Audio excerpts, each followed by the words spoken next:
Hi friends, welcome to our channel Swarna's Entertainment. நம்ம இன்னைக்கு ஒரு ஃபேமஸான தாய் ரிவெஞ்ச் ட்ராமா பார்க்க போறோம். அப்படின்னு ட்ராமான்னு பாக்குறீங்களா? குலன் ஸ்வீட் தான். எனக்கு ரொம்ப பிடிச்ச ட்ராமா. சொல்ல போனா தாய் டிராமாஸ்னு ஒன்னு இருக்குது. எனக்கு இந்த ட்ராமா பார்த்ததுக்கு அப்புறமா தான் தெரிய வந்துச்சு. அதுக்குள்ள போயிடலாமா? எபிசோடோட ஸ்டார்டிங்ல ஒரு ஷூட்டிங் ஸ்பாட் காட்டுறாங்க. அதுல ஹீரோயினா நடிச்சிட்டு இருக்கதா நம்ம டிராமாவோட ஹீரோயின். அவ பேரு ஜீராவாட். நம்ம ஜீரான்னு கூப்பிட்டுக்கலாம். அவ வளர்ந்து வந்துட்டு இருக்கிற ஒரு ஆக்ட்ரஸ். இப்ப நடிச்சிட்டு இருக்க சீரியல்ல அவளோட கேரக்டர் ஸ்பை. அவளை லவ் பண்றேன்னு சொல்லி ஒருத்தன் ஏமாத்தி அவளோட இன்ஃபர்மேஷன்ல கடத்தி எதிரிக்கிட்ட வித்து அவளோட உயிருக்கே ஆபத்தை விளைவிக்கலான்னு பாத்திருப்பா. அதை கண்டுபிடிச்சு தான் லவ்வர ஹீரோயின் போட்டு தள்ளுறதான் கதை. தான் காதல்ல ஏமாந்ததையும் தன்னை காதலிக்கிறேன்னு சொன்னவனே தன்னை கொல்ல பார்த்ததையும் அவ்வளவு அழகா அவளோட எக்ஸ்பிரஷன்ல காட்டி கடைசியா ஏமாத்தனவன கொலையும் பண்ணிடுறா. டைரக்டர் அப்போ கட் சொல்றாரு. இந்த டைரக்டர் பேரு சயான். ஹீரோயினோட நல்ல ஃப்ரெண்டு. ஹீரோயின் அவளோட லைஃப்ல சின்ன வயசுல இருந்து எவ்வளவு ஸ்ட்ரகிள் பண்ணி இந்த இடத்துக்கு வந்திருக்காங்கிறது அவனுக்கு நல்லாவே தெரியும். அதுக்காக பரிதாபப்பட்டலாம் ஹீரோயினுக்கு இந்த ரோல் கொடுத்தான்னு நினைச்சுக்காதீங்க. நம்ம ஹீரோயின் கிட்ட நல்ல ஆக்டிங் டேலண்ட் இருக்கு. அதனாலதான் வாய்ப்புகள் வந்து கூஞ்சிட்டே இருக்கு. அதை ஏத்துக்கிறதுக்கு மத்த யாரும் விரும்பல. ஜீரா சயான் கிட்ட வந்து என்ன டைரக்டர் சார், நான் நல்லா நடிச்சிருக்கேனாங்க, நீ நடிச்சதை பாருங்க போது ஜீராவும் பார்த்துட்டு பரவாயில்ல, ஓரளவுக்கு நல்லா தான் பண்ணிருக்கேன். என்னது ஓரளவுக்கு நல்லா பண்ணிருக்கியா, ரொம்ப சூப்பரா பண்ணிருக்க, எப்படி உன்னால இந்த எக்ஸ்பிரஷனை இவ்வளவு பெர்ஃபெக்ட்டா கொடுக்க முடிஞ்சது? ஏன்னா அதான் என்னோட ரியல் லைஃப்லயும் நடந்துட்டு இருக்குது. லவ்ங்கிறது ஒண்ணு கிடையவே கிடையாது அப்படின்னு ஒண்ணு இருக்குன்னு நினைச்சிட்டு இருந்தோம்னா நம்ம ஏமாற போறோம்னு அர்த்தம் அப்படின்னு லவ்வுக்கு ஹீரோயின் ஒரு டெஃபினிஷன் கொடுத்துட்டு அவ அவசரமா அங்க இருந்து கிளம்பிட்டு இருக்கா. வேற ஒரு ஃபேஷன் ஷூட் இருக்கு அவளுக்கு. அப்ப பார்த்து எடிட்டிங் டீம்ல இருந்து ஒரு கால் டைரக்டருக்கு, சார் நீங்க கொடுத்த சீன்ல ஒரு சின்ன மிஸ்டேக் நடந்திருக்கு. சின்ன ஸ்கிரீன் ஸ்பேஸ்ல அசிஸ்டன்ட் டைரக்டர் பொண்ணோட உருவம் தெரியுது, நீங்க திரும்ப ரீஷூட் பண்ணணும்ங்கறாங்க. இந்த சீனை கெடுத்து விட்டு ஏடி பொண்ணை இப்ப காட்டுறாங்க. அவ பிம்னு இன்னொரு ஹீரோயின் கால் பண்ணி, மேம் நீங்க சொன்ன மாதிரியே பண்ணிட்டேன், இன்னைக்கு ஃபேஷன் ஷோல நீங்க தான் ஹைலைட்டா தெரிய போறீங்க. இங்க ஜீரா மேடம் திரும்ப ஷூட் முடிச்சிட்டு வரக்கு எப்படி லேட் ஆகும்னு இவ இன்ஃபர்மேஷன் கொடுத்துட்டு இருக்கா. இந்த பிம் யாருன்னா ஹீரோயினுக்கு அடுத்த இடத்துல இருக்க ஆக்ட்ரஸ். ரெண்டு பேருக்குமே எப்பவுமே நடிப்புல போட்டி இருக்கு. ஆனா பிம்முக்கு நம்ம ஹீரோயின் மேல பொறாம அதிகமா இருக்கு. அதோட வெளிப்பாடுதான் இந்த சதி வேலை. இப்ப நம்ம ஹீரோயின் ட்ரெஸ் சேஞ்ச் பண்றதுக்காக ட்ரெஸ்ஸிங் ரூமுக்கு போனா அங்க இந்த ஏடி பொண்ணு ஒருத்தங்கிட்ட காசிப் பேசிட்டு இருக்கா. இன்னைக்கு ஃபேஷன் ஷோல பிம் தான் மெயின் ஆர்டிஸ்டா தெரிய போறாங்க. எப்படி இன்னைக்கு இந்த ஜீராவை நான் திரும்ப வேலை வாங்க போறேன் பாத்தியா? இங்கெல்லாம் நம்ம காலங்காலமா முட்டி மோதி முன்னேறதுக்கு கஷ்டப்பட்டுட்டு இருந்தா இவ வந்ததுமே இவ கொடியை நட்டிட்டா. கொடியை நட்டினாலா இல்ல வேற என்னத்தை காட்டி இவ்வளவு உயரத்துக்கு வந்தாலான்னு தெரியல. அதுலயும் டைரக்டர் பாத்தியா எப்பவுமே அவளை கூப்பிட்டு வச்சு பக்கத்துல உட்காந்து பேசிட்டு இருக்காரு. இந்த டைரக்டர் மட்டும் இல்ல, அவ கூட ஒர்க் பண்ற எல்லா டைரக்டருமே அவ கூட ரொம்ப க்ளோஸ்.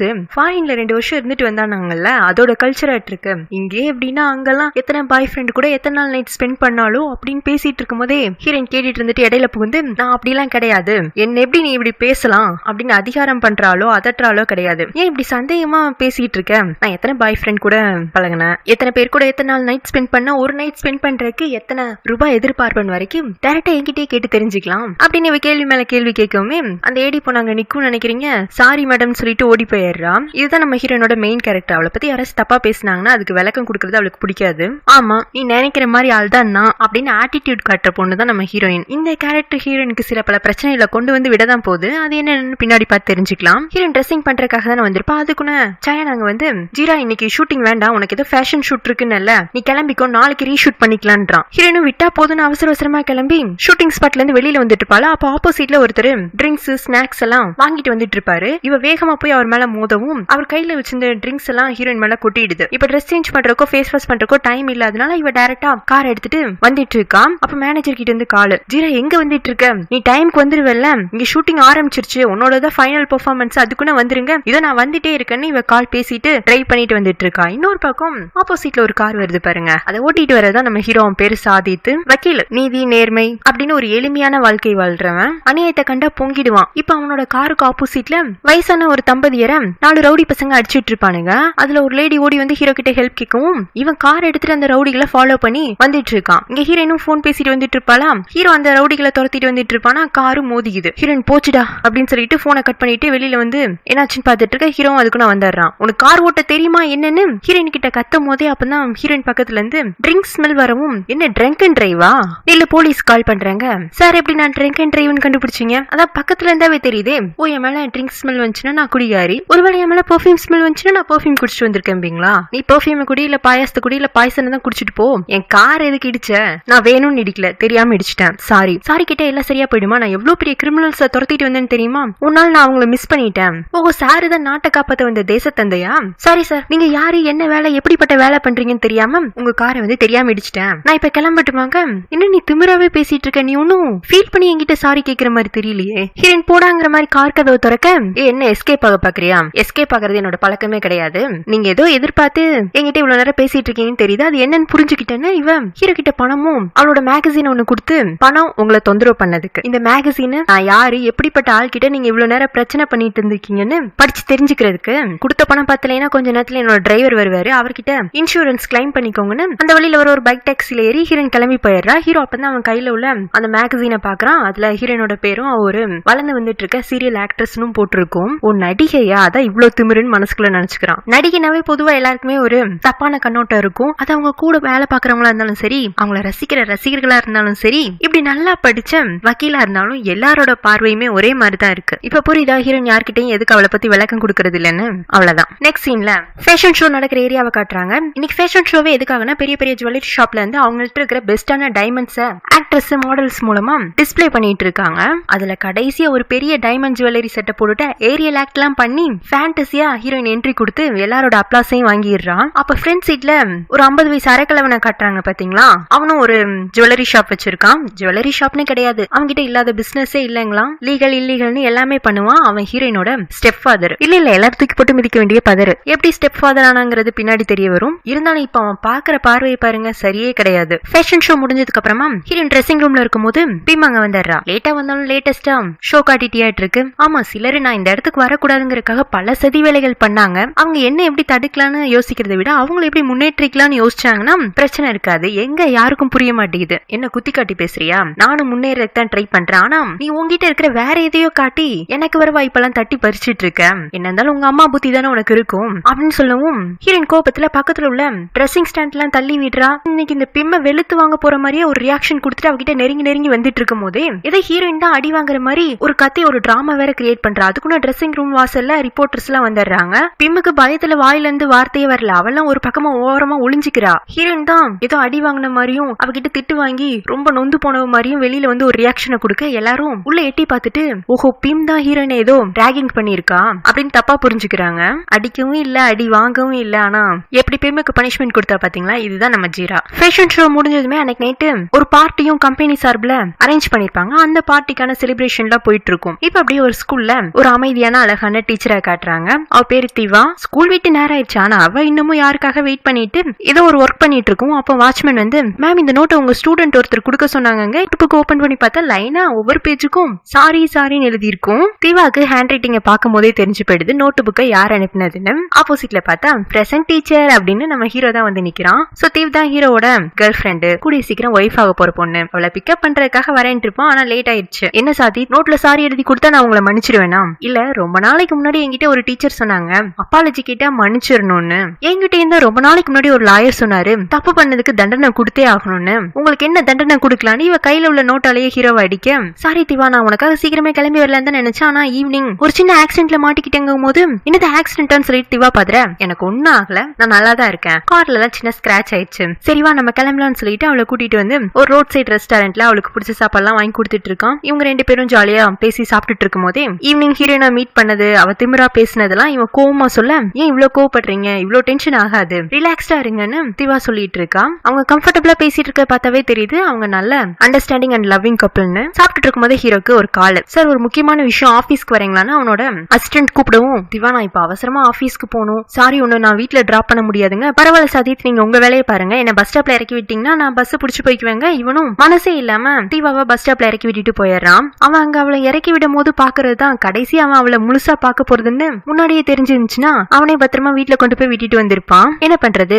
விதி அவங்களுக்கு வேற விதமா விளையாட்டு எழுதி இருக்கு. இப்ப அப்படியே பார்ட்டி நடக்கிற ஹால காட்டுறாங்க. ஹீரோனுக்கு பெருசா அந்த பார்ட்டில இன்ட்ரெஸ்ட் இல்ல. மேனேஜர் இருந்துட்டு ஒரு இங்கிலீஷ் பிலிம் டைரக்டர் வந்திருக்காரு, அவரோட அடுத்த படத்துல உங்களை நடிக்க வைக்கணும்னு விருப்பப்படுறாரு. கதை கேக்குறியாங்க, கதையும் கான்ட்ராக்டையும் நீங்க பாத்துக்கோங்க, நடிப்ப நான் பாத்துக்கிறேன், எனக்கு இதுக்கு மேல இந்த பார்ட்டில இருக்கிறதுக்கு பிடிக்கல அப்படின்னு சொல்லிட்டு நம்ம ஹீரோயின் பார்ட்டியை விட்டு கிளம்புறா. ஹீரோயின் பார்ட்டிக்குள்ள என்ன பண்ணிட்டு இருக்காங்கிறது கூட சைட்ல ஒரு ரூம்ல வந்து இந்த சியா ஹீரோனை வெறிச்சு வெறிச்சு பாத்துட்டு இருந்திருப்பான். ஹீரோயின் பார்க்கிங் லாட்ல வந்து அவளோட கார் எடுக்கிறதுக்கு முன்னாடியே ஒரு 4-5 ரவுடி பசங்களோட சியா அங்க வந்துடுறான். என்ன ஜீரா எனக்கு பயந்து 2 வருஷம் ஃபாரின்ல இருந்த இப்ப தைரியமா திரும்பி வந்திருக்கிறது பார்த்தா எல்லாத்துக்கும் ரெடியா தான் வந்திருக்கேட்டு இருக்கு, என்ன வரையான்னு கூப்பிட நான் மட்டும் இப்ப கத்துனா ரிப்போர்ட்டர்ஸ் எல்லாம் இங்க வந்துருவாங்க, வெளி உலகத்துல நீ பெரிய பிசினஸ் மேனு பெரிய பெரிய சேரிட்டி ஆர்கனைசேஷன்ல வச்சிருக்கன்னு உன்னை பெருமையை நினைச்சிட்டு இருக்காங்க. ஆனா அவங்க முன்னாடி என்னோட அப்பா ஸ்தானத்துல இருக்கிற நீ என்ன கேவலமான கண்ணோட்டத்தோட பாக்குறேன்னு எல்லாருக்கும் நான் சொல்லிடுவாங்க. சரி வர சொல்லு ரிப்போர்ட்டர்ஸ், நானும் அவங்கள்ட்ட சொல்லுவேன். நான் சும்மா தான் இருந்தேன், என் பொண்ணாதான் இவளை பாத்துட்டு இருந்தானா அவ தான் என்கிட்ட வந்து தப்பா நடந்துக்க பார்த்தேன். ஒரு நடிகை உன் பேச்ச நம்புவாங்களா இல்ல என்ன மாதிரி பெரிய பெரிய பிசினஸ்மேன், பலருக்கும் உதவி செய்யற உயர்ந்த மனிதனோட பேச்சை நம்புவாங்களா? இன்னைக்கு நான் எல்லாத்துக்கும் ரெடியா தான் வந்திருக்கேன்னா அவனை சுத்தி இருக்கிற 4 அடியாட்களை விட்டு ஹீரோனை தூக்க சொல்ல, அதுக்குள்ள ஹீரோன் கையில இருந்து எலக்ட்ரிக் ஷாக் கொடுக்குற மாதிரியான வெப்பனை எடுத்து மிரட்ட ஆரம்பிக்க, அப்போதைக்கு எல்லாரும் பயந்த மாதிரி பின்வாங்கிக்கிறாங்க. இந்த சியா கண்ணிலேயே செய்ய காட்ட அப்போ ஒருத்தன் டப்புன்னு ஒரு ஊசி எடுத்துட்டு வந்து ஹீரோனுக்கு போட்டு விட்டுறான். போத ஊசி. ஹீரோனுக்கு அப்படியே லைட்டா தலை சுத்த ஆரம்பிச்சிருது. தெரியும்டி உன் நடக்கிறதெல்லாம் கஷ்டம்னு, அதனாலதான் ரெடியா இப்படி ஒரு ஆயுதத்தை வச்சிட்டு இருந்தேன். ஹீரோனுக்கு தெரிஞ்சு போயிடு இதுக்கு மேல இவங்களை எதிர்க்கிறது கஷ்டம் அப்படிங்கிற பயத்துல அவளோட முழு சக்தியையும் பயன்படுத்தி எல்லாரையும் பிடிச்சி தள்ளி விட்டுட்டு அவ கார் எடுத்துட்டு சியா கிட்ட இருந்து தப்பிச்சு வந்துட்டு இருக்கா. அவளால டிரைவிங்ல கான்சென்ட்ரேட் பண்ணவே முடியல. எதுக்காப்புல என்ன வருது என்ன போகுதுன்னு தெரியல. ஆனா ஸ்பீடை மட்டும் இன்க்ரீஸ் பண்ணிட்டே இருக்கா. ஏன்னா பின்னாடியே அந்த 4 ரோடி பசங்களும் கார்ல துரத்திட்டு வந்துட்டு இருக்கானுங்க. ஹீரோனுக்கு உதவி தேவைப்படுது. அதனால அவசரமா அவளோட மேனேஜருக்கு கால் பண்ணி எனக்கு ஒரு பிரச்சனை, நான் என்னோட லொகேஷனை ஷேர் பண்ணி விடுறேன், சீக்கிரம் வந்து என்ன காப்பாத்துங்கன்னு சொல்ல மேனேஜரும் இதோ வந்தாருன்னு சொல்லிட்டு கிளம்பி வந்துட்டு இருக்கான். அப்போ அந்த ரோட்ல தீவா இருக்கால, அவ பஸ்ஸுக்கு வெயிட் பண்ணிட்டு இருந்திருப்பா. பஸ் இன்னும் அவளுக்கு வரவே இல்ல. சரி கால் டாக்ஸியாச்சும் புடிச்சு போயிடலான்னு ரோட்ல இறங்கி ஒரு கால் டாக்ஸியை ஸ்டாப் பண்ணலான்னு பார்த்தா அந்த கால் டாக்ஸி அவளை கண்டுக்காம போயிடுது. அப்போ ஹீரோ கிட்ட இருந்து கால், என்ன தீவா வீடு போய் சேர்ந்துட்டியாங்க? இல்ல பஸ் வரவே இல்ல, கால் டாக்ஸில தான் இனி வீட்டுக்கு போகணுமாட்டிருக்குன்னு இவ பேசிட்டு இப்படி திரும்புவாளா. அப்ப ஹீரோனோட காரு தீவாவை இடிச்சிருது. இதுல தப்புன்னு பாத்தீங்கன்னா ஹீரோனோட ஃபாஸ்டான டிரைவிங் ஒரு காரணம் தான். அதே சமயம் தீவாவும் போன் பேசுறதுல மும்முரமா இருந்ததுனால ஹீரோனோட வேகமா வந்த காரை கவனிக்காம விட்டுருப்பா. சோ ஒரு ஆக்சிடென்ட், அடிப்பட்ட தீவா அரை உசுர்ல மயக்கமாயி ஒரு பக்கம் கிடக்க, அப்ப அவசர அவசரமா ஹீரோயின் தள்ளாடிட்டே கார்ல இருந்து இறங்கி வந்து சாரின்னு சொல்லிட்டு தீவாவை பிடிச்சி அழுதிட்டு இருக்க.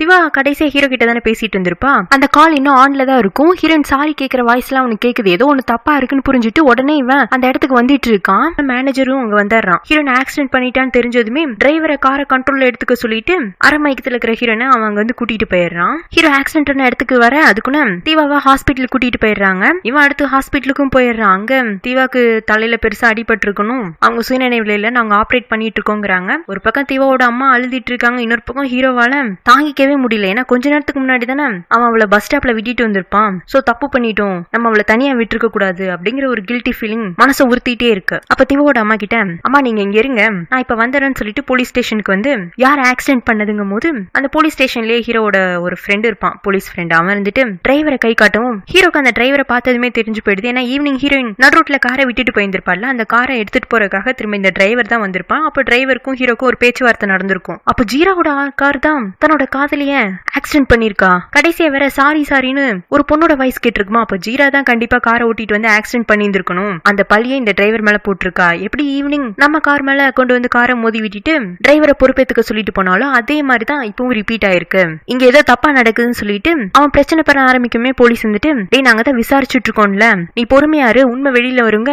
எங்க உண்மை வெளியில வருது, அதான் எல்லாரும் மொத்தமா மூடி மறைக்கிறாங்கல்ல அப்படின்னு ஹீரோ கதறான். ஆனா இந்த டிரைவர் இருந்துட்டு, இந்த சார் அவரோட காதலிக்கு ஆக்சிடென்ட் ஆன அதிர்ச்சியில ஏதோ உளறிட்டு இருக்காரு, நான் உண்மையதான் சொல்றேன், நான் தான் கார் ஓட்டிட்டு வந்தேன், ஏன் மேலதான் தப்பு, நான் தான் கவனமா ஓட்டி இருக்கணும்னு இவன் வாக்குமூலம் கொடுத்துறான். ஹீரோலாம் கோபத்துல டிரைவரை அடிக்க போக ஆனா போலீஸ் ஃப்ரெண்டு தடுத்து நிப்பாட்டிடுறான். இப்ப அப்படியே அடுத்த நாள் ஸ்டுடியோவை காட்டுறாங்க. அங்க டைரக்டர் சயன் கிட்ட ஒருத்தர், இப்ப நீ ஷூட் பண்ணிட்டு இருக்க டிராமாவோட ரேட்டிங் பயங்கர பீக்ல போயிட்டு இருக்கு, ஸ்பெஷல் எபிசோட்ஸ் ஆட் பண்ண முடியுமான்னு சேனல்ல இருந்து என்கிட்ட ரெக்வெஸ்ட் பண்ணாங்க, உன்னால பண்ண முடியுமா சயான்ங்க?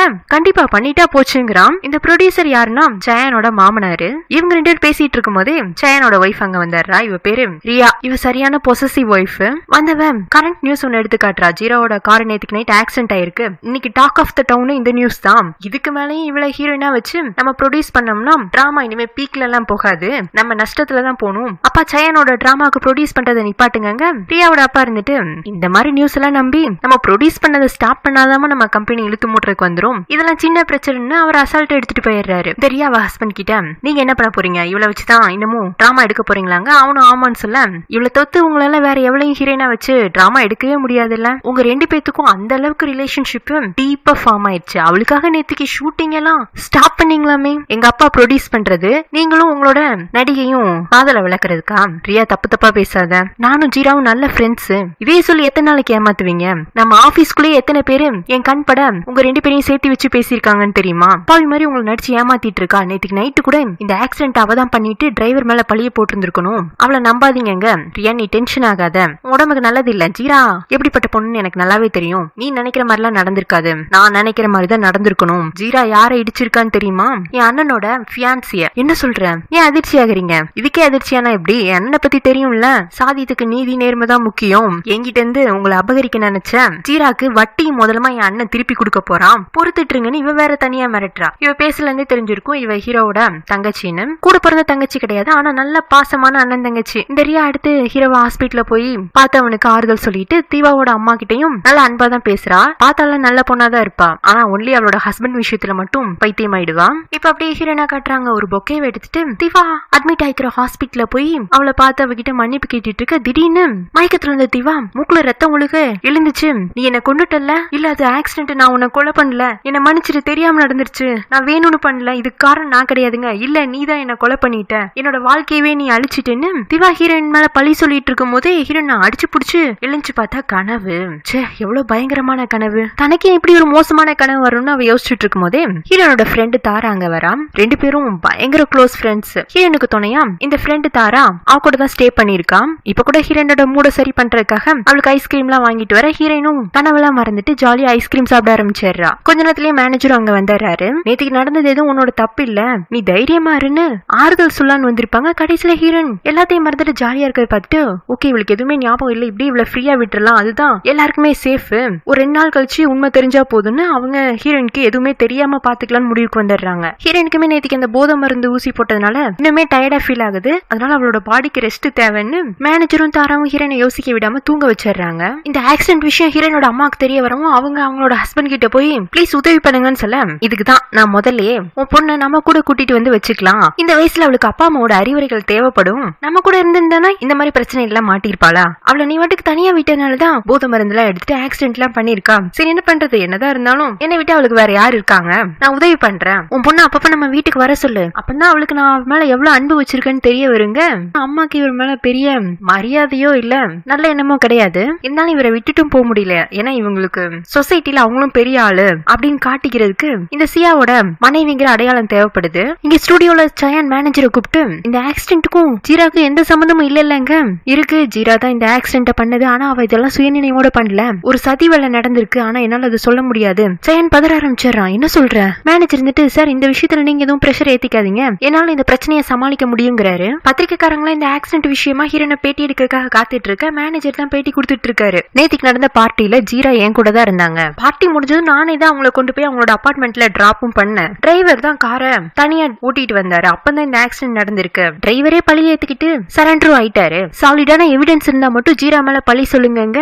பத்திரிக்கைக்காரங்களுக்குமே பெருசா எந்த எவிடன்ஸும் கிடைக்கல, போலீஸ்மே ஆக்சிடென்ட் ஸ்பாட்டுக்கு ரீச் ஆகிறதுக்கு முன்னாடி ஹீரோன் அங்க இருந்து மேனேஜர் கூட்டிட்டு போயிருந்திருப்பார்ல, அந்த தைரியத்துலதான் அவர் பேட்டியெல்லாம் கொடுத்துட்டு இருக்காரு. அது போக ஹீரோட அம்மா மூலமா அந்த ரோட்ல இருந்த எல்லா சிசிடிவி ஃபுட்டேஜும் இப்போ அவங்க கண்ட்ரோல்லனும் இவருக்கு விஷயம் தெரிஞ்சிருக்கும். சோ ஹீரோனை எப்படியும் இந்த பிரச்சனையில இருந்து காப்பாத்திடலான்னு இவர் தைரியமாவே பேட்டியை கொடுத்துட்டு இருக்காரு. இங்க வீட்டுல ரொம்ப நேரமா தூங்கிட்டு இருக்க ஹீரோயின் எழுந்திருப்பா, என்ன இன்னைக்கு எல்லாரும் நம்மள ரொம்பவுமே பாசமா கவனிச்சுக்கிறாங்க, வீட்லயே இருக்கிறதுக்கும் போர் அடிக்குது, சரி டிவியை வச்சு ஆன் பண்ணுவோன்னு இவ டிவி ஆன் பண்ண போக அதுக்குள்ள ஃப்ரெண்ட் ஓடி வந்து என்ன எழுந்துச்சிட்டியா என்ன கூப்பிட வேண்டியதானே, எதுக்கு டிவி எல்லாம் போட்டுன்னு டிவி ஆஃப் பண்ணி விட, நீ இன்னும் கொஞ்சம் தூங்கணும், ரெஸ்ட் எடு அப்படின்னு ஹீரோயினை திரும்பவும் தூங்க வச்சுட்டு போக, ஹீரோயின் வந்துட்டு டிவி இல்லைன்னா என்ன, என்கிட்டதான் டேப் இருக்குன்னு சொல்லிட்டு இவ டேப ஓபன் பண்ணி பார்த்தா அதுல மேனேஜர் கொடுத்த பேட்டி தான் ஹைலைட்டா எல்லா வெப்சைட்லயுமே பரபரப்பா பேசப்பட்டு வருது. சோ ஹீரோயின் கதை பார்க்கணும் தெரிய வருது, காலையில தான் கண்டது எதுவுமே கனவு கிடையாது, உண்மையிலேயே நடந்திருக்கு, தான் பண்ண ஆக்சிடென்ட்டுக்காக தான் மேனேஜர் இப்படி ஒரு பொய்யான பேட்டியை கொடுத்துட்டு இருக்காரு, ஒரு உயிரையே நம்ம கொலை பண்ண பாத்துருக்குமா, நான் பெரிய தப்பு பண்ணிட்டேன்னு இவ புலம்பி அழுது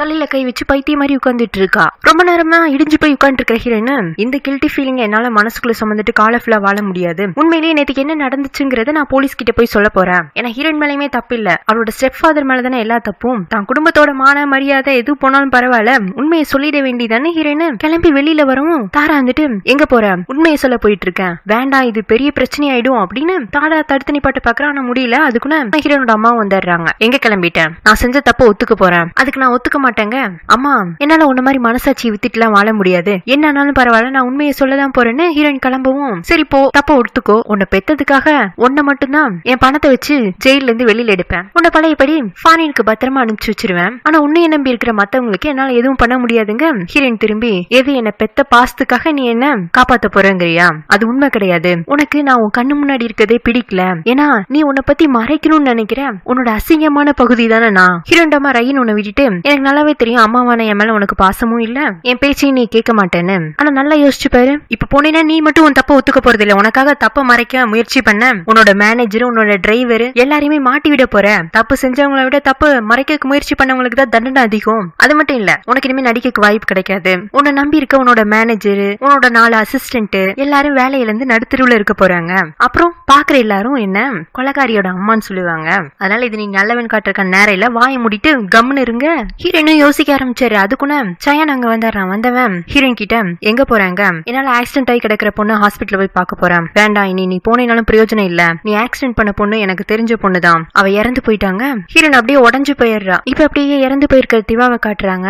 அவ பக்கத்துல ஹீரோ உட்காந்து அவ கைய பிடிச்சிட்டு அவ கூட இவன் ஸ்பெண்ட் பண்ண டைம்ஸ் எல்லாம் யோசிச்சு பாக்குறான். அவளை பத்தி எந்த நினைவுகளையும் அவனால மறக்கவும் முடியல. அவளை தங்கிட்ட இருந்து பிரிச்சவங்களை மன்னிக்கவும் அவன் தயாராவும் இல்ல. இங்க ஹீரோயின் கிட்ட திவா இறந்த விஷயத்த சயான் சொல்ல வந்திருப்பான்ல, அவன் ஹீரோயினுக்கு தைரியம் சொல்லிட்டு கிளம்ப போக, திவாவோட இறுதி அஞ்சலிக்கு தானே கிளம்பிட்டீங்க, அவன் ஆமான்னு சொல்ல, அப்ப நானும் வரேன். இல்ல நீ இப்ப வந்தீங்கன்னா சரியா இருக்காது, ஏற்கனவே பத்திரிக்கைக்காரங்க எல்லாம் உன்னை துரத்திட்டு இருக்காங்க, இந்த மாதிரி சமயத்துல நீ வெளியில வந்தீங்கன்னா உன் மேல சந்தேகத்தையும் அதிகப்படுத்தும், நீ வீணா பிரச்சனையிலையும் மாட்டிக்குவேங்க, என்னால அந்த அளவுக்குலாம் மனசாட்சி இல்லாம இருக்க முடியாது, இப்ப நீங்க என்ன கூட்டிட்டு போறீங்களா இல்ல நானே தனியா போய்கிட்டுமாங்க. சயானும் சரி இவன் நம்ம கூட வந்தாதான் கொஞ்சம் சேஃப்டியா இருப்பான்னு அவன் ஹீரோனை கூப்பிட்டுட்டு திவாவோட இறுதி அஞ்சலிக்கு வந்துட்டு இருக்கான். இப்ப அப்படியே திவாவோட இறுதி அஞ்சலி நடக்கிற ஹால காட்டுறாங்க. ஹீரோ தான் முன்னாடி நின்று எல்லாமே பண்ணிட்டு இருக்கான். அப்ப போலீஸ் ஃப்ரெண்ட் அங்க வரவும் ஹீரோ அவனை தனியா கூட்டிட்டு போய், என்னடா இந்த ஆக்சிடென்ட் காரணம் யாருன்னு கண்டுபிடிச்சிட்டீங்களா, ஜீரா தானே காரணம். இல்லடா இப்போதைக்கு டிரைவர் மேலதான் எல்லா ஆதாரங்களும் பதிவாயிருக்கு. திவாவோட ஆக்சிடென்ட் நடந்த சரௌண்டிங் ஏரியாஸ்ல உள்ள சிசிடிவி ஃபுட்டேஜ் எல்லாம் செக் பண்ணி பாத்தீங்களா, நாங்க சிசிடிவி ஃபுட்டேஜ் கலெக்ட் பண்றதுக்கு முயற்சி பண்ணோம்டா, ஆனா அந்த நேரத்துல அங்க ஏதோ டெக்னிக்கல் ப்ராப்ளம்ங்கறனால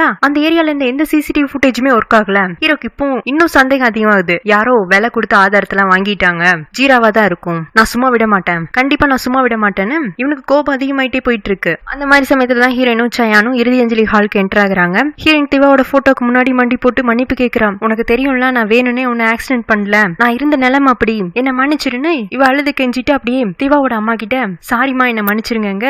அவங்க ரொம்ப சாஃப்டான கேரக்டர் இருக்கு. அவங்க ஹீரோயின் மேல பழி சொல்லாம நீ என்னமா பண்ணுவ உன் டிரைவர் ஆக்சிடென்ட் பண்ணதுக்கு, சொல்ல போனா இதுல நான் யார் மேலயுமே கோவப்பட முடியாது, இது ஒரு ஆக்சிடென்ட், இதுல என் பொண்ணு இறக்கணும்னு இருந்திருக்கு, அவ இறந்துட்டா, என் வேதனை எனக்கு தானே, நான் மட்டும் தானே அனுபவிச்சு ஆகும்னு அவங்க வருத்தப்பட்டு இருக்கும் போதே அப்ப அந்த ஹால்குள்ள என்டர் ஆகிற ஹீரோ ஹீரோனை பார்த்து, ஏய் நீங்க என்ன பண்ற, தப்பும் பண்ணிட்டு தப்ப மறைக்கிறதுக்கு இங்க சிம்பத்தி டிராமா கிரியேட் பண்றதுக்கு வந்தியா, இது ஒன்னும் உன்னோட ஷூட்டிங் ஸ்பாட் கிடையாது, என் காதலியோட இறுதி அஞ்சலி, நீங்க இருந்தீங்கன்னா அவளோட ஆன்மா கூட சாந்தி அடையாது, முதல்ல வெளியில போங்க. ஹீரோன் முடியாதுங்கிற மாதிரி அங்கேயே உட்காந்துட்டு இருக்க, இவன் அவளோட கையை பிடிச்சி தரத்தரன்னு வெளியில இழுத்து கொண்டு போய் தள்ளிடுறான். கீழே விழுந்த ஹீரோயின் எழுந்து வந்து, சாரி என்னால உங்களோட வருத்தத்தை புரிஞ்சுக்க முடியுதுங்க, இல்ல உன்னால என் வருத்தத்தை புரிஞ்சுக்க முடியாது, நீ கேட்ட இப்ப சாரி கூட என்னால அக்செப்ட் பண்ணிக்க முடியாது, ஏன்னா நீ இன்னும் உன் தப்ப உணரவே இல்ல, உன் தப்ப மறைக்கணும்னு தானே இவ்வளவு தூரம் வந்திருக்க, நீ ஒரு கொலைகாரி, கொலையை பண்ணிட்டு அதுக்கான தண்டனைய மத்தவங்களை ஏத்துக்க சொல்ற சுயநலவாதி, மனசாட்சியே இல்லாம கொலை பண்ணிட்டு நல்ல மாதிரி நடிக்கிற நாடகக்காரி, உங்ககிட்ட பணம் இருக்குங்கறனால உனக்கு எதிராக அந்த எல்லா ஆதாரத்தையும் விலை பேசி வாங்கிட்டேன், ஆனா நீதியை எதை கொண்டு மறைக்க முடியாது, நான் வெளியில கொண்டு வருவேன், உனக்கான தண்டனையை வாங்கியே கொடுப்பேங்க. ஹீரோனும் கோபத்தோட, நீ லாயர் தானே, நான் தான் இந்த ஆக்சிடென்ட் பண்ணேன்னு உன்னால ப்ரூவ் பண்ண முடிஞ்சதுன்னா ப்ரூவ் பண்ணி காட்டு, கோர்ட்ல எனக்கு தண்டனை கொடுக்கட்டும், எனக்கு கொடுக்கற தண்டனை நான் வாங்கிக்கிறேன், அதுக்கு முன்னாடி நீ என்ன கொலைக்காரின்னு சொல்றதை என்னால அக்செப்ட் பண்ணிக்க முடியாதுங்க. சயானும் இதுக்கு மேல இவங்களை பேச விட்டா பிரச்சனை ஆயிடும்னு ரெண்டு பேரையும் சமாதானப்படுத்தி ஹீரோ இறுதி அஞ்சலி ஹால்குள்ள அனுப்பிச்சு வச்சுட்டு ஹீரோனை கூட்டிட்டு அங்க வந்து போலான்னு பார்த்தா அங்க ரிப்போர்ட்டர்ஸ் கும்பல் ஹீரோனை தேடி வர, நல்ல வேலையா அந்த நேரம் பார்த்து ஹீரோயின் இந்த மாதிரி இறுதி அஞ்சலிக்கு போயிருக்கான்னு விஷயம் தெரிஞ்சு மேனேஜரும் வந்துடுறான். இதெல்லாம் பாக்குற ரியா வந்துட்டு, சயன் உங்களுக்கு எவ்வளவு தைரியம் இருந்துச்சுன்னா நான் அவ்வளவு தூரம் சொன்னதுக்கு அப்புறமாவும் நீங்க உங்க நடிகை கூப்பிட்டு இங்க இறுதி அஞ்சலிக்கு வரலாம், சாத்தியத்தை பத்தி உங்களுக்கு தெரியும்ல, அவன் உங்களை மாதிரி அழகிகளுக்கு பின்னாடி மயங்கி போற ஆள் கிடையாது, உங்க நடிகைக்கு அவளுக்கு வேணுங்கிற தண்ணியை வாங்கி கொடுத்துட்டு தான் வேற வேலை பாப்பான், எப்படி பார்த்தாலும் கடைசியில் நீங்க என்கிட்ட தான் வந்தாகணுங்கிறா. இவ வேற சம்பந்தம் இல்லாம புரிஞ்சுக்காம ஏதோ ஒண்ணு பேசுறாளேன்னு சயானும் பொறுமையா இருக்கான். இங்க ஹீரோன் அவளோட வீட்டுல மேனேஜரை புடிச்சு திட்டுன்னு திட்டி விடுறான். எப்படி எனக்கே தெரியாம நான் பண்ண ஆக்சிடென்ட்டா நீங்க மறைச்சு வைக்கலாம், என்கிட்ட கேட்டுட்டு தான் நீங்க லீகலா ப்ரொசீட் பண்ணிருக்கணும், நான் செஞ்ச தப்ப மறைக்க சொல்லி நான் யார்கிட்டயுமே சொல்லலையே, கடைசியில நான் கொலைகாரிங்கிற பழி சுமையை சுமந்துட்டு வாழ்ற மாதிரி பண்ணிட்டீங்களாங்க. சாரி ஜீரா, நீங்க யார் என்னோட லைஃப முடிவு பண்றதுக்கு, நீ ஆஃப்டர் ஆல் என்னோட மேனேஜர் தாங்க. இந்த மேனேஜர் கஷ்டமா போயிடுதாம ஹீரோனை நல்ல ஒரு ரிலேட்டிவ் மாதிரி பாக்குறானாட்டு இருக்கு. நான் சாதாரண மேனேஜர்னா நீ எதுக்கு எனக்காக எனக்கு வேணுங்கிறதெல்லாம் ஒவ்வொன்றும் பார்த்து செய்யணும், நான் கஷ்டப்படும் போதுல எதுக்கு எனக்கு உதவி செய்யணும், உன்னை விட்டு நாங்க பிரிஞ்சு போக முடியாத அளவுக்கு எங்களுக்கு பாசத்தை கொடுத்துட்டு இப்ப நீ என்ன யாருன்னு கேட்டேன்னா நான் என்னன்னு சொல்லுவேன்னு இவன் அழுக ஆரம்பிக்கவும் ஹீரோயினும் அவனை ஹக் பண்ணிட்டு சாரின்னு சொல்லி அவன் கூட சமாதானம் ஆயிடுறான். இதுல இருந்தே தெரிஞ்சிருக்கும் ஹீரோயினுக்கும் இந்த மேனேஜருக்குமான ரிலேஷன்ஷிப் கிட்டத்தட்ட ஒரு அண்ணன் தங்கச்சி பாசம் மாதிரி இருந்திருக்கும். இப்ப அப்படி அடுத்த நாள் காலையில காட்டுறாங்க. தாரா ஹீரோயின் இந்த ஆக்சிடென்ட் பத்தி நினைச்சு கவலைப்படக்கூடாதுங்கிறதுக்காக வேற விஷயங்கள்லாம் பேசி அவளை சந்தோஷப்படுத்துறா. ஒரு ஃபுட் மசாஜ் எடுத்தோம்னா எல்லா ஸ்ட்ரெஸ்ஸும் போயிடும்னு ஹீரோயினுக்கு ஃபுட் மசாஜ் எடுத்துக்கிறதுக்கு ஹெல்ப் எல்லாம் பண்ணிட்டு இருக்கா. அப்போ ஹீரோயினுக்கு ஒரு கால். யாருன்னு பார்த்தா இந்த சியா தான். உனக்காக நான் பெரிய பெரிய உதவி எல்லாம் செஞ்சிருக்கேன், நீ இப்ப உங்க வீட்டுல நிம்மதியா தூங்கிட்டு இருக்கேன்னா அதுக்கு காரணமே நான் தான். என்ன நேரா வந்து பார்த்து ஒரு நன்றி சொல்லணும்னு கூட உனக்கு தோணல. என்னது நீ எனக்கு உதவி செஞ்சியா? எனக்கு உதவி செய்யறது மூலமா உன்னை நீயே காப்பாத்திக்கிட்டேன்னு சொல்லு. நான் மட்டும் போலீஸ் கிட்ட உண்மையை சொன்னா நீயும் தானே என் கூட சேர்ந்து ஜெயில கம்பியான வேண்டியிருக்கும். இந்த சியா உன்னை நக்கலா சிரிச்சுட்டு உன்னால உன்னால முடிஞ்சதை பாத்துக்கோ. ஆனா ஒரு இன்ட்ரெஸ்டிங்கான நியூஸ் சொல்லட்டுமா? ஆதாரம் என் கையில இருக்கிற வரைக்கும் தான் நீ வெளியில சுதந்திரமா இருக்க முடியும். சோ சீக்கிரமே உனக்கு எது நல்லதுன்னு யோசிச்சு என்ன தேடி வா, நான் உனக்காக காத்துட்டு இருக்கேன்னு சியா காலை கட் பண்ணிடுறான். ஹீரோயினுக்கு என்னன்னா, அடப்பாவி, இந்த எவிடன்ஸ் வச்சு நம்மள இவன் பிளாக்மெயில் பண்ண ஆரம்பிச்சிட்டான், இவனை சும்மா விடக்கூடாது. இந்த ஆக்சிடென்ட் நடந்ததுக்கு மூலாதாரணமே இவன் தானே. இவன் நம்மள அந்த பார்க்கிங் லாட்ல வச்சு போத ஊசி போட்டனால தானே இத்தனை நடந்துச்சு. முதல்ல நம்ம அந்த ஃபுட்டேஜை கலெக்ட் பண்ணணும், இவனை எப்படியாச்சும் போலீஸ்ல மாட்டி விடணும்னு முடிவு பண்ணி இவன் அந்த ஃபங்க்ஷன் நடந்த பார்க்கிங் லாட்க்கு வந்துட்டு இருக்கா. இங்க போலீஸ் ஸ்டேஷன்ல ஆக்சிடென்ட் நடந்த காரை ஹீரோ செக் பண்ணி பார்த்துட்டு கார்ல ஜிபிஆர்எஸ் இருக்குமா, எந்த இடத்துல இருந்து டிரைவ் பண்ணி எடுத்துட்டு வந்திருக்காங்கன்னு பாக்கும்போது ஃபேஷன் ஷோ நடந்த ஹோட்டலை காட்டுது. அங்க ஏதாச்சும் சிசிடிவி ஃபுட்டேஜ் கிடைக்குமான்னு ஹீரோவும் ஹோட்டலுக்கு வந்துடுறான். முதல்ல ஹீரோயின் தான் போய் ஹோட்டலோட மேனேஜர் கிட்ட பார்க்கிங் லாட் வீடியோ ஃபுட்டேஜ் இருக்கான்னு கேட்க அங்கே கேமரா ஒர்க் ஆகலங்கிற பதில் தான் கிடைக்குது. ஹீரோனுக்கு நல்லாவே தெரிஞ்சு போயிடுது இது சியா பண்ண வேலை தானே. அப்பதான் ஹீரோனுக்கு ஒரு ஞாபகம் வரும், இந்த பார்க்கிங் லாட்ல செக்யூரிட்டி கார்ட்ஸ் இருப்பாங்கல்ல, கண்டிப்பா நைட் நடந்த சம்பவங்களை யாராச்சும் ஒருத்தர் பாத்துருந்துருக்கலாம், அவங்கள சாட்சியை யூஸ் பண்ணிக்கலான்னு கார்ட்ஸை பத்தி விசாரிக்க, மேடம் நீங்க விசாரிக்கிற செக்யூரிட்டி கார்டு இப்பதான் வேலையை விட்டு சம்பள பாக்கியை வாங்கிட்டு போறாருங்க. ஹீரோன் அந்த செக்யூரிட்டி கார்டை தேடி துரத்திட்டு வந்துட்டு இருக்கா. அடுத்து ஹீரோவும் போய் ஹோட்டல்ல விசாரிச்சா அவனுக்கும் அதே பதில் தான். எக்ஸ்ட்ராவா கொஞ்ச நேரத்துக்கு முன்னாடி ஜீரா மேடமும் இதே வீடியோ ஃபுட்டேஜ் பத்தியும் செக்யூரிட்டி கார்டை பத்தியும் கேட்டாங்கன்னு ஹோட்டல் மேனேஜர் சொல்ல, ஹீரோக்கு என்ன தோணுதுன்னா, ஓகே இந்த செக்யூரிட்டி கார்டையும் கேஸ்ல இருந்து விலைக்கு வைக்கணுங்கிறதுக்காக இவ ஏதோ பிளான் பண்ணி தான் இங்க காலையிலேயே வந்திருக்கா, நம்மளை விட இவளோட மைண்ட் ஃபாஸ்டா வேலை செய்யுதுன்னு இவன் செக்யூரிட்டி கார்டை தேடி வந்தா அதுக்குள்ள ஹீரோயின் கிட்ட பேச கூட முடியாதுன்னு செக்யூரிட்டி கார்டு கிளம்பி போயிடுறான். அதை ஹீரோ தூரத்துல இருந்து பார்த்துட்டு செக்யூரிட்டி கார்டை வேலை பேசி இவ தான் தப்பிக்க வைக்கிறான்னு புரிஞ்சுட்டு, லாயரான என்னோட மூளையை விட கிரிமினல் மைண்டான ஓ மூளை பயங்கரமா வேலை செய்தாட்டு இருக்கு. அந்த செக்யூரிட்டி கார்டுக்கு என்ன வேலை பேசினாங்க, நான் எதுவும் வேலை பேசலாம் வரல, நான் வந்ததே வேற ஒரு விஷயத்துக்காக. எந்த விஷயத்துக்காக, எதுக்கு நீ காலையில இங்க வரணும், அது உங்களுக்கு சம்மந்தம் இல்லாத விஷயம்னு ஹீரோயின் அங்கிருந்து கிளம்ப ஹீரோ பின்னாடி வந்து அவ கையை பிடிச்சிட்டு, உனக்கு என்ன பார்த்தா முட்டாள தெரியுதா? இல்ல இல்ல, உங்களை பார்த்தா எனக்கு புத்திசாலியான லாயர் மாதிரி தான் தெரியுது. உங்களோட அத்தனை புத்திசாலித்தனத்தையும் ஏன் மேல சந்தேகப்படுறதுக்கு பயன்படுத்தாம இந்த கேஸுக்காக பயன்படுத்தி ஏதாச்சும் ஆதாரம் கலெக்ட் பண்ணுங்க. என்ன பிடிச்சி கேள்வி கேட்காதீங்கன்னு இவ ஹீரோ பிடிச்சி தள்ளி விட்டுட்டு போயிடுறா. இவளுக்கு என்ன தைரியம்னு சொல்லிட்டு ஹீரோ அவளை பிடிச்சி விசாரிக்கலான்னு பார்த்தா ஃப்ரெண்ட் விட மாட்டேங்கிறான். டே வேண்டாண்டா, பெரிய பிரச்சனை ஆயிடும், நம்ம கேஸ்ல கான்சென்ட்ரேட் பண்ணலாங்கிறான். ஹீரோயின் வந்துட்டு ஒரு ஆக்சிடென்ட் பண்ணிட்டாதான், ஆனா அது வேணும்னே பண்ணல, கில்ட்டி ஃபீலிங்லாம் மனசுக்குள்ள இருக்கு, அதுக்காக ஒரு ஓரமா உட்காந்துட்டோம்னா எல்லாரும் ஏறி மிதிச்சுட்டு போயிடுவாங்க. அதனால அவளுக்குன்னு உள்ள வேலைகளை அவ பண்ணிட்டு தான் இருக்கா. இப்ப கூட ஒரு பியூட்டி கிரீம்கான ஆட் பண்ணி கொடுக்கறதுக்காக ஒரு மாலுக்கு வரா. ஆட் ஷூட்டும் பெர்ஃபெக்ட்டா பண்ணி கொடுத்துறான். என்னதான் இந்த ஆக்சிடென்ட் நியூஸ்ல ஹீரோனோட பேரு ஒரு பக்கம் கெட்டு போயிருந்தாலும் மால்ல அவளை பாக்குறதுக்காக கொஞ்சம் கூட்டத்தை பார்த்தா கொஞ்ச நாள்லயே இந்த விஷயத்தை எல்லாரும் மறந்துடுவாங்கிற மாதிரிதான் அங்க வந்து ரிப்போர்ட்டர்ஸ்க்கு எல்லாம் தோணுது. ஹீரோயின் ஷூட் முடிக்கவும், மேடம் எப்படி உங்க காரால தானே ஒரு உயிரே போயிருக்கு, உங்களால எப்படி இந்த ஆட் ஷூட் பண்ண முடிஞ்சுதுங்க? மேனேஜர் பேட்டி கொடுக்க வேண்டாம்னு ஹீரோயினை தடுத்து பார்க்க ஹீரோயின் வந்துட்டு, பரவாயில்ல நான் பேட்டி கொடுக்குறேன், நானும் உங்களை மாதிரி மனுஷி தான், அந்த பொண்ணு இறந்ததுக்காக நான் ரொம்பவே வேதனைப்படுறேன், அதுக்காக என்னால ஓரமா உட்காந்துட முடியாது பாருங்க, நீங்க கூட இந்த ஆக்சிடென்ட் நியூஸ் வச்சுதான் அடுத்த ஒரு மாசத்துக்கு உங்க பொழப்பையே ஓட்டணும், அதனால தானே உங்களுக்கும் கூட வருத்தம் இருந்தாலும் மைக்க தூக்கிட்டு என்ன தேடி வந்துட்டீங்க. சோ நீங்க உங்க வேலையை பாக்குறீங்க, நானும் என் வேலையை பார்க்க வந்திருக்கேன், மத்தபடி நம்ம எல்லாருக்குமே ஃபீலிங்ஸ்னு ஒன்று இருக்கு. இல்ல மேடம், நீங்க தான் அந்த ஆக்சிடென்ட் ஆன காரை ஓட்டிட்டு வந்ததா சிலர் சொல்றாங்களே, அந்த சிலர் யாருன்னு சொல்லுங்க, நான் விசாரிச்சுக்கிறேன் ஹீரோயின் சொல்ல, ரிப்போர்ட்டர்லாம் வாயடிச்சு போயிடுறாங்க. ஹீரோயினும் அவங்களுக்கு டாடா பை பை சொல்லிட்டு அங்க இருந்து கிளம்பி போயிடுறா. இந்த இன்டர்வியூல சயான் அவனோட ஒய்ஃப் எல்லாம் ஸ்டுடியோல வந்து பாக்குறாங்க.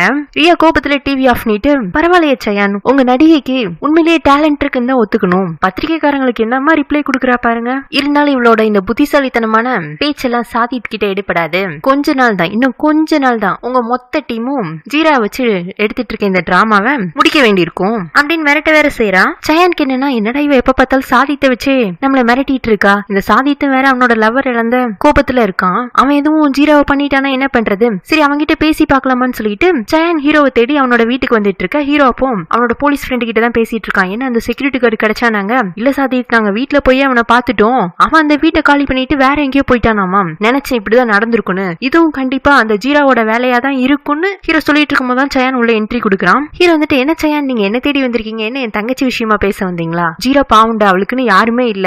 யாருமே இல்லையா? யாருமே இல்லைன்னா நீங்க எதுக்கு அவளுக்காக என்கிட்ட வந்து பேசணும்? சோ இப்படி அவளுக்கு யாருமே இல்லன்னு தான் சிம்பதி கிரியேட் பண்ணி உங்களை அவ பக்கம் இழுத்து வச்சிருக்காளோ? சாதித் தப்பா பேசாத, நான் எல்லாம் சரியா தான் பேசிட்டு இருந்தேன், இதுக்கு முன்னாடி பிரியா என்கிட்ட உங்களை பத்தி கம்ப்ளைண்ட் பண்ணும் போதெல்லாம் நான் நம்பல, இப்பதான் எனக்கே உங்க மேல சந்தேகமா இருக்கு, போங்க போய் என் தங்கச்சியை நல்லா பாத்துக்கோங்க, அப்படி உங்க டிராமாக்கு புது நடிகையை தேடுற வேலையும் ஸ்டார்ட் பண்ணிடுங்க, ஏன்னா இப்போ உள்ள உங்களோட டிராமா நடிகை சீக்கிரமே ஜெயிலுக்கு போக போறான்னு சயானை வந்த வழியிலே ஹீரோ திருப்பி அனுப்பிச்சிடுறான். அந்த வீக்கெண்ட் ஹீரோயின் புதுசா ஒரு நபரை பாக்குறதுக்காக கிராமத்துக்கு போறா. இது யாருன்னா ஹீரோயினோட மியூசிக் டீச்சர், ரொம்ப பிரபலமானவர், இப்ப சமீப காலமா அமைதியை விரும்பி இந்த கிராமத்துல செட்டில் ஆயிருக்காரு. அவ லைஃப்ல ரொம்ப ஸ்பெஷலான பர்சன், கிட்டத்தட்ட அவளோட அப்பா மாதிரி பாக்குற ஒரு ஆளு. ஹீரோயின் அவளோட லைஃப்ல நடக்கிற சந்தோஷம் துக்கம் எல்லாத்தையுமே அவர்கிட்ட ஷேர் ஷேர் பண்ணிக்குவா. கரெக்டா இவளுக்கு ஒரு அட்வைஸ் கொடுக்குற ஆளும் அவர் தான். இந்த பாஸ்ட் வீக்ல ஹீரோயின் நிறைய கஷ்டங்களை தாண்டி வந்திருப்பா. அது எல்லாத்தையுமே மியூசிக் டீச்சர் கிட்ட ஷேர் பண்ணிக்க அவருமே நீ இப்ப கொஞ்சம் அமைதியா இருக்கிறது தான் உனக்கும் நல்லது, உன்னை சுத்தி இருக்கிறவங்களுக்கும் நல்லது, உன் மேல தப்பு இல்ல, நீ தைரியமா இரு, என்னைக்குனாலும் உண்மை வெளியில வரும்போது நீ இந்த கில்ட்டி ஃபீலிங்ல இருந்து வெளியில வந்துடுறான். பாவம் அந்த திவா பொண்ணு நினைச்சாதான் கொஞ்சம் வருத்தமா இருக்கு.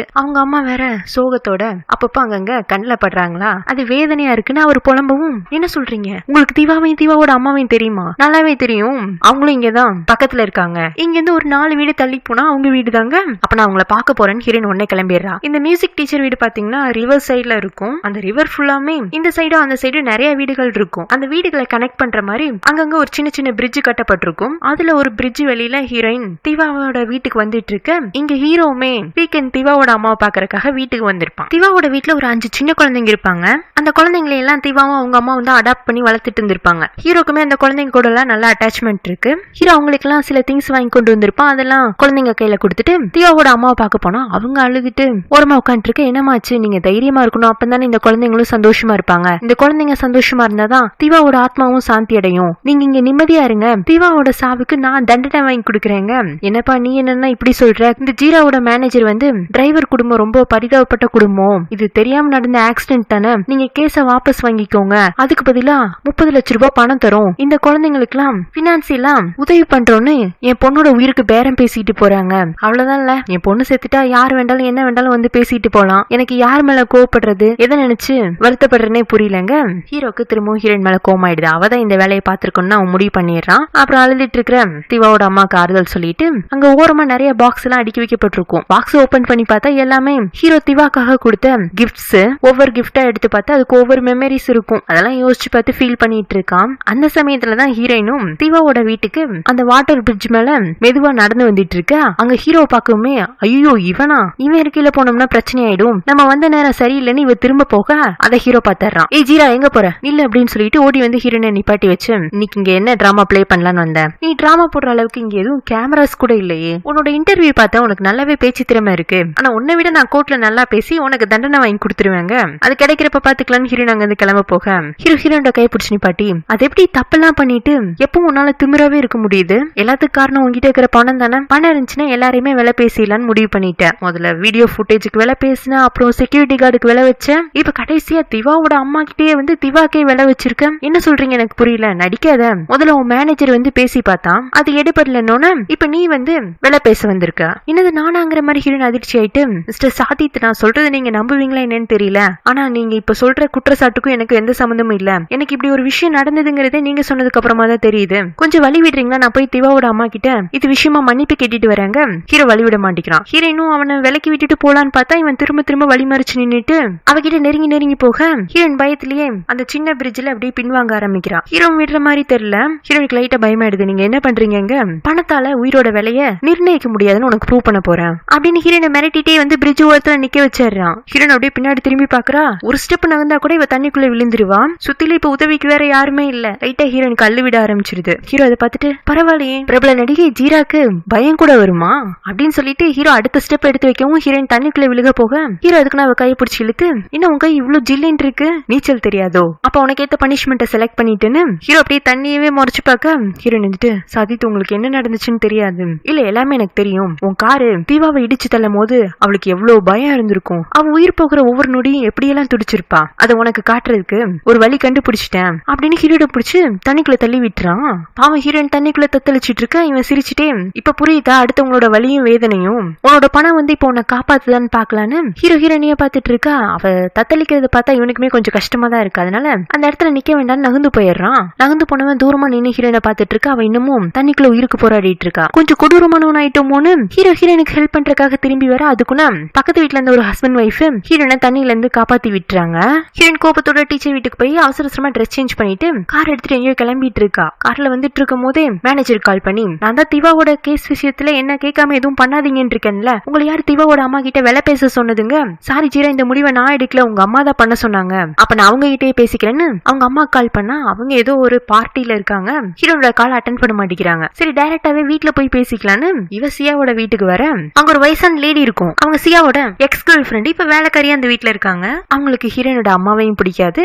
இந்த சியாக்கு ஹீரோயின் மேல ஒரு கண்ணுங்கிற விஷயமும் தெரியும். சோ வேணும்னே ஹீரோயின் கிட்ட பயப்படாத உள்ளவா, சியா சார் வீட்ல இல்ல, அவரு நாளைக்கு மதியானம் தான் பிசினஸ் மீட்டிங்ல இருந்து வருவாரு, உங்க அம்மா மேல அவங்க ரூம்ல தான் இருக்காங்கன்னு ஒரு பொய்யான இன்ஃபர்மேஷன் கொடுக்க ஹீரோனா அவங்க அம்மா ரூமுக்கு வந்தா அங்க அம்மா இல்ல, இந்த சியா தான் இருக்கான். எக்ஸ் கேர்ள் ஃபிரெண்ட் வேலையை பாத்தீங்களா, இதுக்காக தான் சியா இன்னமும் அந்த லேடியை துரத்து விடாம வீட்லயே வச்சிருக்கான். இந்த சியா உடனே சந்தோஷமா ஹீரோனை பார்த்துட்டு, என்ன ஜீரா ஃபைனலா நீ என்ன தேடி வந்துட்டியாட்டு இருக்கு, டே அரக்கலவா நான் எங்க அம்மாவை தேடி வந்தாங்க, உனக்கு தான் உங்க அம்மாவை பிடிக்காது, உங்க அம்மாவுக்கும் உன்னை பிடிக்காது, அதனாலதான் உன்னை ஃபாரின்ல மறைச்சு வச்சிருந்தா அப்படின்னு ஹீரோயின் பக்கத்துல நெருங்கவே ஹீரோயின் அவசரமா டேபிள்ல இருந்து ஒரு லைட் எடுத்துட்டு இவன் மண்டை உடைச்சிடலாங்கிற அளவுக்கு தயாராயிட்டா. அப்போ இந்த சியா விடாம, உங்க அம்மாவை பழி வாங்கறதுக்கு நான் ஒரு அற்புதமான ஐடியா வச்சிருக்கேன், நீ ஊன்னு சொல்லு, நான் உன்னை கல்யாணம் பண்ணிக்கிறேன், உங்க அம்மாவை துரத்தி விட்டுறேன், அதை விட பெரிய தண்டனை உங்க அம்மாக்கு வேற ஏதாச்சும் இருக்க முடியுமாங்க.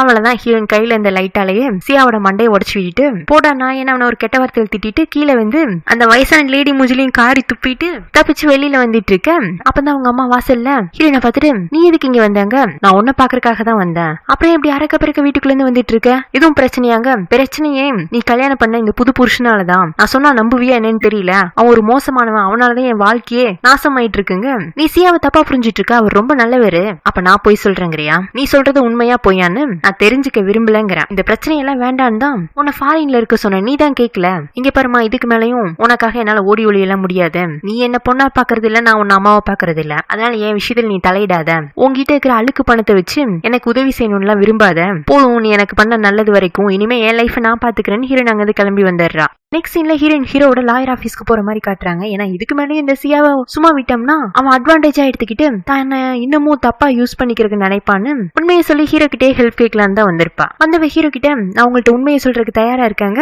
ஹீரோவும் இவ ஆக்சிடென்ட் பண்ண உண்மையை தான் சொல்ல போறான்னு சொல்லிட்டு அவளை ஒரு ரூம் கூட்டு போய் அவ பேச போறத ரெக்கார்ட் பண்ண ஆரம்பிச்சிடறான். ஹீரோயின் இவன் பண்றதெல்லாம் பார்த்துட்டு அமைதியா உட்காந்துட்டு இருக்க. சொல்லு உண்மையை சொல்லு சதீத், நான் உங்ககிட்ட எல்லா உண்மையும் சொன்னதுக்கு அப்புறமா நீங்க என்ன ஜெயில கொண்டு போய் அடைச்சிருவீங்கல்ல? ஆமா கண்டிப்பா. அப்ப சரி நான் சொல்றேன், சொல்லு நீ தானே தீவாவை ஆக்சிடென்ட் பண்ணதுங்க? ஹீரோயினும் ஆமான்னு சொல்ல வருவா. அதுக்குன்னா அவளுக்கு ஒரு கால் அட்டன் பண்ணி பேசினா இந்த டிரைவர் தான் அவன் ஜெயில இருந்து பெயில வந்திருப்பானாட்டு இருக்கு. மேடம் நான் இப்ப என் பொண்டாட்டி பிள்ளைங்க கூட தான் இருக்கேன், நான் பண்ணது ஆக்சிடென்ட்னு நம்ம லாயர் ப்ரூவ் பண்ணிட்டாரு, அதனால என்னோட தண்டனையை குறைச்சிட்டாங்க, ஆதாரங்கள் கூட எனக்கு சாதகமா தான் இருக்கு. சொல்ல போனா நான் இந்த ஆக்சிடென்ட்டுக்கு ஃபைன் கட்டினா போது என்னோட லைஃப் பழைய மாதிரி ஆயிடும், நான் உங்களுக்காக தான் இதெல்லாம் பண்ணுங்கிற உண்மை வெளியில தெரிஞ்சாதான் என் தண்டனை அதிகமாகும், இந்த விஷயத்தை நம்ம இதோட மறந்துடலான்னு அவன் பதட்டமா பேசவும் ஹீரோயின் அவன் காலை கட் பண்ணிட்டு இவ ஹீரோ ரெக்கார்ட் பண்ணிட்டு இருக்கிற இடத்துல வந்து உட்காந்துட்டு நான் சொல்ல வந்த உண்மை என்னன்னா அன்னைக்கு நடந்தது ஒரு ஆக்சிடென்ட், தீவா இறந்ததுல எனக்குமே வருத்தம் தான் அப்படின்னு இவ கிளம்ப போக ஹீரோ வந்துட்டு உட்காரு, ஒழுங்கு மரியாதையே உட்கார்ந்து நீ எந்த உண்மையை சொல்ல வந்தியோ அந்த உண்மையை சொல்லிட்டு போ, நான் இதைத்தான் சொல்லான்னு வந்தேன் சொல்லிட்டேன், இல்ல நான் எதை சொன்னா நீங்க சந்தோஷப்படுவீங்கன்னு சொல்லுங்க அதை சொல்லிட்டு போறேன். என்ன நீ அங்க டிராமா போட்டு இங்க டிராமா போட்டு கடைசியில என் ஆபீஸ்லயே வந்து டிராமா போட ஆரம்பிச்சிட்டியா? டிராமா நான் போடுறேன்னா உங்களோட காதலியோட விபத்துக்கு நீங்க கதை எழுதுறீங்கன்னே வச்சுக்கலாம், ஏன்னா உங்க காதலி விபத்துக்கு நான் தான் காரணம்னு உங்க மனசுல முடிவு பண்ணிட்டீங்க, அந்த ஸ்டேட்மெண்ட் எப்படி ப்ரூவ் பண்ணணும்னு நீங்க யோசிக்கிறீங்களே தவிர்த்து உண்மையான நீதி இன்னமும் நீங்க தேட ஆரம்பிக்கல. நான் இதுக்கு எவிடன்ஸை வெளியே தேடணும், கொலைக்காரி நீ தான் முன்னாடியே நிக்கிறல்ல, திரும்ப திரும்ப என்ன கொலைக்காரின்னு சொல்லாதீங்க, ஆதாரம் இருந்தா மட்டும் என்ன கொலைக்காரின்னு சொல்லுங்க, அந்த ஆதாரம் ஒண்ணு இல்லைங்கிறதுனாலதான் நீ வெளியில சுத்திட்டு இருக்க, ஆனா நீ தான் கொலை பண்ணன்னு எனக்கு நல்லாவே தெரியும், ஏன்னா திவா சாகிறதுக்கு முன்னாடி என்கிட்ட கால் பேசிட்டு இருந்தா, அவ உயிருக்கு போராடிட்டு இருக்கும் போது எனக்கு உன்னோட குரல் கேட்டுச்சு, நீ பரவாயில்லைய கதையில இந்த திருப்பமும் நல்லாதான் இருக்கு, அப்படி உங்க காதலியோட இறக்கும் தருவாயில அவ பக்கத்துல உட்கார்ந்து பேசிட்டு இருந்தது நான் தானே உங்களால ப்ரூவ் பண்ண முடியுமா? எனக்கு 100% ஷியூரா தெரியும் அது உன்னோட வாய்ஸ் தான். உன்னை நக்கலா சிரிக்க ஆரம்பிச்சுட்டு நம்ம ஃபர்ஸ்ட் டைம் அந்த ரோட்ல வச்சு மீட் பண்ணோம்ல, அப்போ நீங்க என்கிட்ட நான் யாருன்னே தெரியாத மாதிரி சண்டை போட்டீங்க, இப்ப என்னன்னா போன்ல கிட்ட ஏதோ ஒரு வாய்ஸ் வச்சு அது என்னோட வாய்ஸ் தான் இவ்வளவு ஷியூரா சொல்றீங்கன்னா நீங்க என்னோட ஃபேன் பாயா இல்ல என் மேல ஆசைப்படுற மத்த ஆண்களை மாதிரி என்ன ரொம்ப நாளா ஃபாலோ பண்ணிட்டு இருந்தீங்களா? போங்க வக்கீல் சார் வேலையை பாருங்கன்னு ஹீரோயின் அங்க இருந்து கிளம்ப போக நில்லடி ஒரு நிமிஷம், என்னை பொறுத்த வரைக்கும் நீ எவ்வளவு செக்ஸியா ட்ரெஸ் பண்ணிட்டு வந்தாலும் சரி இல்ல ட்ரெஸ்ஸே போடாம வந்து என் முன்னாடி நின்னாலும் நான் உன் வலையில என்னைக்குமே விழுந்துட மாட்டேன், என்னை பொறுத்த வரைக்கும் நீ ஒரு கொலைக்காரி, அதை தவிர்த்து என் மனசுல எக்ஸ்ட்ராவா ஒரு பீட் எண்ணம் கூட இல்ல, போடிங்க இருந்து ஹீரோனை துரத்தி விட்டுறான். ஹீரோனும் இதைத்தான் எதிர்பார்த்திருப்பாளட்டு இருக்கு. அவசரமா ஹீரோட ஆபீஸ்ல இருந்து வெளியில ஓடி வந்து ஒரு காரை குத்தி குத்தி அழுதிட்டு இருக்கா. திடீர்னு கார் கண்ணாடி திறக்குது. ஹீரோன் இவ்வளவு நேரமா அது அவ காருன்னு நினைச்சுதான் தன்னோட கோபத்தெல்லாம் கார் கண்ணாடியில காட்டிட்டு இருந்திருப்பா. ஆனா கார் வேற யாருதோ. அந்த கார்காரனுக்கு ஹீரோயின் கையாலேயும் மூஞ்சிலேயே ஒரு குத்து வேற. சாரி சார் தெரியாம பண்ணிட்டேன்னு இருக்குன்னு ஹீரோயின் அந்த ஆள் கிட்ட மன்னிப்பு கேட்க காருக்குல இருந்து ஒருத்தர் இறங்கி வரான். இவன் ஒரு நேவி ஆபீசர். இவன் பேரு ஜேட். ரொம்ப பாசிட்டிவான ஜாலியான கேரக்டர். ஹீரோயினுக்கு அவன் கூட ஒரு இன்ட்ரோடக்ஷன் கிடைக்குது. இப்ப அப்படியே இந்த ஜேட்டோட ஃபேமிலியை காட்டுறாங்க. இவனோட குடும்பம் நல்ல ரிச்சான குடும்பம். இவனுக்கு ஒரு தங்கச்சி இருக்கா. அவ லாயரு. அவங்க அம்மா ஒரு ஸ்கூல்ல ஓன் பண்ணிட்டு இருக்காங்க. ஒரு நல்ல கியூட்டான ஃபேமிலி. இந்த ஃபேமிலி ஓன் பண்ற ஸ்கூல்ல தான் நம்ம ஹீரோனோட ஃப்ரெண்ட் டாரா கிட்ஸ் டீச்சரா ஒர்க் பண்ணிட்டு இருக்கா.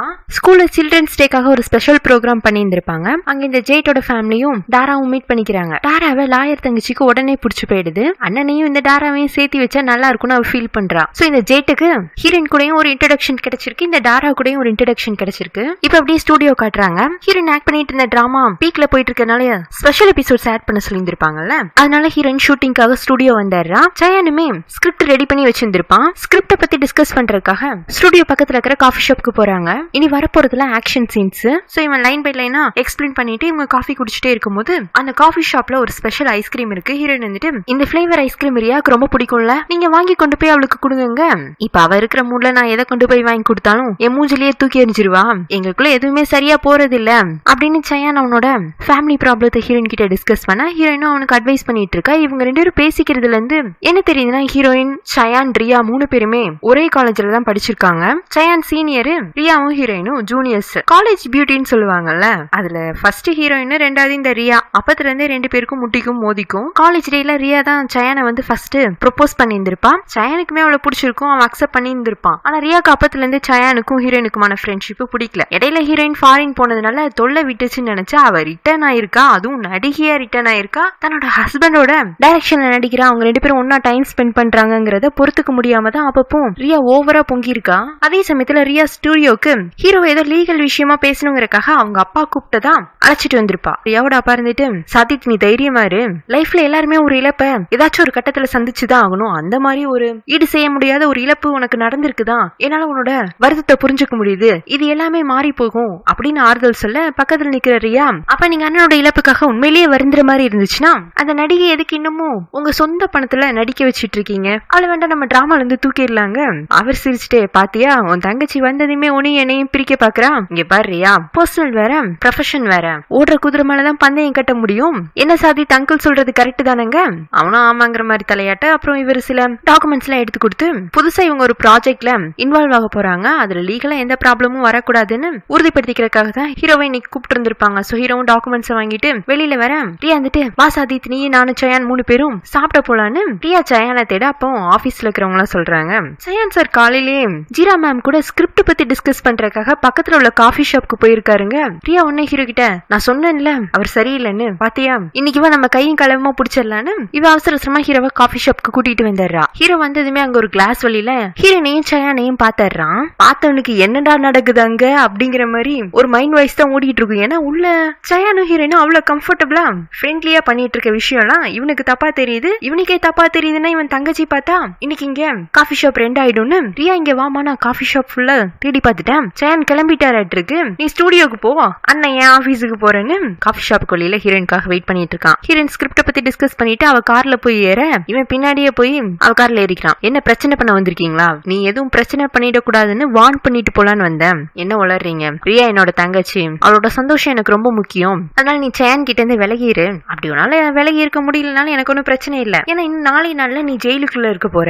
ஹீரோன் அதிர்ச்சி அவனை பார்க்க என்ன பயமா இருக்கா, நீ வேலை பேசின செக்யூரிட்டி கார்டு இப்ப என்னோட கஸ்டடியில தான் இருக்கான், அவன் எப்போ உண்மையை வாய் திறந்து சொல்றானோ அப்ப நீ உள்ள கம்பி எண்ணிட்டு இருப்ப, சோ உன்னோட சுதந்திர நாட்களை விரல் விட்டு எண்ணிட்டே இரு, உனக்கு நான் விளங்க மாட்டிருக்கு சீக்கிரமே உன் வீடு தேடி வருவேன்னு ஹீரோனை மிரட்டிட்டு போயிடுறான். அந்த வீக்கெண்ட் திரும்பவும் ஹீரோ திவாவோட அம்மா பாக்குறதுக்காக வரான். அவன்கிட்ட அம்மா இருந்துட்டு அன்னைக்கு நீ ஏதோ அந்த ஜீரா பொண்ண தண்ணிக்குள்ள தள்ளி விட்டுட்டியாமே, பக்கத்து வீட்டுல இருந்தவங்கள சொன்னாங்க, எனக்கு புரியுது நான் எந்த அளவுக்கு வேதனையோடையும் வருத்தத்தோடையும் இருக்கணும் அதே மாதிரி நீயும் உன்னோட வாழ்க்கையை இழந்திருக்கன்னு, அதுக்காக என் பொண்ணு விரும்பின உன்ன என்னால அரக்கனா பார்க்க முடியாது, இந்த கேஸ விட்டுருப்பா, என் பொண்ணோட விதி இதுதான், நான் ஏத்துக்கிறதுக்கு கொஞ்சம் கொஞ்சமா பழகிட்டு இருக்கேன், ஆனா என்னால ஏத்துக்க முடியாது அப்படின்னு ஹீரோ கோமா சொல்லிட்டு இருக்கும் போது அவனுக்கு அவனோட போலீஸ் ஃப்ரெண்டு கிட்ட இருந்து கால், டேய் நாங்க இந்த செக்யூரிட்டி கார்டு கிட்ட விசாரிச்சிட்டோம்டா, அன்னைக்கு ஃபேஷன் ஷோ நடந்தப்போ பார்க்கிங் லாட்ல ஏகப்பட்ட கார் இருந்திருக்கு, சோ எந்த கார்ல யார் ஏறுறாங்க யார் போறாங்கிறத அவன் டீடைல்டா கவனிக்கலன்ட்டான், சோ அவனோட ஸ்டேட்மெண்ட் இனிமே நம்மளுக்கு இந்த கேஸ்ல உதவியா இருக்காது, இப்ப அடுத்து என்ன பண்ணலாங்க, இல்ல அந்த செக்யூரிட்டி கார்டு ஏதோ ஒன்னு மறைக்கிறான், நான் அவனை டைரக்டா பார்த்து பேசிக்கிறேன்னு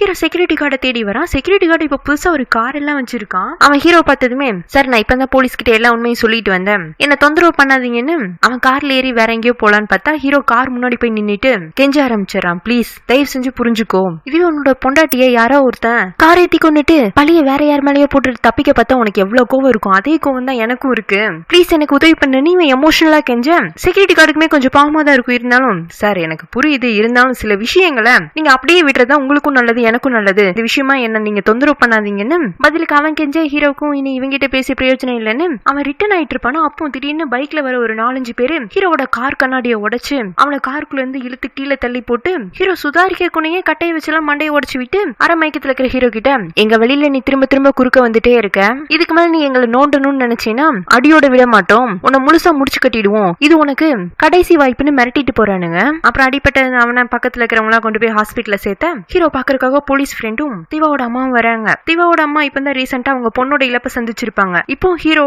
ஹாஸ்பிட்டல் அடிபட்டு கிடக்கான். சோ அவங்க ரொம்பவே பயத்துல இருக்காங்க. போலீஸ் ஃப்ரெண்ட் வந்துட்டு யாடா உன்னை இப்படி அடிச்சு போட்டதுங்க, எனக்கு ஜீரா மேலதான்டா சந்தேகமா இருக்குங்க, ஆனா எனக்கு என்னமோ இந்த விஷயம் ஜீரா பண்ண மாதிரி தோணல, நம்மளோட வேற ஏதோ ஒரு எதிரி தான் உன்னை மிரட்டி இருக்கான், ஏன்னா ஜீராவோட கேஸ் முடிஞ்சு 2 நாள் ஆயிடுச்சு, டிரைவர் மேலதான் முழு குற்றச்சாட்டுன்னு அவங்க வக்கீல் ப்ரூவ் பண்ணிட்டாரு, அவனும் ஃபைனை கட்டிட்டு இனி ஒரு 6 மாசத்துல வெளியிலேயே வந்துருவான்டா. ஹீரோ உடனே அவசர அவசரமா பெட்ல இருந்து எழுந்துச்சு அவனுக்கு ட்ரிப்ஸ் போயிட்டு இருக்கிற ஒயர் எல்லாம் கழட்டி எரிஞ்சிட்டு ஷர்ட்டை மாட்டிட்டு எங்கேயோ கிளம்பிட்டு இருக்க. திவாவோட அம்மா இருந்துட்டு எங்க போற, நீதியை தேடி போயிட்டு இருக்கேன், போதும்பா நீ எதுவும் தேட வேண்டாம், நான் தான் முன்னவே சொன்னேன்ல என் பொண்ணோட விதி இதுதான் முடிஞ்சு போயிருச்சு, எனக்கு இப்ப இருக்கிறது நீதான், உன்னதான் நான் என்னோட பையனா நினைச்சிட்டு இருக்கேன், என்னால உன்னையும் இழக்க முடியாது, நீ என்ன உன்னோட அம்மாவை நினைக்கிற மாதிரி இருந்துச்சுன்னா என் பொண்ணோட கேஸ நீ இதுக்கு மேல எடுத்து நடத்த வேண்டாம், யாருக்கும் தண்டனை வாங்கி கொடுத்து நம்மளுக்கு மனசாந்தி கிடைச்சிடாது, அவங்கவுங்க பண்ண தப்புக்கு அவங்களோட கர்மாவே அவங்களுக்கு திருப்பி செய்யும், ப்ளீஸ் பா விட்டுருப்பான்னு கெஞ்ச ஹீரோவும் அவங்களுக்கு ப்ராமிஸ் பண்ணி கொடுக்குறான். சரிம்மா நான் உங்களுக்காக இனிமே இந்த கேஸ ப்ரொசீட் பண்ண மாட்டேன்னு. இருந்தாலும் ஹீரோக்கு மனசே கேட்கல. வீட்டுல தனியா உட்காந்து திவாவோட போட்டோ எடுத்து வச்சுட்டு ஒரு பழைய இன்சிடென்ட் ஒன்னு யோசிச்சு பாக்குறான். ஹீரோட ஃபர்ஸ்ட் கேஸே ஒரு டிவோர்ஸ் கேஸ் தான். அந்த கேஸ்ல ஹஸ்பண்ட் ஒய்ஃப்க்கு ஹீரோ சக்சஸ்ஃபுல்லா டிவோர்ஸ் வாங்கி கொடுத்திருப்பான். அது திவாவுக்கு சுத்தமா பிடிச்சிருந்திருக்காது. சோ அவ இவன்ட்ட என்ன சொல்லிருப்பானா, ஒரு குடும்பத்தை பிரிக்கிறது பெரிய பாவம், நீங்க இனிமே இந்த மாதிரி கேஸ் எல்லாம் எடுக்க கூடாது, கிரிமினல் கேசஸ் மட்டும் தான் நீங்க ஹேண்டில் பண்ணணும், கிரிமினல் கேஸ்ல நீதி கிடைக்கிறதுக்கு நேரம் எடுக்கலாம், ஆனா தப்பு செய்யறவங்களுக்கு கண்டிப்பா நீங்க தண்டனை வாங்கி கொடுப்பீங்கன்னு நம்பிக்கை எனக்கு இருக்குன்னு இருப்பான். ஆனா இன்னைக்கு அந்த தண்டனைய திவாவோட கேஸ்லயே அவனால குற்றம் செய்தவங்களுக்கு வாங்கி கொடுக்க முடியலையேங்கிற வேதனை அவனோட மனசை போட்டு நோகடிக்குது. இப்போ 1 month லேட்டர்னு போடுறாங்க. முன்னெல்லாம் ஹீரோயின் எப்பவாச்சுதான் மியூசிக் டீச்சரை பார்க்க போவா, இப்பெல்லாம் அடிக்கடி பார்க்க போறா. போகும்போதெல்லாம் குழந்தைங்களுக்கு தேவையான திங்ஸ் எல்லாம் வாங்கிட்டு போய் டீச்சர் கையில கொடுத்து இது எப்படியாச்சு 4 வீடு தள்ளி இருக்கிற திவாவோட வீட்டுல கொண்டு போய் சேர்த்திருங்க, அந்த குழந்தைங்களுக்கு நீங்க குடுக்கற மாதிரி கொடுத்துருங்கன்னு இவ அப்பப்போ டீச்சரை வச்சு அங்குள்ள குழந்தைங்களுக்கு இவ செய்யணும்னு நினைக்கிறதெல்லாம் செஞ்சுட்டு இருக்கா. டீச்சரும் பொறுத்து பார்த்துட்டு போதுஞ்சிரா இதுக்கு மேல என்னால அந்த வீட்டுக்கு போக முடியாது, இப்பவே என் வீட்டை சுத்தி இருக்கிறவங்க எல்லாம் தனியா இருக்கிற திவாவோட அம்மாவை நான் உசார் பண்ண பாக்குறேன்னு தப்பு தப்பா பேச ஆரம்பிச்சிட்டாங்க. நானும் எத்தனையோ ஸ்டூடெண்ட்ஸ்க்கு மியூசிக் சொல்லி கொடுத்தேன், ஆனா உன்னை என்னைக்கு ஸ்டூடெண்டா ஏத்துக்கிட்டனோ அன்னையில இருந்து எனக்கு ஒரே தலைவலியா இருக்குன்னு அவர் பாவம் நொந்துட்டு இருக்காரு. இந்த பக்கம் ஹீரோவும் திவாவோட அம்மாவை பாக்குறதுக்காக ரொம்ப நாள் கழிச்சு வந்திருப்பான். அவங்க திவாவோட கேஸை எடுத்து நடத்தக்கூடாதுன்னு சொல்லி இருந்திருப்பாங்கல்ல, அந்த மன வருத்தத்துல இருந்தனால இப்பதான் ஓரளவுக்கு நார்மல் ஆகி அவங்கள பாக்குறக்கே வந்திருப்பான். திவாவோட அம்மா ஆப்பிள் எல்லாம் எடுத்துட்டு எங்கேயோ கிளம்ப போக எங்கம்மா போறீங்க, இல்லப்பா நம்ம வீட்டுல இருந்து 4 வீடு தள்ளி ஒரு மியூசிக் டீச்சர் இருக்காரு, அவர் இப்பெல்லாம் இந்த குழந்தைங்க மேல ரொம்பவுமே பாசமா இருக்காரு, அதான் குழந்தைங்க அவருக்காக ஆப்பிள் கட் பண்ணி வச்சிருக்காங்க, நான் குடுக்க போயிட்டு இருக்கேங்க, இல்லம்மா என்கிட்ட கொடுங்க நான் போய் கொடுத்துட்டு வந்தேன்னு ஹீரோ ஆப்பிள் எடுத்துட்டு டீச்சர் வீட்டுக்கு வந்துட்டு இருக்கான். அந்த சமயத்துல ஹீரோயினிங்க ஒரு மியூசிக்க போட்டு விட்டுட்டு டீச்சர் வீட்டுல டான்ஸ் ஆடிட்டு இருக்கா. அவருக்கு பார்க்க வயிறெல்லாம் எரியுது. இவ ஒருத்தி தப்பு செஞ்சுட்டு எவ்வளவு சந்தோஷமா ஆட்டமான ஆட்டம் போட்டுட்டு இருக்கா, ஆனா நம்ம மட்டும் எல்லாரும் ஒவ்வொரு பக்கம் சோத்துல மண்டையை முட்டிட்டு அழுதுட்டு இருக்கோம் அப்படின்னு இவன் ஹீரோயினை முறைச்சு பார்த்துட்டு இருக்க. டான்ஸ் ஆடிட்டு இருந்த ஹீரோயின் ஹீரோவை கவனிக்காம அவன் மேல வந்து மோதிடுறா. அப்போ ஹீரோ இன்ச்சு கூட அங்க இருந்து நகர்ல. ஹீரோயின் இன்னுமே முறைச்சு பார்த்துட்டு இருக்க. ஹீரோயின் அவங்க கிட்ட இருந்து விலகி நின்னு உங்களுக்கு ஏதோ அடிப்பட்ட ஹாஸ்பிட்டல்ல அட்மிட் ஆயிருந்தீங்கன்னு கேள்விப்பட்டேன், இப்ப நல்லா இருக்கீங்களாங்க, பரவாயில்லையே, என்ன பத்தின இன்ஃபர்மேஷன்லாம் உனக்கு ரொம்ப ஃபாஸ்டா ரீச் ஆகுதாட்டு இருக்கு, இப்ப நீ அக்கறையோட கேட்டியா இல்ல அடிச்சது பத்தலையோ நினைக்கிறியா, என்ன தேடி பிரச்சனை பண்ணே வந்திருக்கீங்களா, இல்ல நான் ஆப்பிள் கொடுத்துட்டு போலான்னு தான் வந்தேன்னு இவன் டேபிள்ல ஆப்பிள வச்சுட்டு எப்படி உன்னால மட்டும் எதை பத்தியும் யோசிக்காம இவ்வளவு சந்தோஷமா இருக்க முடியுது, ஏன்னா என் மனசுக்குள்ள யார் மேலையும் கோபமோ வன்மமோ இல்ல, ஆனா மிஸ்டர் சாதித் உங்க மனசுல அது நிறையவே இருக்கு, நான் வேண்டாம் உங்களுக்கு ஒரு உதவி செய்யட்டுமா, உங்களுக்கு ஒரு 2 minutes டைம் தரேன், நீங்க என் மேல உள்ள உங்க கோபத்தெல்லாம் என்கிட்ட கொட்டிக்கலாம், ஸ்டார்ட் பண்ணுங்கங்கறா. உன்னை கொன்னாதான் என்னோட கோபம் ஃபுல்லா தனியும், இந்த 2 நிமிஷத்துல நான் உன்னை கொலை பண்ணட்டுமாங்க, ஓகே சாதித் நான் ரெடி, என்ன கொலை பண்ணுங்க, எப்படி பண்ண போறீங்க, தண்ணியில தள்ளி விட்டா இல்ல உங்க கையை வச்சு என் கழுத்தை நெரிச்சா அப்படின்னு சொல்லிட்டே ஹீரோட கையை எடுத்து இவளே அவ கழுத்துல வச்சுட்டு காட்டுங்க எனக்கு மரண பயத்தை காட்டுங்க, ஒருவேளை என்னோட சாவு உங்களோட காதலியோட இழப்ப ஈடு செய்யணும், என்ன 2 நிமிஷத்துல கொன்னுருங்கங்கறா. என்ன நான் உன்னை கொல்ல மாட்டேங்கிற ஆணவத்துல பேசிட்டு இருக்கியா, இல்ல நான் உண்மையிலேயே சாகருக்கு தயாரா தான் இருக்கேன், என்ன கழுத்து நெருங்கன்னு இவ கத்த ஹீரோவே கழுத்து நெரிச்சிடறான். ஹீரோனுக்கு அப்படியே மூச்சு விட்டுறதே கஷ்டமா கஷ்டமாயிடுது. அப்ப இவனே அவளை புடிச்சு தள்ளி விட்டுட்டு எனக்கு உன்னை கொல்லணும்னு தான் தோணுது, ஆனா நீ யார கொலை பண்ணியோ அந்த அப்பாவி ஜீவனோட அம்மா உனக்கு மன்னிப்பு கொடுத்துட்டாங்க, உன்னை எதுவும் பண்ணக்கூடாதுன்னு என்ன கையை கட்டி போட்டுட்டாங்க.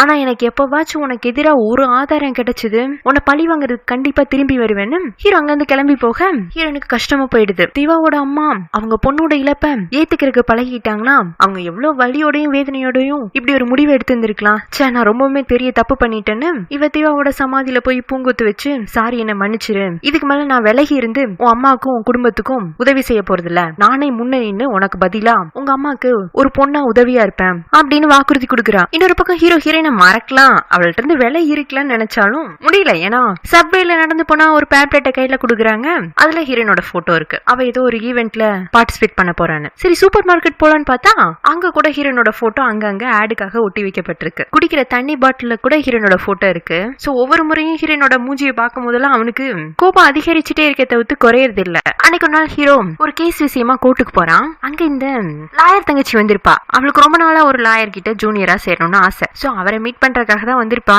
ஆனா இவகிட்ட அந்த அளவுக்கு ப்ரொஃபைல் இல்லன்னு அவரு ரிஜெக்ட் பண்ணிருப்பாரு. இவ வருத்தத்தோட அங்க வெரண்டால் நடந்துட்டு இருக்கா. அங்க ஒரு சின்ன பையன் உட்கார்ந்து அழுதுட்டு இருப்பானா. இவன் அந்த குழந்தைக்கு விளையாட்டு கட்டி சமாதானப்படுத்திட்டு இருப்பா. அதை ஹீரோ பாத்துறான். இதே மாதிரிதான் திவாவும் குழந்தைங்க மேல ரொம்பவுமே பாச காட்டுவா. வீட்டுல 5 குழந்தைங்க அடாப்ட் பண்ணி வச்சிருக்கும் போதே தெரிஞ்சிருக்கும். ஹீரோவுமே இந்த லாயர் தங்கச்சி கொஞ்ச நேரத்துக்கு முன்னாடி இனி ஜூனியரா சேர்த்துக்கோங்கன்னு கெஞ்சிட்டு இருந்ததை பாத்திருப்பா. அதனால அவளை கூப்பிட்டு நீ என்கிட்ட ஜூனியரா சேர்ந்துக்கிறியாங்க, அவ ஹாப்பியா ஏறா. அதோட நிக்காம அன்னைக்கு ஹீரோ ஹேண்டில் பண்ற கேஸ லாயர் தங்கச்சியை வச்சு வாதாடுறான். அப்பப்ப இவனும் சின்ன சின்ன குறிப்புகள்லாம் கொடுப்பான். அதை வச்சு இவ சக்சஸ்ஃபுல்லா அந்த செஷனையும் கம்ப்ளீட் பண்ணிடுவா. ஹீரோவும் பரவாயில்ல, இந்த பிள்ளைகிட்ட டேலண்ட் இருக்கு, நல்ல ஆளதான் செலக்ட் பண்ணிருக்கிறோம்னு நினைச்சுக்கிறான். இப்ப அப்படியே தாராவை காட்டுறாங்க. அவளுக்கு புக்ஸ் படிக்கணும் ரொம்ப பிடிக்கும். இந்த தாரா யாருன்னு தெரியுதா, நம்ம ஸ்ரீ தான். இந்த டிராமாலையும் அவளுக்கு புக்ஸ்னா ரொம்ப பிடிக்க மாட்டிருக்கு. சோ ஒரு புக்கை செலக்ட் பண்ணிடுறா. செலக்ட் பண்ணி என்ட்ரி போட்டு வாங்கிக்கிறா. அந்த புக்குக்குள்ள ஏதோ டிக்கெட்ஸ் இருக்கு. அது அங்க உள்ள ஒரு லைப்ரரிட்ட கொடுத்து இது இந்த புக்கை ரீசெண்டா ரிட்டர்ன் பண்ணவங்களோட டிக்கெட் ஆட் இருக்கு, அவங்க தேடி வந்தாங்கன்னா கொடுத்துருங்க. கரெக்டா அந்த இடத்துக்கு ஜேட்டு வந்துடுறான். அவன் தான் கொஞ்ச நேரத்துக்கு முன்னாடி இந்த புக்கை ரிட்டர்ன் பண்ணிட்டு போயிருந்திருப்பான் இருக்கு. சோ 2 பேருக்கும் திரும்பவும் ஒரு சந்திப்பு. வாங்க அப்படியே வெளியில போய் சாப்பிடலாமே அப்படின்னு சொல்லிட்டு இந்த ஜேட்டு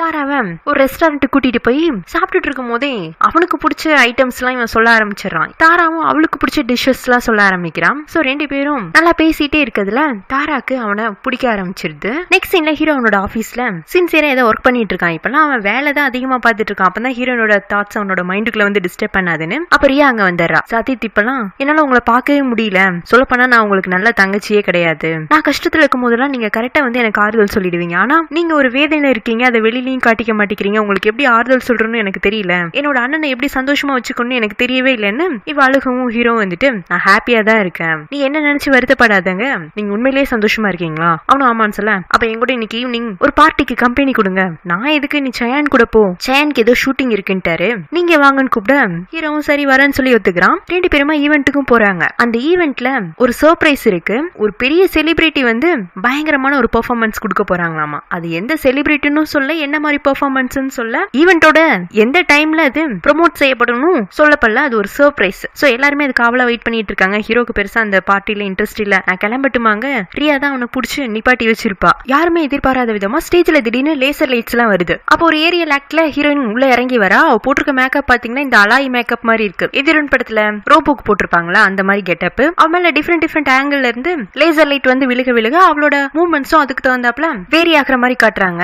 எல்லாரும் அசந்து போய் பாத்துட்டு இருக்க.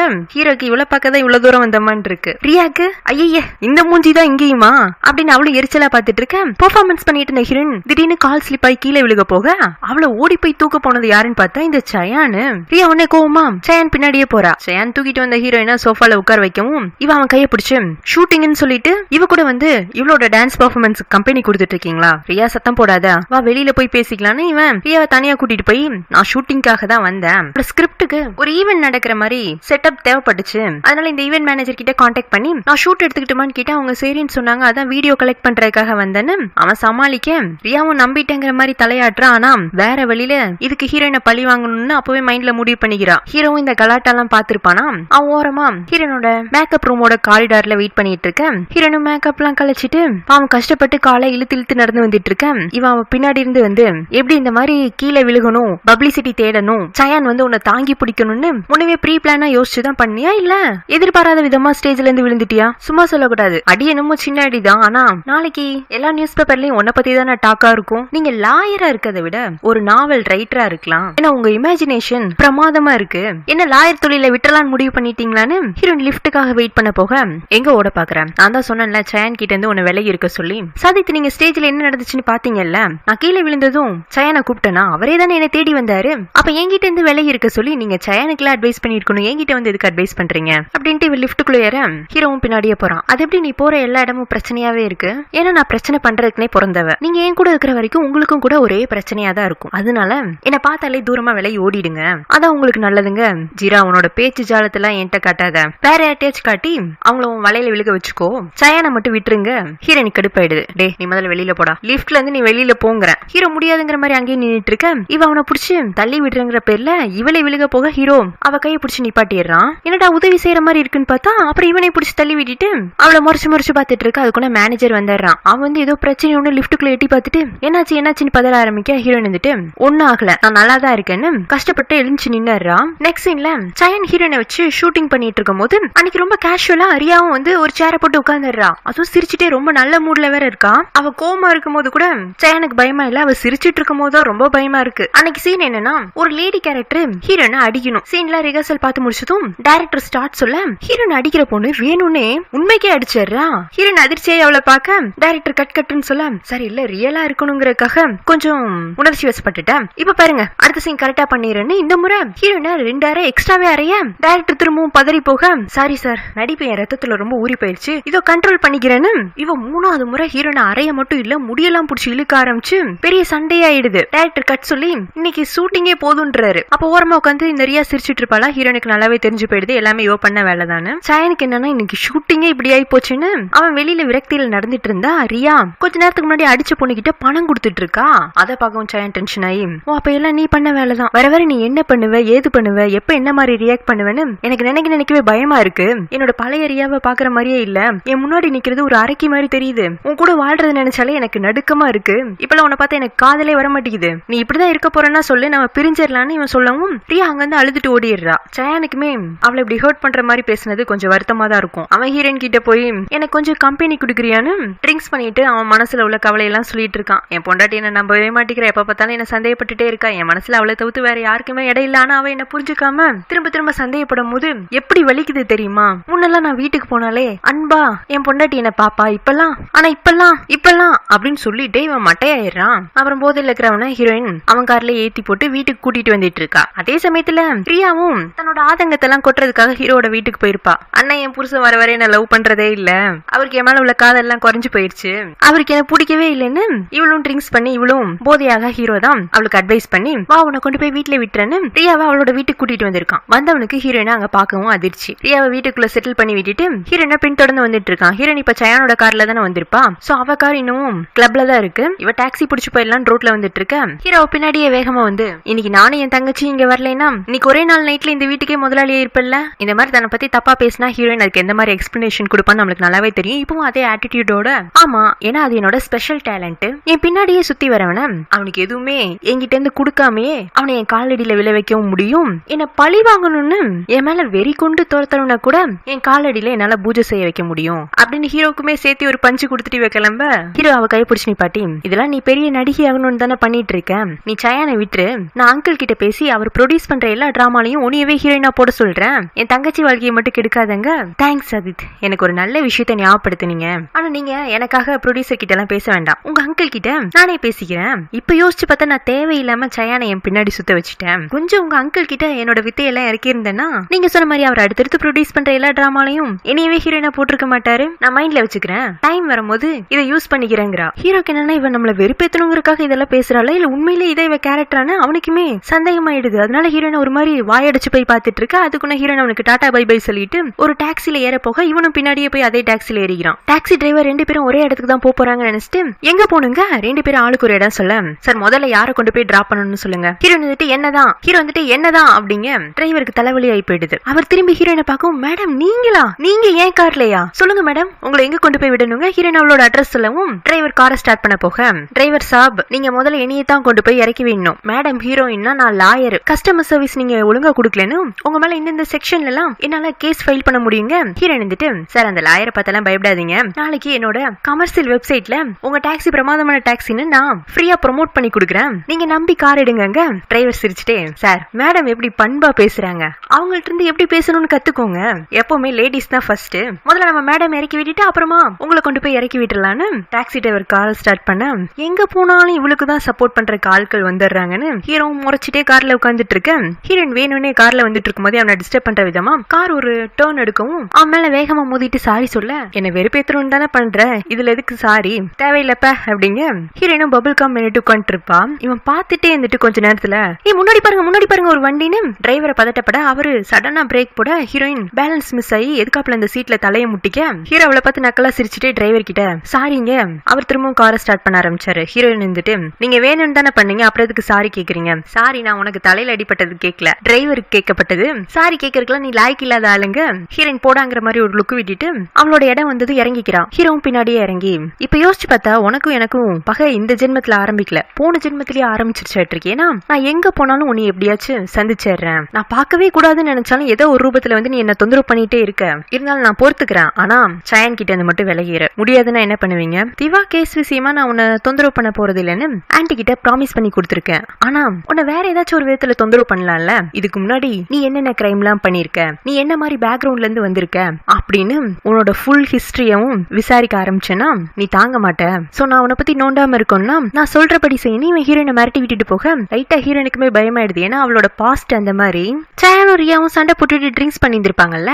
ரியா காலையில கண்ணு முழிச்சு பக்கத்துல இன்னும் தூங்கிட்டு இருக்க சயானை பாக்குறான். அவன் சொல்லிருப்பான்ல, நீ நான் லவ் பண்ண ரியா மாதிரியே இல்லன்னு இருப்பான். யோசிச்சு பார்த்தா இவ்வளவுமே ரொம்பவுமே மாறின மாதிரி இருக்கு. முதல்ல எவ்வளவு லவ்விங் கப்பலா இருந்தோம், இவங்க லவ் பண்ணது, ப்ரொபோஸ் பண்ணது, கல்யாணம் பண்ணது எல்லாமே ஞாபகத்துக்கு வருது. சே எவ்வளவு அழகான ரிலேஷன்ஷிப், அதை என்னோட ஆத்திரத்தாலையும் கோபத்தாலையும் நான் கெடுத்துட கூடாது, நான் பழைய ரியாவா மாறுறேன், அதுவும் இன்னைக்கே மாறுன்னு சொல்லிட்டு இவ சீக்கிரமா எழுந்துச்சு கிச்சன்ல போய் சமைக்கிறான்னு பார்த்தா சயானுக்கு பிடிச்சதெல்லாம் ஆர்டர் பண்ணி பிளேட்ல அடிக்க வச்சு சயானுக்காக வெயிட் பண்ணிட்டு இருக்க. அதை பாக்குற அவங்க அப்பா, நீ மாப்பிள்ளை ஏமாத்துறதுக்காக ஏதோ பண்றேன்னு தெரியுதுமா, ஆனா நீ ஒரு டைரக்டரோட பொண்டாட்டிங்கிறத மறந்துடக்கூடாது, வேஷம் கட்டணும்னு முடிவு பண்ணிட்டா முழுசா அதுல மூழ்கிடணும். இப்ப நீ தானே இதெல்லாம் சமையல் செஞ்சுதான் காட்டிக்க போற, முதல்ல அதுக்கான அங்க அடையாளங்களை எல்லாம் உன்னோட தோற்றத்துல உருவாக்கணும்னு இவர் ஆப்ரான கொண்டு வந்து மாட்டி விடுறாரு. கொஞ்சம் மாவு சாஸ் எல்லாம் தான் பொண்ணு மூஞ்சில கொட்டிட்டு இப்பதான் அம்சமா குடும்ப இஸ்திரி மாதிரி இருக்க. இப்ப சயான் எழுந்து வரவும் இந்த கெட்டப்ல போய் அவரை சாப்பிடுவாங்கன்னு கூப்பிட்டேன்னா அவரும் பாசமா வந்துருவாருங்க.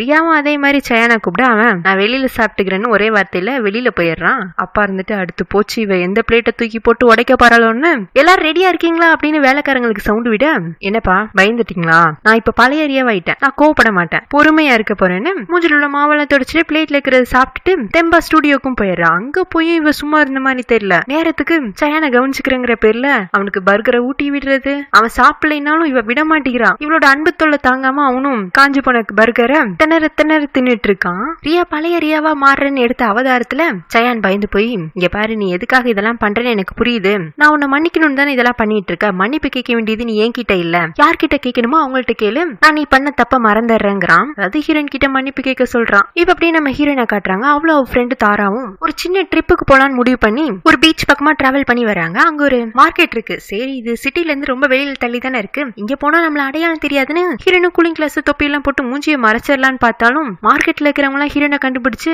ஏய் நம்ம ஏரியாக்கு பிரபல நடிகை வந்திருக்காங்கன்னு மாலை மரியாதையெல்லாம் செஞ்சு நீங்க காசு கொடுக்காமே நாங்க கை நிறைய பொருள் தருவோம்னு ஹீரோயினை சகல மரியாதையோட வழி அனுப்பிச்சு வைக்கிறாங்க. இவங்க போற பீச் சைட் ட்ரிப்புக்கு தான் இந்த நேவி ஆபீசர் ஜேட்டும் அவன் தங்கச்சி லாயரும் வந்திருப்பாங்க. அவ ஹீரோ கிட்ட ஜூனியரா சேர்ந்துட்டால, அதை செலிப்ரேட் பண்றதுக்காக தான் அவங்க அந்த பக்கமா வந்திருப்பாங்க. சோ எல்லாருமே ஒன்னா மீட் பண்ணிக்கிறாங்க. சரி ஏன் இந்த ட்ரிப்ப சேர்ந்து என்ஜாய் பண்ணக்கூடாது அப்படின்ட்டு டின்னரை இந்த ஜேட்டோட பீச் ஹவுஸ்ல ஸ்பெண்ட் பண்றாங்க. சாப்பாடு டான்ஸ் ஆட்டம் பாட்டோன்னு அந்த இடமே களை கட்டிடுது. லாயர் தங்கச்சிக்கு அவ அண்ணனையும் டாராவையும் சேர்த்து வைக்கணும்னு எண்ணம். ஆனா ஜேட்டுக்கு என்னன்னா ஹீரோயின் மேலதான் கண்ணு. அது போக டாரா வேற ஜேட்ட டாவடிச்சிட்டு இருக்கா. இது ஒரு முக்கோண காதல் கதையா போய்கிட்டு இருக்கு. ஒரு பக்கம் பார்ட்டி எல்லாம் முடிஞ்சதுக்கு அப்புறமா எல்லாரும் அவங்கவுங்க வேலையை பார்த்துட்டு கிளம்பிடுறாங்க.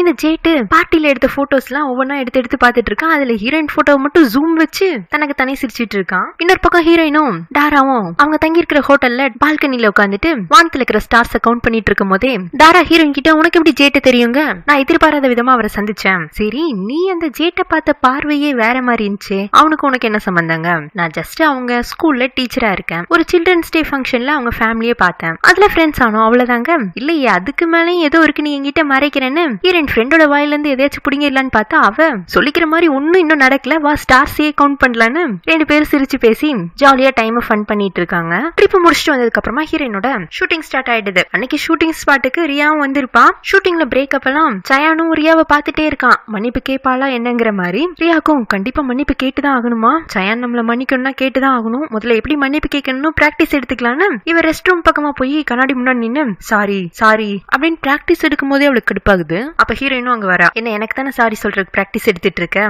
அது அவசியம் இல்ல, நான் ஒன்னு சொல்லட்டுமா, நீ வீணா என் மேல கோப்பட்டு உன் வாழ்க்கையை கெடுத்துட்டு இருக்க. இந்த டிராமா முடிஞ்சதுக்கு அப்புறமா நான் இந்த செட்ல இருந்தே பேக்கப் ஆகி போயிடுவேன். இதை இந்த முறை நீ சயானோட பொண்டாட்டிங்கிறதுனால உன்னை மன்னிச்சு விடுறேன். ஆனா அடுத்த முறை அனாவசியமா என் மேல உன் கையோ இல்ல நீ கூலிக்கு வைக்கிற ஆள் கையோ பட்டுச்சு அடி வாங்கிட்டு அழுதுட்டு இருக்காள் நான் கிடையாது, திருப்பி வந்து அரைஞ்சிருவேன், அப்புறம் உனக்கு அசிங்கமா போயிடும் அப்படின்னு ஹீரோயின் மிரட்டுற மாதிரியே இருக்கு, அவளுக்கு புத்தி சொல்ற மாதிரியே இருக்கு. ரியாவும் எதுக்கு வம்புன்னு சாரி அப்படின்னு ஒரு வார்த்தையும் கேட்டுறா. நெக்ஸ்ட் சீன்ல ஹீரோயின் ஷூட்டிங் பேக்கப் ஆனதும் அவசர அவசரமா இதோ திங்ஸ் எல்லாம் வாங்கிட்டு கிளம்பிட்டு இருக்கேன், மேனேஜர் இருந்துட்டு எங்க போற, இப்பெல்லாம் நான் ஃப்ரீ டைம் கிடைச்சா எங்க போனா அங்கதான் போயிட்டு இருக்கேன், இனி நாளைக்கு 2 மணிக்கு தான் என்ன பார்க்க முடியும்னு சொல்லிட்டு மியூசிக் டீச்சரை பார்க்க வந்திருக்கா. இங்க மியூசிக் டீச்சர் வீட்டுக்கு திவாவோட அம்மா மாங்காய் கொண்டு வந்திருப்பாங்க.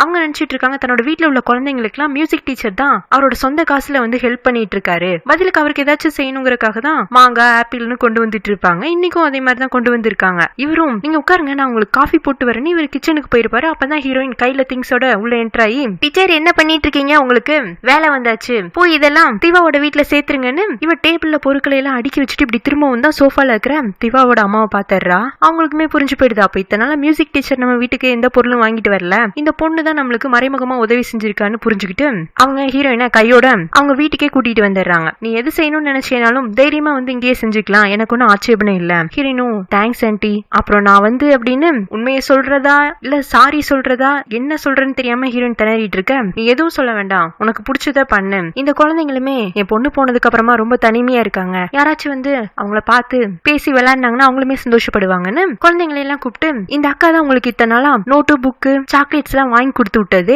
இன்னைக்கும் கூட வாங்கிட்டு வந்திருக்காங்க பாருங்க, அக்காக்கு ஹாய் சொல்லுங்க. குழந்தைங்களும் ஹீரோயின் கூட இன்ட்ரோடியூஸ் ஆயிடுறாங்க. அப்புறம் நாங்களும் அக்காக்கு திருப்பி ஏதாச்சும் கொடுக்க போறோம்னு சொல்லிட்டு இங்க இருக்கிற ஒவ்வொரு குழந்தைங்களுமே ஒவ்வொரு கோழி வளர்த்துவாங்க, அது அவங்களுக்கு ரொம்ப ஸ்பெஷல். அந்த கோழியோட முட்டையெல்லாம் கலெக்ட் பண்ணிட்டு வந்து ஹீரோயினுக்கு கிஃப்டா கொடுக்கலான்னு பார்த்தா கோழி எல்லாம் ஒவ்வொரு பக்கம் பறக்க ஆரம்பிச்சிருது. குழந்தைங்க எல்லாம் கோழியை பிடிக்க ஓடிட்டு இருக்க ஹீரோயினும் நானும் வர இனியும் சேர்த்திக்கோங்கன்னு இவளும் கோழி பிடிக்க ஆரம்பிச்சிடுறான். திவாவோட அம்மாவும் இதெல்லாம் பார்த்துட்டு இருப்பாங்க. அவங்களுக்கு என்னமோ ஹீரோயினை பார்த்தா அப்படி ஒன்னும் கொலகாரி மாதிரி எல்லாம் தெரியல, ஏதோ ஒரு வகையில ஒரு தப்பு பண்ணிட்டு அதுக்கு பிராய்ச்சித்தம் தேடுற பாவப்பட்ட ஜென்மமா தான் தெரியுது. ஹீரோயின் கோழி பிடிச்சிட்டே இருக்கல, திடீர்னு ஒருத்தர் மேல மோதிடுறா. திரும்பி பார்த்தா ஹீரோயின் இந்த வீட்டுக்கு வரும்போதெல்லாம் அவனும் வந்துடுறான் நாட்டுருக்கு.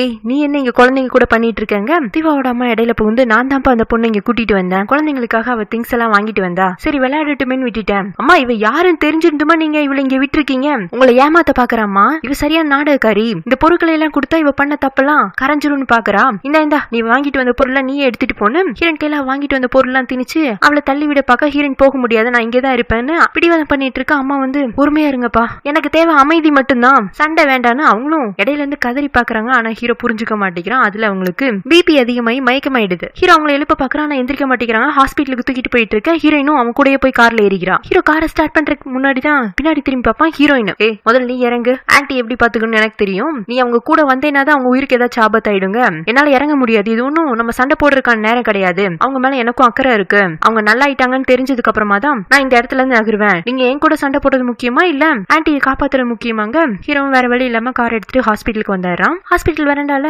ஹீரோ நடந்துட்டு இருக்கும் போது ஹீரோனை பாக்குறான். ஹீரோயின் ஆன்ட்டி மயக்கம் போட்டதும் பதட்டத்துல செருப்பு போடாம வந்திருப்பா, கொஞ்ச நேரத்துக்கு முன்னாடி குழந்தைங்க கூட விளையாடி இருந்திருப்பா, அதுல அவளோட காலெல்லாம் மண்ணா இருக்கும். அதெல்லாம் பாக்குற ஹீரோயின் கிட்ட இன்னைக்கு உன்னோட நடிப்பு ரொம்பவே நல்லா இருந்துச்சு, இந்த காசு எடுத்துக்கோங்க, நான் ஒன்னும் நடிக்கல, இல்ல பொதுவா உனக்கு நடிச்சுதானே பழக்கம், என்னால உன்ன மாதிரி ஒரு ஆள்கிட்ட எல்லாம் நன்றி கடன் பட்டுலாம் இருக்க முடியாது, இன்னைக்கு நீ ஆன்ட்டிக்கு செஞ்ச உதவிக்கு இந்த பணத்தை எடுத்துட்டு கிளம்புங்க, எனக்கு பண்ணலாம் வேண்டாம், நீங்க வேற ஒன்னு சொன்னீங்கன்னா நான் இங்க இருந்து கிளம்பிடுறேன், வேற என்ன வேணும், நன்றி தான். ஹீரோக்குமே ஹீரோயினை ரொம்ப நேரம் அங்க வச்சு பாத்துட்டு இருக்க பிடிக்கலனால நன்றி நீ கிளம்பலாங்க. ஹீரோயினும் ஓகே அப்படின்னு சொல்லிட்டு கிளம்பிடுறான். கொஞ்ச நேரத்துல திவாவோட அம்மாவும் கண்ணு முழிச்சாங்களா. அவங்க ஹீரோ கிட்ட நான் தான் இப்ப நல்லா ஆயிட்டேன்லப்பா, வீட்டுல குழந்தைங்க எல்லாம் தனியா இருப்பாங்க, நீ அவங்கள போய் கவனிச்சுக்கோங்க. ஹீரோவும் வீட்டுக்கு வந்தா ஹீரோயின் ஹாஸ்பிட்டல இருந்து கிளம்பி அவளுமே வீட்டுக்கு தான் வந்திருக்கா. குழந்தைங்க எல்லாம் இங்க பசியோடு இருப்பாங்கன்னு சொல்லிட்டு இவ குழந்தைங்க கூட சேர்ந்து சமைச்சிட்டு இருக்கா. குழந்தைங்களுமே இவ சொல்றபடி எல்லாம் கேட்டு ஒண்ணு வெங்காயம் உரிக்குது, ஒண்ணு காய விட்டுது. இதெல்லாம் பாக்குற ஹீரோக்கு பிடிக்கவே இல்லை. ஏன்னா எப்படி இவ ஒரே நாள்ல இந்த குழந்தைங்க கூட அட்டாச் ஆகலாம், இவங்க எல்லாம் திவாக்கான சொந்தங்கள், இவங்க கூட நெருங்குறதுக்கு இவளுக்கு அருகதை இல்லைன்னு சமைச்சிட்டு இருக்க ஹீரோயின் கையை பிடிச்சி இழுத்து உன்னை அங்கன்னு துரத்தி விட்டா யார் இங்க வர சொன்னது, நீ முதல்ல இங்க இருந்து கிளம்புங்கிறான். குழந்தைங்க எல்லாம் ஜீராக்கா எங்களுக்காக சமைச்சிருக்காங்க, நாங்க எல்லாரும் சேர்ந்து சாப்பிட்டதுக்கு அப்புறமே அக்கா கிளம்பட்டுமேங்க. ஹீரோயின் வந்துட்டு பாத்தீங்களா குழந்தைங்க கூட நான் இங்க இருக்கிறத விருப்பப்படுறாங்க, சோ நான் இங்க இருந்து கிளம்ப போறது இல்லைன்னு இவ சமைச்சு குழந்தைங்களுக்கு எல்லாம் சாப்பாடு பிளேட்ல போட்டு கொடுத்துட்டு இருக்க. குழந்தைங்க சாப்பிட்டுட்டு இருக்கும்போதே ஹீரோயினை தனியா கூப்பிட்டு, நீ இப்ப இந்த குழந்தைங்க மேல எல்லாம் காட்டுறது பாசமா இல்ல நீ பண்ண தப்புக்கு பிராயச்சித்தமா? ஏன்னா எனக்கு தெரிஞ்ச வரைக்கும் உனக்கு பாசம்னா என்னன்னு தெரியாதுதான் நான் நினைச்சிட்டு இருந்தேன். எப்படி இந்த குழந்தைங்க மேல மட்டும் உன்னால மனசாட்சியோடையும் பாசத்தோடையும் நடந்துக்க முடியுது? ஒருவேளை உன்னோட சின்ன வயசுல இங்க இருக்கிற இந்த குழந்தைங்க மாதிரியே நீயும் பாசத்தை எதிர்பார்த்து கிடைக்காம ஏமாந்து போனியும், அதனாலதான் இவங்க மேல மட்டும் உனக்கு சிம்பதி உருவாகி இருக்காங்க. ஹீரோயினுக்கு என்னடா இவன் நம்மளோட பாஸ்டை கிளற ஆரம்பிச்சிட்டானு பயமாயிடுதானா? அந்த பயத்தை வெளிக்காட்டிக்காம கோபத்தோட ஹீரோ பிடிச்சி தள்ளி விட்டுட்டு, நீங்க இப்படி எல்லாம் பேசுறதுனால நான் பயந்து இங்க இருந்து போயிடுவேன் நினைக்காதீங்க. சரி, நான் அன்புக்காகவே இந்த டிராமாவை போடுறேன்னே வச்சுக்கலாமே. எனக்கு இது பிடிச்சிருக்கு. இங்க இருக்கிற குழந்தைங்களையும் திவாவோட அம்மாவையும் நான் கேர் எடுத்துக்க போறேன், உங்களால தடுக்க முடியாதுங்கிறா. இவங்க பேசிட்டு இருக்கும் போது பின்னாடி சாப்பிட்டுட்டு இருந்த குழந்தைங்க சண்டை போட ஆரம்பிச்சாங்க. என்னன்னு போய் பார்த்தா ஒரு குண்டு பையன் தன்னோட தட்டுல இருக்கிற சாப்பாடையும் சாப்பிட்டு பக்கத்துல இருக்கிற தன் ஃப்ரெண்டு தட்டுல உள்ள சாப்பாடையும் எடுத்து சாப்பிட போய் தான் சண்டையா இருக்கும். ஹீரோ உடனே குழந்தைங்க 2 பேரையும் சண்டையில இருந்து பிரிச்சு வச்சு, நான் தான் முதல்ல இருந்து இந்த மாதிரி திருடக்கூடாதுன்னு சொல்லியிருக்கேன்ல, இது நல்ல பழக்கம் இல்ல, உனக்கு நான் தண்டனை கொடுக்குறேன், அப்பதான் நீ திருந்துவங்க. ஹீரோயின் இடையில புகுந்து குண்டு பையனையும் அந்த சின்ன பையனையும் தனியா கூட்டிட்டு போய், அதான் இங்க பாருங்க அக்கா இவ்வளவு சமைச்சு வச்சிருக்கேன்ல, பசிக்குதுன்னு சொன்னீங்கன்னா அக்கா இன்னும் கொஞ்சம் எடுத்து தர போறேன், இதுக்கு போய் எதுக்கு சண்டை போடுறீங்க? உன் ஃப்ரெண்டு அதிகமா சாப்பிடணும்னு விருப்பப்பட்டா நீயே கூட உன்னோட பிளேட்ல இருந்து எடுத்து அவனுக்கு கொடுக்கலாம், அப்புறமா என்கிட்ட கூட வந்து கேட்டு இருந்திருக்கலாம். இது ஒரு சின்ன விஷயம்னு சொல்லிட்டு பசங்க 2 பேரையும் சமாதானப்படுத்தி சேர்த்தையும் வச்சுட்டு இவ பாத்திரம் விளக்குறதுக்காக வந்துடுறா. ஹீரோ பின்னாடியே வந்து ஒரு தப்புன்னே தெரியாத அளவுக்கு அதை இவ்வளவு சுலபமா காம்ப்ரமைஸ் பண்ணி சமாதானமும் படுத்தி வச்சுட்டு வந்துட்டல. மிஸ்டர் சாதித், நீங்க லாயர் தான், அதுக்காக எல்லாரும் பண்ற தப்புக்கு தண்டனை கொடுப்பேன்னு சுத்திட்டு இருக்கிற நீதிபதி கிடையாது. அந்த குண்டு பையன் அவன் ஃப்ரெண்டு தட்டுல இருந்து சாப்பாடு எடுத்திருக்கான், ஆனா அதை அவன் திருட்டுன்னு நினைச்சு பண்ணல. நீங்க அந்த இடத்துல போய் அவன் ஒரு குற்றம் செஞ்சதா சொல்றது முட்டாள்தனம், புரியுதா? ஓ, நல்லாவே புரியுது. எப்படி நீ கொலை பண்ணிட்டு கொலை பண்ணாத மாதிரி ஒரு நாடகம் போட்டுட்டு இருக்க, அந்த மாதிரி கரெக்ட் தானே? இல்ல இப்பவும் நீங்க தப்பா தான் புரிஞ்சிட்டு இருக்கீங்க. ஒருவேளை நீங்க காலையில இருந்து சாப்பிடாம இருக்கனால உங்களோட மூளை சரியா வேலை செய்ய மாட்டேங்குதுன்னு நினைக்கிறேன். குழந்தைங்க எல்லாம் சாப்பிட்டது போக நான் செஞ்ச சூப்பு மீதி இருக்கு, அதை குடிச்சிட்டு நான் என்ன சொல்ல வரேன்னு இன்னும் கொஞ்சம் தெளிவா யோசிச்சு பாருங்க அப்படின்ட்டு கோவமா இவங்க வந்து கிளம்பிடுறா. ஹீரோயின் ரிட்டர்ன் கார்ல வந்துட்டு இருக்கும் போதே அவளுக்கு ஒரு பழைய இன்சிடென்ட் ஞாபகம் வருது. ஏன் பர்டிகுலரா இந்த இன்சிடென்ட் ஞாபகம் வந்திருக்குன்னா, ஹீரோ சொல்லிருப்பான்ல உனக்கு சின்ன வயசுல அன்பு கிடைச்சிருக்காதுன்னு, அந்த அன்பு ஏன் கிடைக்காம போனுச்சுன்னு யோசிச்சுட்டு இருக்கா. ஹீரோயின் ஒரு சின்ன குடிசை வீட்டு வாசல்ல காட்டுறாங்க, உட்காந்து சாப்பிட்டுட்டு இருப்பாப்பா. அவங்க அம்மா அவசர அவசரமா வேலை கிளம்பி வெளியில வேற. அப்போ ஒரு லேடி வந்து ஹீரோயின் அம்மாவை போட்டு அடிக்க ஆரம்பிச்சிடுறாங்க. எதுக்கு சண்டைன்னு பார்த்தா ஏதோ அந்த லேடியோட ஹஸ்பண்ட ஹீரோயின் அம்மா கரெக்ட் பண்ணிட்டாங்கன்னு கிட்ட வரதில் திட்டிட்டு இருக்காங்க. ஹீரோயின் அம்மா ஒரு கால் கேர்லா இருந்திருக்காங்க. அவங்க விரும்பி தேர்ந்தெடுத்த வாழ்க்கை கிடையாது, வேற வழி இல்லாம அவங்க தேர்ந்தெடுத்த வாழ்க்கை. இதுல ஹீரோயின் வேற அவங்களுக்கு எக்ஸ்ட்ரா சொம்மையா வேற இருந்திருக்கா. இப்படி யோசிச்சுட்டு ஹீரோயின் வந்து இறங்கின இடம் எதுன்னு பாத்தீங்கன்னா அவ முன்ன வாழ்ந்த சேரி பகுதி தான். அங்க ஒரு பாட்டியும் பேரனும் டீ கடை வச்சு நடத்திட்டு இருப்பாங்க. ஹீரோயின் சின்ன வயசுல தனியா வீட்டுல அன்புக்கு ஏங்கிட்டு இருந்தப்போ இந்த பாட்டியும் அவங்க பேரனும் ரொம்ப துணையா இருந்திருப்பாங்க. ஹீரோயினும் இன்னும் பழசமா இருக்கல, பாட்டியும் ஹீரோயின் மேல அதே பாசத்தோட தான் இருக்காங்க. கூப்பிட்டு அவளுக்கு சாப்பாடு எல்லாம் பாசமா போட்டு, எப்படிமா இருக்கு, அவங்க வேலையெல்லாம் நல்லா போகுதா, பாட்டி இங்க நல்லா தான் இருக்கு, நீ அடிக்கடி இந்த பக்கம் எல்லாம் வந்துடாத, அப்புறம் எல்லாருக்கும் உன்னை பத்தி தெரிஞ்சிருங்க, அதெல்லாம் தெரியாது பாட்டி, நான் கேர்ஃபுல்லா தான் இருக்கேங்கிறா. பாட்டி கூட டைம் ஸ்பெண்ட் பண்ணதுக்கு அப்புறமா பாட்டி வீட்டுக்கு பின்னாடி இருக்கிற ஒரு வீட்டுக்கு போறா. அதுதான் ஹீரோயினோட சின்ன வயசு வீடு. அங்க போய் உட்கார்றா. இப்ப நைட் நேரங்கிறதுனால அந்த வீடு இருட்டா இருக்கு. முன்ன கூட அந்த வீடு இருட்டா தான் இருக்கும், ஏன்னா ஹீரோயினோட அம்மாவால அந்த வீட்டுக்கு கரண்ட் பில்லு கூட கட்ட முடியாது. இப்படிப்பட்ட அடிமட்ட வாழ்க்கையில இருந்து தான் ஹீரோயின் இன்னைக்கு ஆக்ட்ரஸ்ங்கிற ஒரு நிலைமைக்கு வந்திருக்கா. இன்னமும் அவ எதிர்பார்த்த அவளோட அம்மாவோட அன்பு மட்டும் அவளுக்கு கிடைக்கல.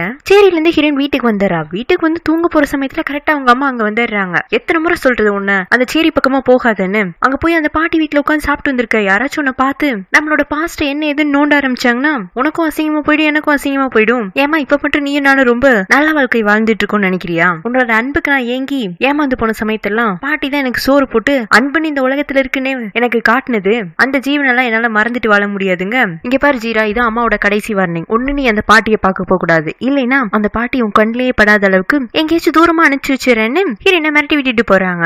இவங்களும் அன்பு தர மாட்டேங்கிறாங்க, பாட்டியும் கொடுக்க விட மாட்டேங்கிறாங்க. நெக்ஸ்ட் சீன்ல டாரா போற லைப்ரரியை காட்டுறாங்க. இந்த முறையும் அந்த ஜேட் அங்க வந்திருப்பான். அவனும் புக் எடுக்கிறதுக்காக தான் வந்திருப்பான். 2 பேரும் பேசிக்கிறாங்க. அப்பதான் ஜேட்டுக்கு ஒரு ஐடியா, சரி இவங்க கிட்ட நம்பர் கேட்டு பார்க்கலாம், அது மூலமா ஹீரோயினையும் கான்டாக்ட் பண்ணிக்கலாம்னு சொல்லிட்டு, டாரா உங்கள்ட்ட ஏதாச்சும் ஃப்ரெண்ட்ஸ் குரூப் இருந்துச்சுன்னா சொல்லுங்க, நானும் உங்க கூட ஜாயின் ஆகிறேன், நம்ம எல்லாரும் சேட்ல இருக்கலாமே, அன்னைக்கு நம்ம ட்ரிப்ல என்ஜாய் பண்ண போட்டோஸ்லாம் என்கிட்ட இருக்கு, நான் உங்களுக்கு ஷேர் பண்ணி விட்டுறேங்க. டாராவும் அவளோட நம்பரை ஜேட்டு கிட்ட கொடுத்துட்டு வரா. அந்த வீக்கெண்ட் திரும்பவும் ஹீரோயின் திவா அம்மா வீட்டுக்கு போய் அங்க குழந்தைங்க கூட கண்ணாமூச்சி விளையாடிட்டு இருக்க. ஒரு சின்ன பையனுக்கு கையில் அடிபட்டுருது. அப்ப மத்த குழந்தைங்களாம் ஃபர்ஸ்ட் எய்ட் கிட் வீட்டுக்குள்ளதான் இருக்குங்க. ஹீரோயினும் வீட்டுக்குள்ள போய் ஃபர்ஸ்ட் எய்ட் பாக்ஸ் தேடிட்டு இருந்தா நிறைய நோட் புக்ஸ் லெட்டர்ஸ் எல்லாம் இருக்கும். என்னடான்னு சொல்லிட்டு ஹீரோயின் எடுத்து பார்த்தா அதுல ஹீரோவும் திவாவும் ஷேர் பண்ணிக்கிட்ட லவ் லெட்டர், அப்புறம் ஒரு நோட்டு புக் ஃபுல்லா என்ன மாதிரி ஒரு வாழ்க்கையை திவா ஹீரோ கூட வாழணும்னு ஆசைப்படுறாங்கிறத அழகா கவிதை மாதிரி எழுதியிருப்பான். அதை படிக்கும் ஹீரோயினுக்குமே ரொம்ப கஷ்டமா போயிடும். நம்ம ஒரு உயிரை மட்டும் கொள்ளல, அந்த உயிர் வாழணும்னு ஆசைப்பட்ட கனவு காதல்னு எல்லாத்தையுமே கொண்டிருக்கும் அப்படின்னு அவ கில்ட்டியா ஃபீல் பண்ணிட்டு இருக்கோம். ஹீரோ அங்க வந்தாரா, வந்து அவசரமா கையில் உள்ள நோட்டு புக் லவ் லெட்டர்ஸ் எல்லாம் புடிங்கிட்டு என் திவாவை தான் கொண்டுட்டு இப்ப அவ நினைவுகளா இருக்கிறத இதையும் அழிக்கணும்னு வந்துட்டியா? இல்ல நான் ஃபர்ஸ்ட் எய்ட் கிட் எடுக்கணும்னு தான் வந்தேன், இங்க ஃபுல்லா திவா வாழ்ந்த நினைவுகளால சூழப்பட்டிருக்கு, இருக்கு. நான் ஏதோ மன ஆறுதலுக்காக இங்க அடிக்கடி வந்துட்டு போறேன். நான் அப்படிங்க வர முதல்ல உன்னை பார்க்கவும் என் மனசு எவ்வளவு வலிக்குதுன்னு தெரியுமா? தயவு செஞ்சு வெளியில போ. இல்ல தீவாவை கொண்ட மாதிரி என்னை நீ கொல்லணும்னு நினைக்கிறியான்னு இவன் திடீர்னு ரொம்ப கத்தவும் ஹீரோயின் எதுவுமே சொல்லாம அப்படியே திரும்பி வரா. திரும்பி வந்துட்டு தூரமா நின்று ஹீரோ என்ன பண்றான்னு பாப்பா. அவனும் அதே இடத்துல உட்காந்து அந்த லவ் லெட்டர்ஸ் நோட் புக் எல்லாம் படிச்சுட்டு அழுதிட்டு இருக்கான். ஹீரோயினுக்கு இது ரொம்ப வித்தியாசமா இருக்கு. ஏன்னா அவளை பொறுத்த வரைக்கும் உண்மையான காதல்லாம் இந்த உலகத்திலேயே இல்ல. அப்படி நம்ம காதல் நம்பிட்டு இருந்தோம்னா சீக்கிரமே ஏமாந்து போயிடுவோம்னு நினைச்சா இங்க ஒருத்தன் தான் காதலிச்ச பொண்ணு செத்ததுக்கு அப்புறமா கூட அவளோட நினைவுகளை இவ்வளவு பத்திரமா பாதுகாக்கணும்னு அவ்வளவு காதலோட சுத்திட்டு இருக்கான். செத்து போன அந்த பொண்ணு கூட இவனை எந்த அளவுக்கு நேசிச்சிருக்கு. சே, இப்படி ஒரு நல்ல காதல நம்ம கொன்னுட்டுமே அப்படின்னு அவன் வருத்தப்பட்டு இருக்கா. நெக்ஸ்ட் சீன்ல ஹீரோயின் காலையில ஷூட்டிங்காக கிளம்பிட்டு இருக்கும் போது பாட்டியோட பேரங்கிட்ட இருந்து காலை இங்க எங்களுக்கு ஒரு பிரச்சனைன்னு. என்ன பிரச்சனைன்னு பாத்தீங்கன்னா, பாட்டி வாழ்ந்துட்டு இருக்கிற இந்த சேரி பகுதி வந்துட்டு ஒரு புறம்போக்கு இடம் மாதிரி. அங்கதான் அங்க உள்ள மக்கள் எல்லாம் காலங்காலமா வாழ்ந்துட்டு இருக்காங்க. இப்ப எவனோ ஒருத்தர் அதை பட்டா போட்டு அந்த இடத்த எடுத்துட்டான். அங்க ஏதோ காம்ப்ளெக்ஸ் கட்ட போறதா மக்களை எல்லாம் துரத்தி விட்டுக்கு ட்ரை பண்ணிட்டு இருக்கான். மக்கள் யாரும் நாங்க இங்க இருந்து காலி பண்ண மாட்டோம், இதுதான் நாங்க வாழ்ந்துட்டு இருக்க இடம், இதை விட்டா எங்களுக்கு வேற போக்கூட இல்லன்னு பிரச்சனை பண்ணிட்டு இருக்க. இடம் வாங்கினவன் அடியாட்களை எல்லாம் விட்டு மக்களை பயப்படுத்திட்டு இருக்கான். ஹீரோயின் அங்க வந்து அவனுக்கு கூட சண்டை போட்டு தடுத்து நிப்பாட்டி நான் போலீஸ் கால் பண்ணிட்டு மணி போன் எடுக்கும். அதுல ஒருத்தன் கட்டையை எடுத்து ஹீரோனோட மண்டையை உடைக்கலான்னு பாப்பான். டப்புன்னு ஒரு 2 கையை வந்து ஹீரோயினை இழுத்து பிடிச்சு காப்பாத்துது. யாருன்னு பார்த்தா ஹீரோ. இவன் எப்படி இங்க வந்தா? நம்ம பாஸ்ட வேற நோண்ட போறேன், நீ யாருன்னு தெரிஞ்சுக்க போறேன்னா உண்மையிலேயே நம்ம நோண்ட ஆரம்பிச்சிட்டானோ, அதனாலதான் பாட்டியை கூட தேடி கண்டுபிடிச்சிட்டானோ அப்படின்னு அவ அதிர்ச்சியில இருக்க. ஹீரோ சாதாரணமா அங்குள்ள மக்கள் கிட்ட எல்லாம் நீங்க எதுவும் பயப்படாதீங்க, நான் உங்களுக்கு உங்க நிலத்தை மீட்டு தரேன். இன்னைக்கு அந்த ரவுடி பசங்க எல்லாம் உங்களை எதுவும் பிசிக்கலா ஹர்ட் பண்ணிருந்தாங்கன்னா நீங்க எங்கிட்ட ரிப்போர்ட் பண்ணலாம், அதை நம்ம எவிடன்ஸா யூஸ் பண்ணிக்கலாங்க போது எங்களுக்கு எல்லாம் பெரிய அடி இல்ல, பாட்டியோட பேத்தியை தான் அவனுங்க அடிக்க பார்த்தானுங்கன்னு சொல்ல அங்க உள்ள சேரி மக்கள்லாம் பாட்டிக்கு பேத்தி இருக்கா? பேரை மட்டும் தானே இருக்கும். இல்ல இல்ல, ஒரு பேத்தியும் ஒன்று இருக்கு, வெளியூர்ல வேலை செஞ்சிட்டு இருக்கு, அப்பப்போ இந்த பாட்டியை வந்து பாத்துட்டு போகும் அப்படின்னு அந்த பாட்டிக்கு பேத்தி இருக்கிற மாதிரி பாதி பேர் சொல்றாங்க, பேத்தி இல்லாத மாதிரி பாதி பேர் சொல்றாங்க. ஹீரோக்கான தெளிவா ஒண்ணு புரிஞ்சிருச்சு, ஹீரோயின் தான் பாட்டியோட பேத்தி, ஆனா அதை யாருக்கும் தெரியாம பாத்துக்கிறா. ஒருவேளை இந்த சேரி பேக்ரவுண்ட்ல இருந்து அவ வந்தான்னு காட்டிக்க கூடாதுங்கிறதுக்காக அவளோட பாஸ்ட் இங்கேயே போதிச்சுட்டு போயிட்டான்னு தப்பா புரிஞ்சுக்கிறான். இன்னொரு பக்கம் ஹீரோயின் வந்துட்டு பாட்டி நீங்க உங்களுக்கு முதல்ல பிரச்சனை இருக்குன்னு என்கிட்ட சொல்லாம இருந்தது தப்புன்னா அதை விட பெரிய தப்பு இந்த லாயரை உங்களுக்காக வாதாட வச்சது. ஏமா இந்த லாயர் ரொம்ப நல்ல லாயரு, இவரு அப்பாவி மக்களுக்கு எல்லாம் ஃப்ரீயாவே வாதாடி தருவாராமா, அதனாலதான் நான் இவரை போய் சந்திச்சு நம்ம பிரச்சனையை சொன்னேன். பாட்டி இவர் பிரச்சனையை சரி பண்ற ஆள் கிடையாது, நம்மளுக்கு பிரச்சனையை கொண்டு வரதுக்குனே வந்தாலும் நான் உங்களுக்கு வேற நல்ல லாயரா பாத்து கொடுக்குறேன்னு இவ ஹீரோ கிட்ட வந்து பணத்தை கொடுத்து நீங்க இது வரைக்கும் எங்க பாட்டிக்கு உதவி செஞ்சதுக்கு நன்றி, இதுக்கு மேல எதுவும் பண்ண வேண்டாங்க, அது உங்க பாட்டி சொல்லட்டுமே, அதுவும் இல்லாம நீ பணம் எல்லாம் கொடுக்க வேண்டாம், நான் இந்த கேஸை இலவசமா தான் நடத்த போறாங்க, கூடாது நீங்க இந்த கேஸை எடுத்து நடத்த கூடாது, நான் இதுக்கு நீ சொல்றபடி எல்லாம் செய்யணும் அப்படின்ட்டு ஹீரோ கிளம்ப போக ஹீரோ ஓடி வந்து ஹீரோட கார் கதவை சாத்திட்டு உங்களுக்கு தான் என்ன பிடிக்காதுல்ல, அப்புறதுக்கு எங்க பாட்டிக்கு மட்டும் உதவி செய்றீங்க, இந்த கேஸை விட்டுருங்க, நான் ஒன்ஸ் ஒரு ரெஸ்பான்சிபிலிட்டி எடுத்துக்கிட்டேன்னா அதை கம்ப்ளீட் பண்ணிட்டு தான் விடுவேன், உன்ன மாதிரி நான் irresponsible பர்சன் இல்ல, ஒருவேளை நீ உங்க பாட்டிய இந்த தனியா சேரியில கஷ்டப்பட விட்டுட்டு நீ மட்டும் பேங்காக்ல சொகுசான வாழ்க்கையை வாழ்றேன்னு நான் எல்லார்கிட்டயோ சொல்லிடுவேன்னு உனக்கு பயமா இருக்கா? கவலைப்படாத, இப்போதைக்கு எனக்கு அந்த மாதிரி என்ன இல்லைன்ட்டு இவங்க வந்து கிளம்பி போயிடுறான். ஹீரோயினுக்கு என்னன்னா மேனேஜரை வச்சு ஒரு வக்கீல தெரியலான்னு பார்த்தா இவ்வளவு அவங்க அம்மா டீப்பா வாட்ச் பண்ணிட்டு இருக்காங்க. சோ அவங்க ஏதாச்சும் இடையில புந்து குட்டையை கொலைப்படுவாங்க. வேற யார உதவிக்கு கூப்பிடலாம் நினைக்கும் போது இவளோட போனுக்கு ஜேடி கிட்ட இருந்து மெசேஜ், ட்ரிப்ல எடுத்த போட்டோஸ் எல்லாம் அனுப்பவும் சரி இவனோட தங்கச்சியும் லாயர் தானே சொன்னா இவங்க கிட்ட ஹெல்ப் கேட்டு பாக்கலாமான்னு சொல்லிட்டு உங்களுக்கு எதுவும் லாயரோட கான்டாக்ட்ஸ் கிடைக்குமாங்க, நான் என் தங்கச்சி கிட்ட கேட்டு உன்னை நல்ல லாயர் கிட்ட கூட்டிட்டு போறாங்க. லாயர் தங்கச்சி ஹீரோ கிட்ட எங்க அண்ணனோட ஃப்ரெண்ட் ஒருத்தரோட கேஸ் உங்களால எடுத்துக்க முடியுமாங்க, அவனும் சரின்னு சொல்லிட்டு ஹீரோயினையும் ஜேட்டையும் மீட் பண்றதுக்காக ஒரு பில்டிங்க்கு வரான். வந்ததும் ஜேட்டு கால் பண்ணி சார் நீங்க எங்க இருக்கீங்க, நானும் என் ஃப்ரெண்டும் செகண்ட் ஃப்ளோர்ல தான் வெயிட் பண்ணிட்டு இருக்கோங்கிறாங்க. ஹீரோவும் அப்படியே கீழே இருந்து செகண்ட் ஃப்ளோரை பாக்குறான். அவனுக்கு தெரிஞ்சு போயிடுது, ஓஹோ மேடம் அங்க சுத்தி இங்க சுத்தி கடைசியில பேங்காக்ல வேற வக்கீலே இல்லாம நம்ம கிட்ட தான் சரணடைஞ்சிருக்காங்களாட்டு இருக்கு, கொஞ்சம் மேடம் வச்சு விளையாடுவோமான்ட்டு இவன் ஜேடி கிட்ட என்ன சொல்றான்னா ஒரு முக்கியமான வேலையை வெளியில போகணும், நீங்க உங்க ஃப்ரெண்டோட நம்பரை எனக்கு அனுப்பிச்சு விட்டுருங்க, அப்படி என்னோட நம்பரையும் உங்க ஃப்ரெண்டு கிட்ட கொடுத்துருங்க, நாங்க ஃப்ரீயா இருக்கும் போது கேஸ பத்தி பேசிக்கிறோங்கிறான். ஹீரோ வக்கீல் கிட்ட இருந்து கால் வருன்னு பாத்துட்டு இருந்தா வரல, சரி நம்மளே கூப்பிட்டு பாக்கலாம்னு சொல்லிட்டு இவ ஹீரோ கால் பண்ணி சார் நான் தான் ஜேட்டோட ஃப்ரெண்டு, உங்கள்ட்ட கேஸ் விஷயமா பேசணும்னு அன்னைக்கு வந்தேன்ல, இன்னைக்கு நீங்க ஃப்ரீயா இருப்பீங்களா, நான் வரட்டுமாங்கிறா. ஹீரோ பதில் பேசாம ஒரு நக்கலான சிரிப்போடைய ஹீரோயின் என்ன சொல்றாங்கறத கேட்டுட்டே இருக்கான். ஏன்னா இவன் பேசினாதான் ஹீரோயின் குரலை ஐடென்டிஃபை பண்ணிடுவாள்ல. பாவம் அது தெரியாம ஹீரோயின் வந்துட்டு சார் நான் பேசுறது உங்களுக்கு கேக்குதா, ஏன் அமைதியா இருக்கீங்க, எதுவுமே பேச மாட்டேங்கிறீங்க, சொல்லுங்க சார் நான் வரட்டுமா நான் திரும்ப திரும்ப கத்திட்டு இருக்கேன். இவன் டக்குன்னு காலை கட் பண்ணிட்டு ஹீரோயினுக்கு டெக்ஸ்ட் பண்றான், சாரி நான் இப்போ ஒரு இம்பார்ட்டன்ட் மீட்டிங்ல இருக்கேன், உங்களுக்கு ஒன்றும் ஆட்சேபனை இல்லைன்னா ஒரு half an hourல டிவேல பாக்கலாமான்னுறான். டிவேங்கிற ஒரு ரோட்ல வந்துட்டு ஒரு பெரிய பில்டிங் இருக்கு, அங்கதான் ஹீரோயினை கூப்பிடுறான். ஹீரோயினும் இதை வந்துடுறேன் சார்ன்னு சொல்லிட்டு அந்த டைம்ல ரொம்ப டிராபிக்கா இருக்கும் அந்த ரோடு. இவ டிராபிக்ல வெயிட் பண்ணிட்டு இருக்கும் போது ஹீரோ கிட்ட வந்து டெக்ஸ்ட், மேடம் நான் சொன்ன half an hour முடிய போகுது, நீங்க வருவீங்களா வரமாட்டீங்களாங்க, இதை வந்துடுறேன் சார்னு சொல்லிட்டு ஹீரோயின் அவசர அவசரமா அவளோட காரை ஓரமா பார்க் பண்ணிட்டு ஒரு பைக் டாக்ஸியை பிடிச்சு அந்த டிவே பில்டிங்க்கு வந்துடுறா. ஹீரோ இவ வந்ததை பார்த்தும் பார்க்காத மாதிரி அங்க ஓரமா மறைஞ்சிட்டு ஹீரோனுக்கு திரும்ப டெக்ஸ்ட் பண்றான். நீங்க அந்த டி பில்டிங்லயே வெயிட் பண்ணுங்க, நான் இன்னும் ஒரு ஹாஃப் அன் ஹவர்ல உங்களை பார்க்க வந்துருவேன்னு. இவன் வேணும்னே ஹீரோனை வெயிட் பண்ண வைக்கிறான். ரொம்ப நேரம் ஆனதுனால ஹீரோயின் பதிலுக்கு வந்துட்டேன். சரி நீங்க எதுவும் ரொம்ப பிஸின்னா நம்ம நாளைக்கு வேண்டா திரும்பவும் மீட் பண்ணலாமாங்க. சரி நீங்க இன்னைக்கு போயிட்டு நாளைக்கு இதே இடத்துக்கு திரும்பவும் வாங்கன்னு ஹீரோனை போ சொல்லிடுறான். ஹீரோனும் ஒரு கால் டாக்ஸியை பிடிச்சு பாதி தூரம் போயிருப்பா. திரும்பவும் ஹீரோ கிட்ட இருந்து டெக்ஸ்ட், மேடம் நீங்க இப்ப எங்க இருக்கீங்க? நான் இப்ப ஃப்ரீ ஆயிட்டேன், ஒரு 1/4 மணி நேரத்துல நீங்க அதே டி பில்டிங்க்கு வந்தீங்கன்னா என்ன மீட் பண்ணிக்கலாங்க. ஹீரோயின் போயிட்டு இருந்த கால் டாக்ஸி அவசர அவசரமா ஸ்டாப் பண்ணி இவ இறங்கி ஓடி வந்துட்டு இருக்கா. வந்துட்டு இருக்கும் போதே மேடம் நான் இப்ப டி பில்டிங்கோட டெரஸ்ல தான் இருக்கேன், வாங்களே அங்க வச்சு பேசிக்கலாங்க. ஹீரோயினும் அவசர அவசரமா ஸ்டெப்ஸ் ஏறி அந்த பில்டிங்கோட மொட்டை மாடிக்கு வந்து பார்த்தா அங்க யாரையுமே காணும். ஹீரோயினும் அந்த டெரஸோட கார்னர் வரைக்கும் வந்துடுறா, யாரையுமே காணும். சரி லாயர் கால் பண்ணலான்னு இவ போன் எடுக்கும். பின்னாடி இந்த ஹீரோ வந்து ஜீரா கேர்ஃபுல்லா இல்லைன்னா கீழே விழுந்து மேல நரகத்துக்கு போயிடுவாங்க. ஹீரோயின் அதிர்ச்சியில திரும்புவாளா, பயத்துல ஹீரோவை கெட்டியா புடிச்சுக்கிறா. அப்புறம் அவனை புடிச்சு தள்ளி விட்டு இவன் எதுக்கடா இடையில வந்தான்னு வக்கீலுக்கு கால் பண்ண போக இவன் அவகிட்ட வந்து போனை பிடிங்கிட்டு யாருக்கு கால் பண்ண போற, நான் இதுக்கு அதை உங்கள்கிட்ட சொல்லும் முதல்ல என் போனை என்கிட்ட கொடுங்க. இவன் முடியாதுன்னு சொல்லிட்டு கால் லிஸ்ட்ல இருந்து ஒரு நம்பர் எடுத்து காட்டி இந்த நம்பருக்கு தானே கால் பண்ணிட்டு இருக்க, இந்த நம்பர் எனக்கு ரொம்ப தெரிஞ்ச நம்பர் ஆச்சு, நான் வேண்டாம் அந்த நபர் கிட்ட உனக்காக பேசிட்டுமான்னு இவன் ஹீரோயின் போன்ல இருந்து ரிங்கு விட ஹீரோவோட போனுக்கு தான் கால் வருது. ஹீரோனுக்கு அப்பதான் புரிய வருது ஜேட்டு நமக்காக பார்த்து வச்ச லாயரு மிஸ்டர் சாதித்தானு. அப்ப நீங்க தான் இவ்வளவு நேரம் என் கூட விளையாடிட்டு இருந்தீங்களா? நான் விளையாடணும்னு நினைக்கல, உன்னோட நல்ல ஃப்ரெண்டு உனக்கு உதவி செய்யலாம்னு நினைச்சிருக்கான், ஆனா அவன் தேர்ந்தெடுத்தால் நானா போயிட்டேன். சரி கிடைச்ச வாய்ப்பை ஏன் மிஸ் பண்ணணும் தான் உன்னை கொஞ்சமா சுத்த விட்டேன். எப்படி இருந்துச்சு? இதுக்கு மேல என்ன வச்சு பிளே பண்றதுக்கு எதுவும் இல்லைன்னா நான் கிளம்பட்டுமாங்க. ஹீரோவை கையை பிடிச்சு நிப்பாட்டி இனிமேதான் ஃபன்னே ஆரம்பிக்க போகுது, நாளைக்கு அந்த சேரியோட லேண்ட் ஓனரை பார்க்க போறேன், அவர் எனக்கு ஒரு பெஸ்ட் ஆஃபர் கொடுக்குறேன்னு இருக்காரு, அதை அக்செப்ட் பண்ணிக்கலாமா என்னன்னு யோசிச்சுட்டு இருக்கேங்க. சதித் உங்களுக்கு என்ன மட்டும் தானே பிடிக்காது, அப்ப உங்க கோபத்தெல்லாம் என்கிட்ட மட்டும் காட்டுங்க, எங்க பாட்டி அந்த சேரி மக்கள்லாம் ரொம்ப பாவப்பட்டவங்க, அவங்கள விட்டுருங்கிறா. பிரபல நடிகை ஜீராவாட்டோட வீக்னஸ் பாயிண்டே அந்த சேரி தான் இருக்கு, அப்ப அதை வச்சே உனக்கு நான் பாடம் போகட்டலாம் மாட்டிருக்கேன். சதித் என்ன பண்ண போறீங்க? ஒரு விஷயத்துல நியாயம் கிடைக்கணும்னு நம்ம ரொம்ப எதிர்பார்த்து ஆனா அந்த இடத்துல அநியாயம் நடந்துச்சுன்னா எப்படி இருக்கும் அப்படின்னு உனக்கு உணர வைக்க போறேன். நாளைக்கு வரைக்கும் வெயிட் பண்ணு, அப்பதான் என்னோட வழி என்னன்னு உனக்கு புரியும் சொல்லிட்டு ஹீரோ அங்க இருந்து கிளம்ப போக ப்ளீஸ் சாதித் தயவு செஞ்சு இந்த கேஸ்ல நீங்க இன்வால்வ் ஆகாதீங்க, அப்படி நீங்க இன்வால்வ் ஆகாம இருக்கணும்னா நான் என்ன வேண்டாலும் பண்றதுக்கு தயாரா இருக்காங்க. ஜீரா நானும் உங்ககிட்ட இருந்து பெருசாலாம் ஒன்னும் எதிர்பார்க்கல, அதே பழைய விஷயம் தான், திவாவோட ஆக்சிடென்ட்ல உண்மையிலேயே என்ன நடந்துச்சுங்கிறத என்கிட்ட சொல்லு, இன்னைக்கு இப்பவே எல்லா பிரச்சனையும் முடிச்சுக்கலாங்கிறான். ஹீரோன் இவங்கிட்ட உண்மையை சொல்லலாமா வேண்டாமான்னு யோசிச்சுட்டு அமைதியாவே இருக்க, உன்னால உண்மையை சொல்ல முடியல, எனக்கு தெரியும் நீ ஒரு சுயநலவாதி, உனக்கு ஒன்ன விட வேற எதுவுமே பெருசு கிடையாது, ஒருவேளை நாளைக்கு அந்த இடம் உங்க பாட்டிக்கும் அந்த சேரி மக்களுக்கும் கிடைக்காம போனுச்சுன்னா காரணம் நீதான், நான் கிடையாதுன்ட்டு இவன் கீழே இறங்கி வந்துட்டு இருப்பானா. அப்போ ஒரு வாட்ச்மேன் வந்துட்டு சார் மேல யாரும் இல்ல யாருமே இல்ல அப்படின்னு இவன் சொல்லிட்டு போகவும் அவரு டெரஸோட கதவை பூட்டு போட்டு போயிடுறாரு. ஹீரோயின் பாவம் கொஞ்ச நேரம் அதே இடத்துல நின்னுட்டு வந்து டெரஸ் கதவை ஓபன் பண்ணலான்னு பார்த்தா அது பூட்டு போட்டு இருக்கு. சரி யாருக்காச்சும் கால் பண்ணி உதவி கேட்கலான்னு பார்த்தா போன் இவ கையில இல்ல, ஏன்னா ஹீரோ கடைசியா இவகிட்ட இருந்து போனை வாங்கிருப்பான்ல, அப்படியே எடுத்துட்டு போயிருந்திருப்பான். ஹீரோனுக்கு பாவம் என்ன பண்றேன்னே தெரியல, சின்ன வயசுலயும் கூட இப்படித்தானே இருட்டுல தனியா உட்கார்ந்துட்டு இருந்திருப்பான். சோ பலதையும் யோசிக்கும் போது அவ பயத்துல அழுதுட்டு உட்கார்ந்துட்டு இருக்கா. ரொம்ப நேரம் கழிச்சு திரும்பவும் டெரஸோட கதை ஓபன் ஆகுது. இவ ஓடி போய் யாருன்னு பார்த்தா செக்யூரிட்டி கார்டு தான் வந்திருப்பாரு. இந்த அவனோட மொபைல் நீங்க மாட்டிக்கிட்டதா ஒருத்தர் எனக்கு கால் பண்ணி சொன்னாரு, அதனாலதான் உன்னை கரெக்டா என்னால இங்க இருந்து காப்பாத்த முடிஞ்சுன்னு சொல்ல பாவி எல்லாமே இவனோட வேலை தானங்கிற மாதிரி ஹீரோனுக்கு தோணுது. அப்ப இந்த செக்யூரிட்டி கார்டுக்கு ஹீரோ கால் பண்ணி அந்த பொண்ணை திறந்து விட்டுட்டீங்கல்ல, திறந்து விட்டுட்டேன் சார், ஆனா அந்த பொண்ணு ரொம்பவே பயந்து போயிடுச்சு, பார்க்கவே பாவமா இருந்துச்சுங்க.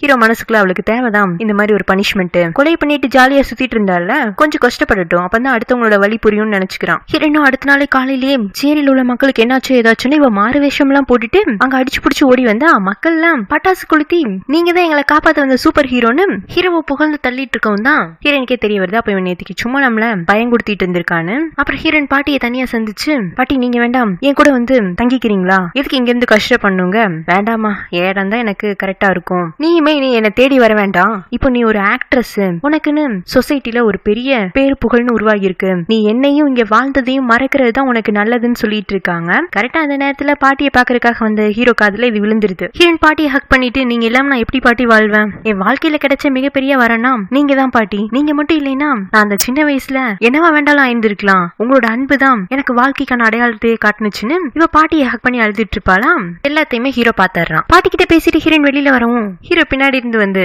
உனக்கு இந்த பாட்டி மேல ஏன் பாசம் அதிகம்னு இப்பதான் கொஞ்ச நேரத்துக்கு முன்னாடி தெரிஞ்சுக்கிட்டேன், சோ இந்த பாட்டியை வச்சு நீ இந்த ஊர் உலகத்துக்கு யாரு எங்க இருந்து வந்தேன்னு தெரியப்படுத்தலான் இருக்காங்க. ஹீரோயின் கோபத்தோடு திரும்பி அது உங்களால முடியாது, பாட்டி எனக்கு நம்பிக்கை துரோகம் பண்ண மாட்டாங்க, பாட்டி பண்ண மாட்டாங்க தான், ஆனா உன்னோட எல்லா ரகசியமும் இப்ப எனக்கு தெரியும், அதை எப்படி வெளியில கொண்டு வந்தா நல்லா இருக்குமோ அப்படி நான் வெளியில கொண்டு வரேன்னு இவன் ஹீரோயினை மிரட்டுறான். இவங்க ரெண்டு பேரும் இப்படி காரசாரமா பேசிக்கிறத பாட்டி பாத்துறாங்க. அவங்க ஹீரோவை தனியா கூப்பிட்டு தம்பி நீங்க ஏதோ ஜீரா கிட்ட கோமா பேசிட்டு இருந்தது பார்த்தேன், ஜீரா ஒரு பாவப்பட்ட பிறவி, அவளை ரொம்ப கஷ்டப்படுத்தாதீங்க, அவளை இப்பதான் ஒரு நல்ல வாழ்க்கையை வாழ ஆரம்பிச்சிருக்கா. நீங்க உங்க கண்ணோட்டத்துல பாக்குற ஜீரா வேற, நான் பார்த்து வளர்த்த ஜீரா வேற. அவளை நேசிக்கிறவங்களால மட்டும்தான் அவளோட உண்மையான கேரக்டர் புரிஞ்சுக்க முடியும். ப்ளீஸ் பா ஜீராவை காயப்படுத்தாதங்கிறாங்க. நெக்ஸ்ட் சீன்ல ஸ்கூல்ல டாரா அவளோட ஸ்டூடெண்ட்ஸ்க்கு எல்லாம் கதை சொல்லிட்டு இருப்பாள. இங்க பாருங்க, இந்த டிராமாலயும் அவளுக்கு கதை சொல்ற வேலைதான். அப்ப அங்க வர இந்த ஜேட்டு டாரா கதை சொல்ல இவன் ஒரு கிட்டார் எடுத்து பேக்ரவுண்ட்ல மியூசிக் பிளே பண்ணிட்டு இருக்கான். குழந்தைங்களும் ரொம்ப இன்ட்ரெஸ்டா கதை கேட்டுட்டு இருப்பாங்க. இத அந்த வழியில போற ஜேட்டோட அம்மா பார்த்துட்டு, சே பசங்க ஜோடி பொறுத்த ரொம்ப நல்லா இருக்கு அப்படின்னு சந்தோஷப்பட்டுட்டு போறாங்க.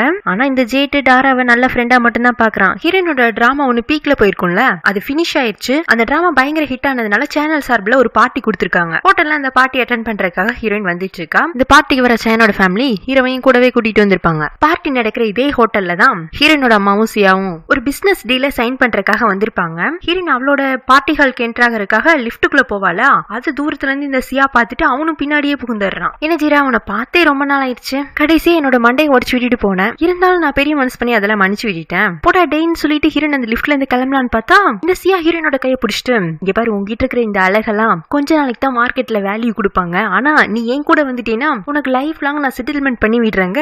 டே கலவா, நீ உன்னோட அத்தனை பணத்தையும் என் காலடியில கொண்டு வந்து கொட்டினாலும் நான் உனக்கு கிடைக்க மாட்டேங்க.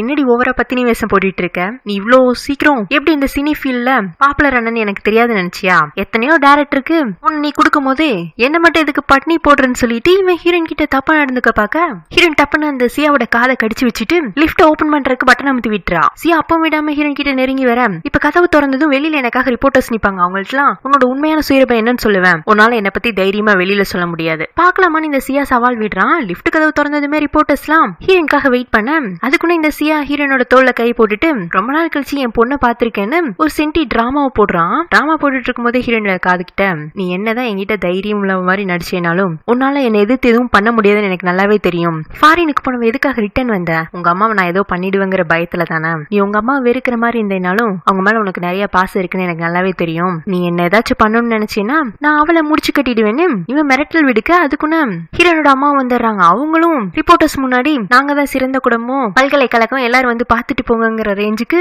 போட்டோக்கு போஸ் கொடுக்க, ரிப்போர்ட்டர்ஸும் இந்த அருமையான குடும்பத்தை வளைச்சு வளைச்சு போட்டோ எடுத்துட்டு கிளம்பிடுறாங்க.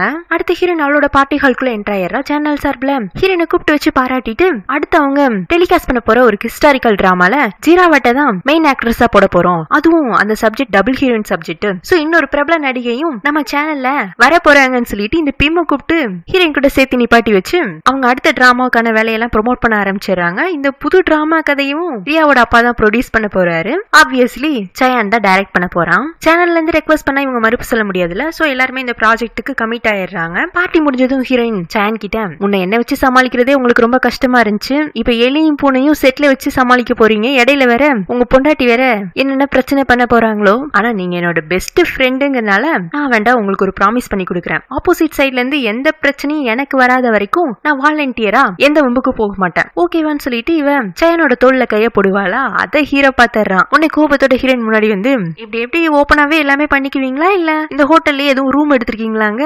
சயன் கோமா, டே சாதித் எதுவும் தெரிஞ்சுக்காம பேசிட்டு இருக்காதுடா, எல்லாம் தெரிஞ்சுட்டு தான் பேசிட்டு இருக்கேன். அப்பாவே என்ன என் தங்கச்சி பார்ட்டிகளுக்குள்ள இருக்கா, நீங்க ரெண்டு பேரும் வெளியில வந்து ஜல்சா பண்ணிட்டு இருக்கீங்க, உங்களுக்கே அசிங்கமா இல்லையாங்க? ஹீரோனுக்கும் இந்த மாதிரி பேசினாலே பிடிக்காது இல்ல. அவ ஒண்ணு இடையில புகுந்து, ஏன் சயன் கோபப்படுறீங்க, சாதித் சொல்றது கூட சரிதான், இன்னைக்கு இங்க நிறைய பேர் வந்திருக்காங்க, அவங்க முன்னாடி நம்ம ரொம்ப க்ளோஸா இருந்தோம்னா எல்லாரும் தப்பா எடுத்துக்குவாங்க, இன்னைக்கு விட்டுறலாம், நம்ம இன்னொரு நாள் சீக்கிரட்டா மீட் பண்ணுவோமே, நீங்க ஃப்ரீயா இருக்கும் போது சொல்லுங்க, நான் எப்பனாலும் உங்களுக்காக தயாரா இருப்பேன்னு இவ ஒரு மார்க்கமா பேசிட்டு அங்கிருந்து போக, ஹீரோக்கு பழையபடி இவன் நம்மள வெறுப்பேத்துறதுக்காக இப்படி பேசுறாளா, இல்ல உண்மையிலேயே இவ கேரக்டர் இப்படிதானா, சும்மா விடக்கூடாதுன்னு இவன் ஹீரோயின் பின்னாடி வந்துட்டு இருக்கான். பட் ஹீரோயின் இவனை கவனிச்சிருக்க மாட்டா. ஹீரோயின் அந்த பார்ட்டி ஹால்ல இருந்து வெளியில வரவும் கரெக்டா அவங்க அம்மா பிடிச்சுக்கிறாங்க. அம்மா மகளும் பேச ஆரம்பிக்கவும் ஹீரோ ஒரு தூணுக்கு பின்னாடி நின்னு என்ன நடக்குன்னு பாத்துட்டு இருக்கான். அம்மா என்ன சொல்றாங்கன்னா, இங்க பாரு ஜீரா, இந்த சாட்டர்டே நீ ஃப்ரீயா இருந்துக்கோ, என் ஃப்ரெண்டோட ஒரு பையன் நல்லா படிச்சு சாஃப்ட்வேர் கம்பெனில வேலை பாக்குறான், அவன் கூட நீ ஒரு டேட்டிங் போனுங்கிறாங்க. எதுக்கு என்னோட பர்சனல் லைஃப்ல எல்லாம் நீ இப்ப தலையிடுற, எது உன்னோட பர்சனல் லைஃப், உன்னை பத்தி தினம் தினம் ஒவ்வொரு விதமான செய்திகள் வந்துட்டு இருக்கு, நீ ஏதோ சீரியல் ஆக்ட் பண்றதுக்காக டைரக்டர்ஸ் எல்லாம் கரெக்ட் பண்ணிட்டு இருக்கியாமே, நீ பண்ற வேலை பிடிக்காம அந்த டைரக்டர்ஸ் ஒய்ஃப் எல்லாம் உன்னை செட்ல வந்து அடிச்சு அசிங்கப்படுத்திட்டு இருக்காங்களாமா? ஆமாமா, நீ சொல்ற மாதிரி தான் நான் பண்ணிட்டு இருக்கேன், சும்மா யாராச்சும் நீ கூப்பிட்டு வாய்ப்பு கொடுத்துருவாங்களா? என்கிட்ட எது இருக்கோ அதை நான் விக்கிறதுக்கு தயாரா இருந்தா தானே அவங்களும் எனக்கு தேவையானதை கொடுக்கறதுக்கு தயாரா இருப்பாங்க. இந்த டீல நான் பெருசா எதுவுமே இழக்கல, எனக்கு வேணுங்கிற ஃபன்னும் கிடைக்குது, கை நிறைய காசும் கிடைக்குது, இதுக்கு மேல எனக்கு எதுவும் தேவையில்லைன்னு ஹீரோயின் அங்க இருந்து கிளம்ப போக, அம்மா கோமா, இப்படி அடுத்தவங்க புருஷன் மேல ஆசைப்படுற பழக்கம் உனக்கு எங்க இருந்து வந்ததுங்க? நீ கண்ணாடியில உன் மூஞ்சியை பார்த்தது இல்லையாமா? உங்ககிட்ட இருந்தா கத்துக்கிட்ட, நீ தானே இந்த இந்த மாதிரி ஒரு வாழ்க்கை வாழ்றது சுலபன்னு எனக்கு காட்டி கொடுத்ததே. நீ இப்போ ஒருத்தன் கூட இருக்கிய இந்த சியா, அவன் பெரிய பணக்காரன், ஆனா அவனுக்கு வர வர உன் மேல இன்ட்ரெஸ்ட் குறைஞ்சிருச்சாட்டு இருக்கு. நான் வேண்டாம் அவனை என்னோட வலையில விழுக வைக்கட்டுமா? அப்புறம் காலஃபுல்லா நீ எந்த கஷ்டமும் படாம சந்தோஷமா இருக்கலாங்க. தான் பொண்ணு தன்னை வெறுப்பேத்தணுங்கிறதுக்காகவே இந்த மாதிரி பேசுறான்னு அம்மாவால புரிஞ்சுக்க முடியுது. இருந்தாலும் கோபத்துல ஹீரோயினா பலார்னு ஒண்ணு விட்டுட்டு போயிடுறாங்க. இதெல்லாம் தூரத்துல இருந்து பார்த்த ஹீரோ அப்படியே ரெக்கார்டும் பண்ண ஆரம்பிச்சிருப்பான். அவன் தனியா நிக்கிற ஹீரோயின் கிட்ட, என்ன ஜீரா அடி பலமாட்டு இருக்கு, சரி திரும்பவும் சந்திப்போம் அப்படின்னு அந்த போனை ஆட்டி ஆட்டி காட்டிட்டே போறான். அடப்பாவி அடி வாங்கினதை பார்த்திருந்தானா அப்ப எல்லாத்தையுமே ஒட்டும் கேட்டு இருந்திருப்பானேன்னு சொல்லிட்டு ஹீரோயினா அவனை துரத்தி பிடிச்சு, நீங்க நாங்க பேசினது கேட்டீங்களாங்க? கொஞ்சம் கொஞ்சம் காதல விழுந்துச்சு, வெரி இன்ட்ரெஸ்டிங் ஸ்டோரின்னு இவன் கார்ல போய் ஏறி உட்கார ஹீரோயின் அவனோட கார் கதவை தட்டி தட்டி வெளியில வாங்க, நான் உங்கள்ட்ட இன்னும் பேச வேண்டி இருக்குங்கிறா. ஆனா ஹீரோ அவளை மதிக்காம காரை ஸ்டார்ட் பண்ண ஆரம்பிச்சிடறான். ஹீரோயினும் விடாம அவனோட காரையே ஃபாலோ பண்ணிட்டு வந்துட்டு இருக்க ஹீரோவை கார்ல இருந்து இறங்கி வந்து, நீயும் உன்னோட அம்மாவும் பேசினதுல நான் இதெல்லாம் கேட்டுட்டேன் அப்படின்னு நீ தெரிஞ்சுக்கணும் அவ்வளவுதானே, அதை பிளே பண்ணியே காட்டுறேன்னு சொல்லிட்டு உன் மொபைல் போன்ல இருந்து ஹீரோயினா அவங்க அம்மாவும் பேசுறத போட்டு காட்டுறான். ஹீரோயின் கோமா, என்ன அவமானப்படுத்துறதுக்காக நீங்க இவ்வளவு தூரம் கீழ்த்தரமா இறங்குவீங்கன்னு நான் எதிர்பார்க்கல ஜீரா. நானும் என்னோட ஸ்டாண்டர்டை ரொம்ப நாளா மெயின்டைன் பண்ணிட்டு தான் இருந்தேன். ஆனா உன்ன மாதிரி சில ஆட்களுக்கு தண்டனை கொடுக்கணும்னா நானும் உன் அளவுக்கு இறங்கினா தானே முடியும். என்ன பண்றது, இன்னைக்கு உன்னோட பேட் லக், உன்னை பத்தின எல்லா விஷயமுமே எனக்கு தெரிஞ்சு போயிருச்சுன்னு இவன் மொபைல் ஆட்டிட்டே திரும்பவும் கிளம்ப ஹீரோயின் அவனோட கையை பிடிச்சிட்டு விட மாட்டேங்கிறா. எப்படியும் ஹீரோ கிட்ட இருந்து இவன் போனை புடிங்கிடலான்னு தான் பாக்குறான். ஆனா ஹீரோட ஸ்ட்ரென்த்துக்கு இவ்வளவு ஈடு கொடுக்க முடியல. சோ ஹீரோயின் ஃபைனலா ஹீரோ கிட்ட, இந்த வீடியோ வச்சு என்ன பண்ண போறீங்க, உன்னை சுத்தமா பிடிக்காத என்கிட்ட உன்னோட பயங்கரமான ஒரு சீக்ரெட் மாட்டி இருக்கு, இதை வச்சு உன்னை எவ்வளவு தூரம் காயப்படுத்த முடியுமோ அவ்வளவு தூரம் காயப்படுத்த போறேன் அப்படின்ட்டு அவன் வந்து கிளம்பி போயிடுறான். ஹீரோயின்கா இவன் இந்த வீடியோ வச்சு என்னென்னலாம் பண்ணுவானு நைட்டு ஃபுல்லா தூக்கமே வரல. அடுத்த நாள் இவ ஷூட்டிங் கிளம்பி வெளியில வருவாளா. சாதாரணமா இவளை எல்லாரும் பாக்குறாங்க, அது கூட இவளுக்கு என்ன தோணுதுன்னா இதுவும் இவளை தப்பா பாக்குற மாதிரியே ஃபீல் ஆகுது. ஒருவேளை நம்மளை பத்தின நியூஸ் எதுவும் நியூஸ் பேப்பர்ல வந்திருக்குமோ, அதை பார்த்துட்டு தான் இவங்க எல்லாம் ஒரு மாதிரி நம்மளை பாக்குறாங்களோன்னு ஹீரோயின் அவசர அவசரமா நியூஸ் பேப்பர் எடுத்து பாக்குறா. அதுல ஹீரோயின் சம்பந்தமான எந்த தப்பான நியூஸ்மே வரல. சோ ஹீரோ சும்மா தான் மிரட்டி இருக்கான். அவ்வளவு தூரத்துக்குலாம் அவன் கீழ்த்தரமா இறங்க மாட்டாங்கிற தைரியத்துல இவ சாயனை பார்த்து ஸ்டோரி டிஸ்கஸ் பண்றதுக்காக வந்தாரா. ஸ்டூடியோக்கு வந்த சமயத்துல ஹீரோ கிட்ட இருந்து ஒரு டெக்ஸ்ட் இவ ஓபன் பண்ணி பார்த்தா அவன் ஏதோ ஒரு மேகசின் கம்பெனியோட லோகோ அனுப்பிச்சு வச்சிருப்பான். அடப்பாவி நியூஸை கொண்டு போய் அங்கேயே கொடுக்க போறேன்னு ஹீரோயினும் அந்த மீடியா கம்பெனிக்கு வந்துடுறா. அங்க ஹீரோ ஒரு ரிப்போர்ட்டர் கிட்ட ஏதோ ஒன்னு பேசிட்டு இருக்க. ஹீரோயின் அவசர அவசரமா இடையில புகுந்து தடுக்கலான்னு பார்த்தா ஹீரோ வேற ஏதோ ஒரு விஷயமா ரிப்போர்ட்டர் கிட்ட பேசிட்டு இருந்திருப்பான். என்ன ஜீரா பயந்துட்டியா அப்படிங்கிற மாதிரி ஒரு ரியாக்ஷனை ஹீரோயின் கிட்ட காட்டிட்டு அவன் மேகசின் ஆபீஸ்ல இருந்து வெளியில வரவும் ஹீரோயின் அவன் பின்னாடியே போய், இந்த வீடியோ வச்சு பூச்சாண்டி காட்டுற வேலையெல்லாம் வச்சுக்காத, வேணா இந்த வீடியோவை ரிப்போர்ட்டர் கிட்ட கொண்டு போய் கொடுங்க, என் மேல உள்ள பழைய பகையில என்ன பழி வாங்கணுங்கிறதுக்காக இந்த வீடியோவை நீங்களா எடிட் பண்ணிருக்கீங்க அப்படின்னு என்னால ஈஸியா சமாளிக்க முடியும், என் பேரை கெடுக்கும்னு நினைச்சு உங்க மேல என்னால கேஸ் கூட போட முடியும். இந்த வீடியோ நாளைக்கு பப்ளிக்ல வந்ததுக்கு அப்புறமா நான் ஒரு 4 இன்டர்வியூ அழுது டிப்ரெஷன்ல இருக்கிற மாதிரி காட்டினேன்னா அடுத்து வரப்போற என்னோட டிராமா இதை விட இன்னும் கொஞ்சம் பீக்ல வேற போகும், சொல்ல முடியாது. Next year favourite actress award கூட நான் வாங்குவேன். சினி ஃபீல்ட்ல இதெல்லாம் சகஜம்னு ஹீரோயின் கெத்தா பேசவும் ஹீரோக்கு கடுப்பாயிடுது. அப்ப மேடம் இந்த வீடியோ பார்த்து பயப்பட மாட்டீங்க, சரி அதையும் பாத்திரலாம்னு சொல்லிட்டு ஹீரோ மொபைல கொண்டு போய் இவங்க இருந்த ஃப்ளோர்ல எண்ட்ல ஒரு சின்ன திண்டு மாதிரி இருக்குமா அதுல தூக்கி போட்டுறான். ஹீரோயின் ஓடி வந்து போனை எட்டி பாப்பா, அப்படியே கை கேட்டுற தூரத்துல போன் இருக்கிற மாதிரி தான் இருக்கு. அதை எப்படி எடுக்கலான்னு ஹீரோயின் யோசிச்சுட்டு இருக்கும் போதே ஹீரோ பின்னாடி இருந்து வந்து, இந்த மொபைல் ரொம்ப காஸ்ட்லியான மொபைல், எப்படி இந்த பக்கம் ஒரு 4 பேரு அடுத்த அரை மணி நேரத்துல வர மாட்டாங்க, அவங்க கையில இந்த மொபைல் கிடைக்கதான் போகுது, அதுலயும் உன்னோட வீடியோவை பிரபல நடிகை ஜீராவோட சீக்ரெட்னு ஃபோல்டர் போட்டு சேவ் பண்ணி வச்சிருக்கேன். போன் எடுக்க போறவங்க வீடியோ பாப்பாங்க, வீடியோ பாக்குறவங்க அடுத்து சோசியல் மீடியால அது தூக்கி போடுவாங்க, நீயும் உன்னோட பிரச்சனையை எப்படி எல்லாம் ஹேண்டில் பண்ண போறாங்கிறத நானும் பாக்குறேன்னு இவன் கிளம்பி போக ஹீரோயின் அவசர அவசரமா அந்த ஃப்ளோரோட கைப்பிடிய பிடிச்சு இந்த பக்கமா தாவி அந்த திண்டோட நுனியில இருக்கிற போனை எடுக்கிறதுக்கு ட்ரை பண்ணிட்டு இருக்கா. கொஞ்சம் மிஸ் ஆனா கூட ஹீரோயின் கீழே விழுகிறதுக்கு வாய்ப்பு இருக்கு. அதை விட வீடியோ ரொம்ப முக்கியமாச்சு. சோ இவன் மொபைல் எடுக்க ட்ரை பண்ணும் போதே கை ஸ்லிப் ஆகி கீழே விழுக போவா. டக்குன்னு வந்து ஹீரோ அவளோட கையை பிடிச்சுக்கிறான். ஹீரோனும் பயத்துல அவனை டைட்டா ஹக் பண்ணிக்கிறா. ஹீரோவாலையுமே அவ பயப்படுறாங்கிறத ஃபீல் பண்ண முடியும். அப்புறம் அவனை அவளை அந்த சைட்ல இருந்து தூக்கி விட்டு, நான் உன்னை காப்பாத்திட்டேன்னு நினைக்காத, உன்ன மாதிரி ஆட்கள்லாம் சீக்கிரமே சாக கூடாது, நீ செஞ்ச தப்ப நான் வெளியில கொண்டு வர வரைக்குமாச்சு நீ உயிரோடு இருக்கணும்னு சொல்லிட்டு போயிடறான். ஹீரோனும் மொபைல் என்னாச்சுன்னு பாப்பா, அது கீழே விழுந்து உடஞ்சு கிடக்கும். இவளுக்கு அப்பதான் நிம்மதியா இருக்கும். நெக்ஸ்ட் இந்த ஹீரோ பாட்டியோட லேண்ட் பத்திரத்தை அவங்க கையில குடுக்கறதுக்காக போறான். உள்ள போய் பார்த்தா பாட்டி மயக்கம் போட்டு கிடக்குறாங்க. இவன் கொண்டு போய் அவங்கள ஹாஸ்பிட்டல்ல சேர்த்துறான். பாட்டிக்கு கேன்சர்னு தெரிய வருது. பாட்டிக்குமே இந்த விஷயம் ஏற்கனவே தெரிய மாட்டிருக்கு. ஆனா அவங்க ட்ரீட்மெண்ட் எடுத்துக்கல. சோ ஹீரோ வந்துட்டு பாட்டி கிட்ட சொல்லி பாக்குறான், பாட்டி செலவு வேண்டாம் நான் ஏத்துக்கிறேன், ட்ரீட்மெண்ட் எடுத்துக்கோங்க. இல்லப்பா இதுக்கு மேல நான் பொழைப்பேன்னு எனக்கு நம்பிக்கை இல்ல, எதுக்கு எனக்காக வீணா காசு செலவு பண்ணணும், நான் இருக்கிற வரைக்கும் இருந்துட்டு போறேன். இப்ப பாரு நான் சந்தோஷமா இருக்கேன், எனக்கு உடம்பு சரியில்லைன்னு சொன்னா என்ன சுத்தி இருக்கிறவங்க எல்லாம் வருத்தப்பட ஆரம்பிச்சிருவாங்க. சாக போற காலத்துல நான் எதுக்கு எல்லாரையும் வருத்தப்பட வச்சுட்டு சாகணும், எல்லாரும் சந்தோஷமா இருக்கிற மாதிரி பாத்துட்டே செத்து போயிடுறேன்னு அவங்க ட்ரீட்மெண்ட் ஒத்துக்க மாட்டேங்கிறாங்க. என்னடா இந்த பாட்டி இப்படி இருக்காங்களேன்னு சொல்லிட்டு ஹீரோ அவனோட வீட்டுக்கு வரவும் அப்ப இந்த லாயர் தங்கச்சி ஏதோ ஒரு டாக்குமெண்ட்டை கொடுக்கறதுக்காக ஹீரோட வீட்டுக்கு வந்திருப்பான். என்ன சார் எல்லாம் அங்கங்க போட்ட மாதிரி இருக்கு, இந்த இடத்துல எப்படி வாழ்றீங்க, நான் வேண்டாம் உங்களுக்கு உதவி பண்ணட்டுமான்னு ஹீரோ வேண்டாம் வேண்டான்னு சொல்ல கேட்காம இவ வீட்டை கிளீன் பண்ணி பாத்திரம் எல்லாம் விளக்க ஆரம்பிச்சிடறா. ஹீரோக்கு இவ பண்றதெல்லாம் பார்க்கும்போது திரும்பவும் திவாவோட ஞாபகம் வருது. ஏன்னா ஹீரோ முன்னும் வீடை இப்படித்தான் கசகசன்னு வச்சிருப்பான். திவா தான் வந்து அடிக்கடி சுத்தப்படுத்தி கொடுத்துட்டு போவா. சோ நிறைய விஷயங்கள்ல இந்த லாயர் தங்கச்சியோட கேரக்டரும் திவாவோட கேரக்டரும் ஒத்து போகுது. எதுக்கு இந்த மாதிரிலாம் சீன் கம்பாரிசன் காட்டுறாங்கன்னா ஹீரோ திவா கிட்ட இருக்கிற என்னென்ன நல்ல கேரக்டர் எல்லாம் பார்த்து அவளை லவ் பண்ணானோ இப்ப அதே மாதிரி கேரக்டர் உள்ள இன்னொரு பொண்ணு அவன் கண்ணு முன்னாடி இருக்கதான் செய்யறா. இருந்தாலும் ஹீரோ யார அளவுக்கு அதிகமா வெறுக்கிறானோ அந்த பொண்ணுக்கு தான் மனசுல இடம் தர போறான்னு நம்மளுக்கு இன்டைரக்டா சொல்ல வராங்க, வேற எதுவும் இல்ல. அந்த வீக்கெண்ட் ஹீரோயின் திரும்பவும் குழந்தைங்களை பாக்குறதுக்காக கிளம்புறா. இந்த ஜேட்டு பையன் கொஞ்சம் கொஞ்சமா ஹீரோனோட வீடு வரைக்கும் வர ஆரம்பிச்சிட்டான். ஹீரோயின் இந்த முறை குழந்தைங்களை பாக்குறதுக்காக திங்ஸ் எல்லாம் வாங்கிட்டு போகாம ஒரு டப்பா நிறைய பழைய மேகசின்ஸ் நியூஸ் பேப்பர் எல்லாம் கொண்டுட்டு போறா. அதை பாக்குற ஜேட்டு நானும் உன் கூட வரலாமான்னு திவாவோட வீட்டுக்கு வந்துடுறான். ஹீரோயின் இந்த மேகசின்ஸ் நியூஸ் பேப்பர் எல்லாம் எதுக்கு எடுத்துட்டு வந்திருப்பானா, குழந்தைங்களுக்கு எப்பவுமே ஃப்ரீயா பொருள் வந்து கொடுத்தா அவங்களுக்குமே அது ஒரு மாதிரி இருக்கும்ல. இந்த நியூஸ் பேப்பர் ஃபுல்லா ஹீரோயின் சம்பந்தமான நியூஸ் பேப்பர். இவளுக்குனே அந்த மீடியா கம்பெனி சார்பில் கொடுத்த காப்பீஸ் அதை தான் குழந்தைங்க கிட்ட கொடுத்து எல்லாத்தையும் பிரிச்சு பழைய பேப்பர் கடைக்கு போட்டு வர காசுல உங்களுக்கு வேணுங்கிறத வாங்கிக்கோங்க. குழந்தைங்களும் ஒரு பக்கம் பேப்பர் பிரிச்சுட்டு இருப்பாங்க. அவங்களுக்கு எல்லாம் ஏதாச்சும் டாய்ஸ் வாங்கணும்னு தான் ஆசை. ஆனா இப்போ அந்த அளவுக்கு காசு இல்லைங்கறனால இதுல ஏதாச்சும் நோட்டு புக்கு தான் வாங்கணும்னு அவங்க ரொம்ப பொறுப்பா பேசிட்டு இருக்காங்க.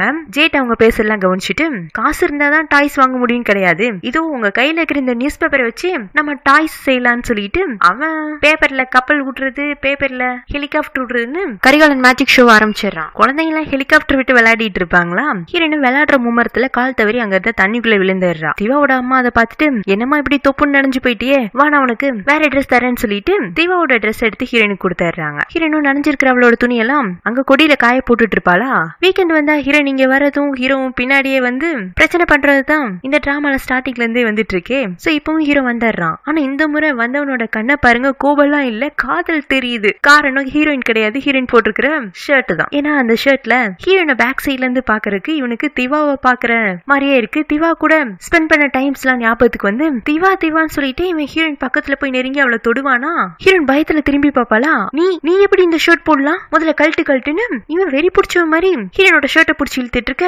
சதி என்ன லூஸ் தனமா பண்ணிட்டு இருக்கீங்க, என்ன விடுங்கன்னு ஹீரோ கிட்ட இருந்து தள்ளி போலான்னு பார்த்தா அவன் விட மாட்டேங்கிறான். இது என்னோட திவாவோட ஷர்ட், இது எப்படி நீ போடலாம் அப்படின்னு இவன் ஷர்ட்டை புடுங்குறதுலயே குறியா இருக்கான். ஷர்ட்டை கழட்டினா அந்த புள்ளையோட நிலைமை என்ன ஆகும்னு யோசிக்கவே இல்ல. ஹீரோன் அவனை சமாளிக்க முடியாம கண்ணத்துல பலாரணும்னு வைக்க வந்தா ஹீரோவே பாவம் ஒரு தெளிவான சிந்தனைக்கு வருவான். அதுக்குள்ள திவாவோட அம்மா வந்து என்னப்பா பிரச்சனைங்க, அம்மா இவ எப்படி திவாவோட ஷர்ட் போடலாம், இல்லப்பா குழந்தைங்க கூட விளையாடும் போது அந்த பொண்ணு தண்ணிக்குள்ள விழுந்துருச்சு, அதனால தான் நான் திவாவோட ஷர்ட் எடுத்து கொடுத்தேன் அப்படின்னு அவங்க ஹீரோக்கு விஷயத்தை எடுத்து சொல்லி புரிய வைக்கிறதுக்குன்னா ஹீரோனோட நனைஞ்ச துணியவே எடுத்து போட்டுட்டு ஹீரோ கேட்ட அந்த ஷர்ட்டை ஓரமா கழட்டி வச்சுட்டு போயிடுறான். ஹீரோ அதெல்லாம் பார்த்துட்டு திவாவோட அம்மா கிட்ட, அம்மா முதல்ல குழந்தைங்களுக்காக இங்க வந்தா, அப்புறம் வீட்டுக்குள்ள நுழைஞ்சா, இப்ப திவாவோட திங்ஸ் எல்லாம் அவளுக்கு சொந்தமாக்கிக்க பாக்குறா. இப்படியே போனுச்சுன்னா திவாவோட நினைவுகளை இங்க இல்லாம பண்ணிட்டு போயிடுவா. அதுதான் அவளோட பிளானே. நீங்க ஏமா அவளை புரிஞ்சுக்க மாட்டேங்கிறீங்க, என்னப்பா நீ ஏதோ பைத்திய மாதிரி பேசிட்டு இருக்க, அந்த பொண்ணு இங்க வந்துட்டு போறதுனால நம்ம மனசுல இருக்கிற திவா நம்மளை விட்டுட்டு எங்கேயும் போக போறது இல்ல, கொஞ்சம் புரிஞ்சு நடந்துக்கோப்பான்னு அவனுக்கு புத்திமதி சொல்லிட்டு இருக்காங்க.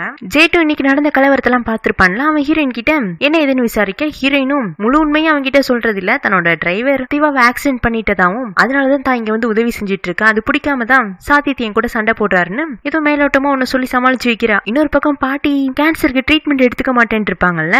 லாயர் தங்கச்சி ஹீரோ கிட்ட நான் வேண்டா போய் பாட்டி கிட்ட பேசி பாக்குறேன்னு சொல்லிட்டு அவங்கள்ட்ட வந்து பாட்டி ட்ரீட்மெண்ட் எடுத்துக்கோங்க அப்பதான் நல்லதுன்னு இவ சொல்லிட்டு இருக்கும் போதே பேரனும் இதெல்லாம் கேட்டுறான். என்ன பாட்டி உங்களுக்கு கேன்சரா, ஏன் என்கிட்ட இதை சொல்லல அப்படின்னு அவன் அழுது நான் அடுத்து என்ன பண்ண போறேன்னு அவன் கதற ஆரம்பிச்சிடறான். பாட்டி இருந்துட்டு இங்க பாரு இந்த விஷயத்த நீ யாருகிட்டையும் சொல்லக்கூடாது, முக்கியமா ஜீரா கிட்ட சொல்லவே கூடாது, பாட்டி நல்லா தானே இருக்கேன், கேன்சர் ஒன்னும் எனக்கு இப்போ இல்ல, ஒரு வருஷமா என் உடம்புல இருக்கு பாரு, பாட்டி சந்தோஷமா இருக்கேன், சாப்பிடுறேன், தூங்குறேன், இனியும் கூட நான் அப்படியே வாழ்ந்துட்டு போயிருவேன், எனக்கு ட்ரீட்மெண்ட் எல்லாம் வேண்டான்றாங்க. ஆனா பேரனால அக்செப்ட் பண்ணிக்க முடியல. முன்னெல்லாம் அவன் ரொம்ப சந்தோஷமா இருப்பான், இப்ப பாட்டியை பார்க்க அவனுக்கு அழுகையா வருது. பாட்டி இதெல்லாம் பார்த்துட்டு சரி நீ நம்ம பேரன் கூட இருந்தோம்னா நம்ம அவனுக்கு சுமையாயிடுவோம், எங்கேயாச்சும் கண்காணாத இடத்துல போய் கொஞ்ச நாள் வாழ்ந்துட்டு செத்துற வேண்டியதானு அவங்க அவங்களோட திங்ஸ் எல்லாம் பேக் பண்ணிட்டு ஊரை விட்டு போக தயாராயிடுறாங்க. ஹீரோனுக்கு பாட்டி விஷயம் எல்லாம் தெரியாதுல்ல, அவன் அவளோட ஷூட்டிங் வேலையை பார்க்க ஆரம்பிச்சிடுறான். இப்ப வேற தலைவலிப்பையும் கூடவே இருக்காளா, அதனால அவளை சமாளிச்சு நடிச்சு கொடுக்கறதே ஹீரோனுக்கு பெரிய வேலையா போச்சு. ஹீரோயின் ரொம்ப பிஸியா இருந்ததுனால பாட்டியை பார்க்க முடியாம போயிடுது. அப்படி ஒரு நாள் ஹீரோயின் ஷூட்டிங் பண்ணிட்டு இருக்கும் போது அங்க இருக்கிற அசிஸ்டன்ட் எல்லாம் திடீர்னு ஒரு நியூஸை பார்த்து ஜீரா மேம்க்கு யங்ஸ்டர்ஸ் மட்டும் ஃபேன்ஸ் கிடையாது, ஒரு வயசான பாட்டி கூட ஃபேனா இருந்திருக்காங்க, பாவம் அந்த பாட்டி ட்ரெயின்ல தனியா எங்கேயோ போயிட்டு இருந்தப்போ மயங்கிட்டாங்க, அவங்க கையில கடைசியில ஜீராவோட போட்டோ தான் இருந்திருக்கு அப்படின்னு பேசிட்டு இருக்கவும் ஹீரோயின் அவங்கள்ட்ட இருந்து போனை வாங்கி பார்த்தா அடப்பாவுமே நம்ம பாட்டி தான் மயக்கம் போட்டு விழுந்திருக்காங்க, என்னாச்சும் ஏதாச்சும்னு மேனேஜரை விட்டு விசாரிக்க சொன்னா மேனேஜருக்கு பேரன் என்ன சொல்றான்னா பாட்டிக்கு கேன்சருங்கிறான். பாட்டி வீட்டுல திடீர்னு காணாம போனது இந்த பேரன் ஹீரோ கிட்ட சொல்லிருப்பான். சோ ஹீரோவும் பாட்டியை கண்டுபிடிச்சு கொண்டு வந்து வந்து ஹாஸ்பிட்டல்ல ட்ரீட்மெண்ட் கொடுத்துட்டு இருப்பான். அங்க பாட்டியை பார்க்க வர ஹீரோயினா ரிப்போர்ட்டர்ஸ் எல்லாம் வழிமறிச்சு, என்ன மேடம் உங்களோட வயசான ஃபேனை பாக்குறதுக்காக தான் இவ்வளவு தூரம் வந்தீங்களாங்க? ஹீரோயின் என்ன சொல்றேன்னு தங்கிட்டு இருக்க. ஹீரோவும் இவன் இன்னைக்கு உண்மையை சொல்லிடுவாளா என்னன்னு பாத்துட்டு இருக்கான். அப்ப ரிப்போர்ட்டர்ஸ் எல்லாம், மேடம் இல்லைன்னா இந்த பாட்டிக்கும் உங்களுக்கும் ஏதாச்சும் சம்பந்தம் இருக்கோ, அதனாலதான் நீங்க இவ்வளவு தூரம் இங்க வந்திருக்கீங்களோ அப்படின்னு புதுசா சந்தேகத்தை எழுப்ப ஹீரோட அம்மாவும் அங்க வந்துடுறாங்க. அடுத்த ரிப்போர்ட்டர்ஸ் எல்லாம் அவங்கள பிடிச்சுக்கிறாங்க. என்ன மேடம் நீங்க கூட இங்க வந்திருக்கீங்க, அப்ப இந்த பாட்டி உங்க குடும்பத்துக்கு ரொம்ப முக்கியமான நபராட்டு இருக்கே, நாங்க கூட சாதாரண ஒரு ஃபேன் தான் நினைச்சிட்டு இருந்தோம், யார் இந்த பாட்டி, அவங்களுக்கும் உங்களுக்கு என்ன சம்பந்தங்க? ஹீரோட அம்மா சிரிச்சுட்டே, ஆமா பாட்டி எங்களுக்கு ரொம்ப வேண்டப்பட்டவங்க, முன்ன எங்க வீட்டுல வேலை செஞ்சுட்டு இருந்தாங்க, சின்ன வயசுல ஜீராவை தூக்கி வளர்த்தது கூட அவங்க தான், அப்புறம் நாங்க எங்களோட பழைய வீடை வித்துட்டு இங்க வந்து செட்டில் ஆயிட்டோமா, பாட்டியை பாக்குறதுக்கான வாய்ப்பு எங்களுக்கு இல்லாம போயிருச்சு, இப்ப இந்த நியூஸ பாக்கவும் தான் நான் இவங்களை தேடி வந்தேன்னு அம்மா ஒரு புது கதை சொல்றாங்க. பாட்டி ஆமா இவங்க சொல்றது உண்மைதான், நான் இவங்க வீட்டுல வேலைக்காரியா தான் இருந்தேன்னு அவங்களும் ஹீரோயின்காக சமாளிச்சிடுறாங்க. பேட்டி முடிஞ்சது ஹீரோயின் பாட்டி கிட்ட பேசலான்னு பார்த்தா அவங்க அவளுக்காக ஒரு ஆல்பமும் லெட்டரையும் மேனேஜர் கீழே கொடுத்துட்டு போயிருப்பாங்க. அந்த ஆல்பம் ஃபுல்லா ஹீரோயின் சின்ன வயசுல பாட்டி கூட சேர்ந்து எடுக்கப்பட்ட போட்டோஸ், அதை ஹீரோயின் கிட்டே விட்டுட்டு போயிருப்பாங்க. கூடவே ஒரு லெட்டர் இருக்கும், நான் உன்னோட ஞாபகத்துல மட்டும் இருக்கிறதாம நல்லது, உன்னோட நிஜத்துல உன் கூட இருந்தேன்னா உன்னோட எதிர்காலத்துக்கு நல்லது இல்ல, பாட்டியை பத்தி நீ கவலைப்படாத, நானும் என் பேரனும் ஒரு பாதுகாப்பான இடத்துல போய் வாழ போறோம், பாட்டியோட ஆசீர்வாதம் உனக்கு எப்பவுமே இருக்கும்னு அந்த லெட்டர் முடிச்சிருப்பாங்க. ஹீரோயின் பாட்டி எங்கன்னு பதறிட்டு ஹாஸ்பிட்டல் இருந்து வெளியில ஓடி வருவாளா, அதுக்குன்னு ஒரு 4-5 பேரு பாட்டியையும் பேரனையும் ஒரு காருக்குள்ள ஏத்தி எங்கேயோ கூட்டிட்டு போயிட்டு இருக்கானுங்க. இதெல்லாம் அம்மாவும் பக்கத்துல நின்று வேடிக்கை பார்த்துட்டு இருப்பாங்க. இல்ல அவங்களோட அரேஞ்ச்மெண்ட் தான். ஏன்னா பாட்டி இன்னமும் இங்கேயே விட்டா ரிப்போர்ட்டர் எல்லாம் தூண்டி துருவ ஆரம்பிச்சிருவாங்கல்ல, அதனால பாட்டி எங்கேயோ பேக்கப் பண்ணிட்டாங்க. ஹீரோயின் அந்த கார் பின்னாடியே போய் பாட்டி போகாதீங்கன்னு கதறி அழுகுறான். ஆனா பாட்டி டாட்டா காமிச்சிட்டு கிளம்பிடுறாங்க. இதெல்லாம் ஹீரோவும் தூரத்துல இருந்து பாத்துட்டே தான் இருக்கான். அவனுக்கு என்ன தோணுதுன்னா ஹீரோயினுக்கு சுத்தமா எமோஷன்ஸே இல்ல, அவ எப்பவுமே அவளுக்காக மட்டும்தான் யோசிப்பான்னு நினைச்சிட்டு இருந்தான். ஆனா ஹீரோயின் இப்படி கதறி அழுகிறத பார்க்கவும் அவளோட மனசுல இவ்வளவு அன்பும் ஏக்கமும் நிறைஞ்சிருக்கு. ஏதோ அவங்க அம்மா தான் கூட சேர்ந்து ஏதோ பிளே பண்ற மாதிரி இருக்கு. இதுதான் ஏதோ தெளிவா புரிஞ்சுக்க முடியல. ஆனா ஹீரோனுக்கு இந்த பாட்டி ரொம்ப முக்கியம் மட்டும் தெரிஞ்சுக்கிறான். இதோட இந்த பாட்டு முடியுது. இந்த பாட்டு உங்களுக்கு பிடிச்சிருந்துச்சுன்னா லைக் பண்ணுங்க, ஷேர் பண்ணுங்க, கமெண்ட் பண்ணுங்க, மறக்காம நம்ம சேனலை சப்ஸ்கிரைப் பண்ணுங்க. Tata bye bye, take care friends.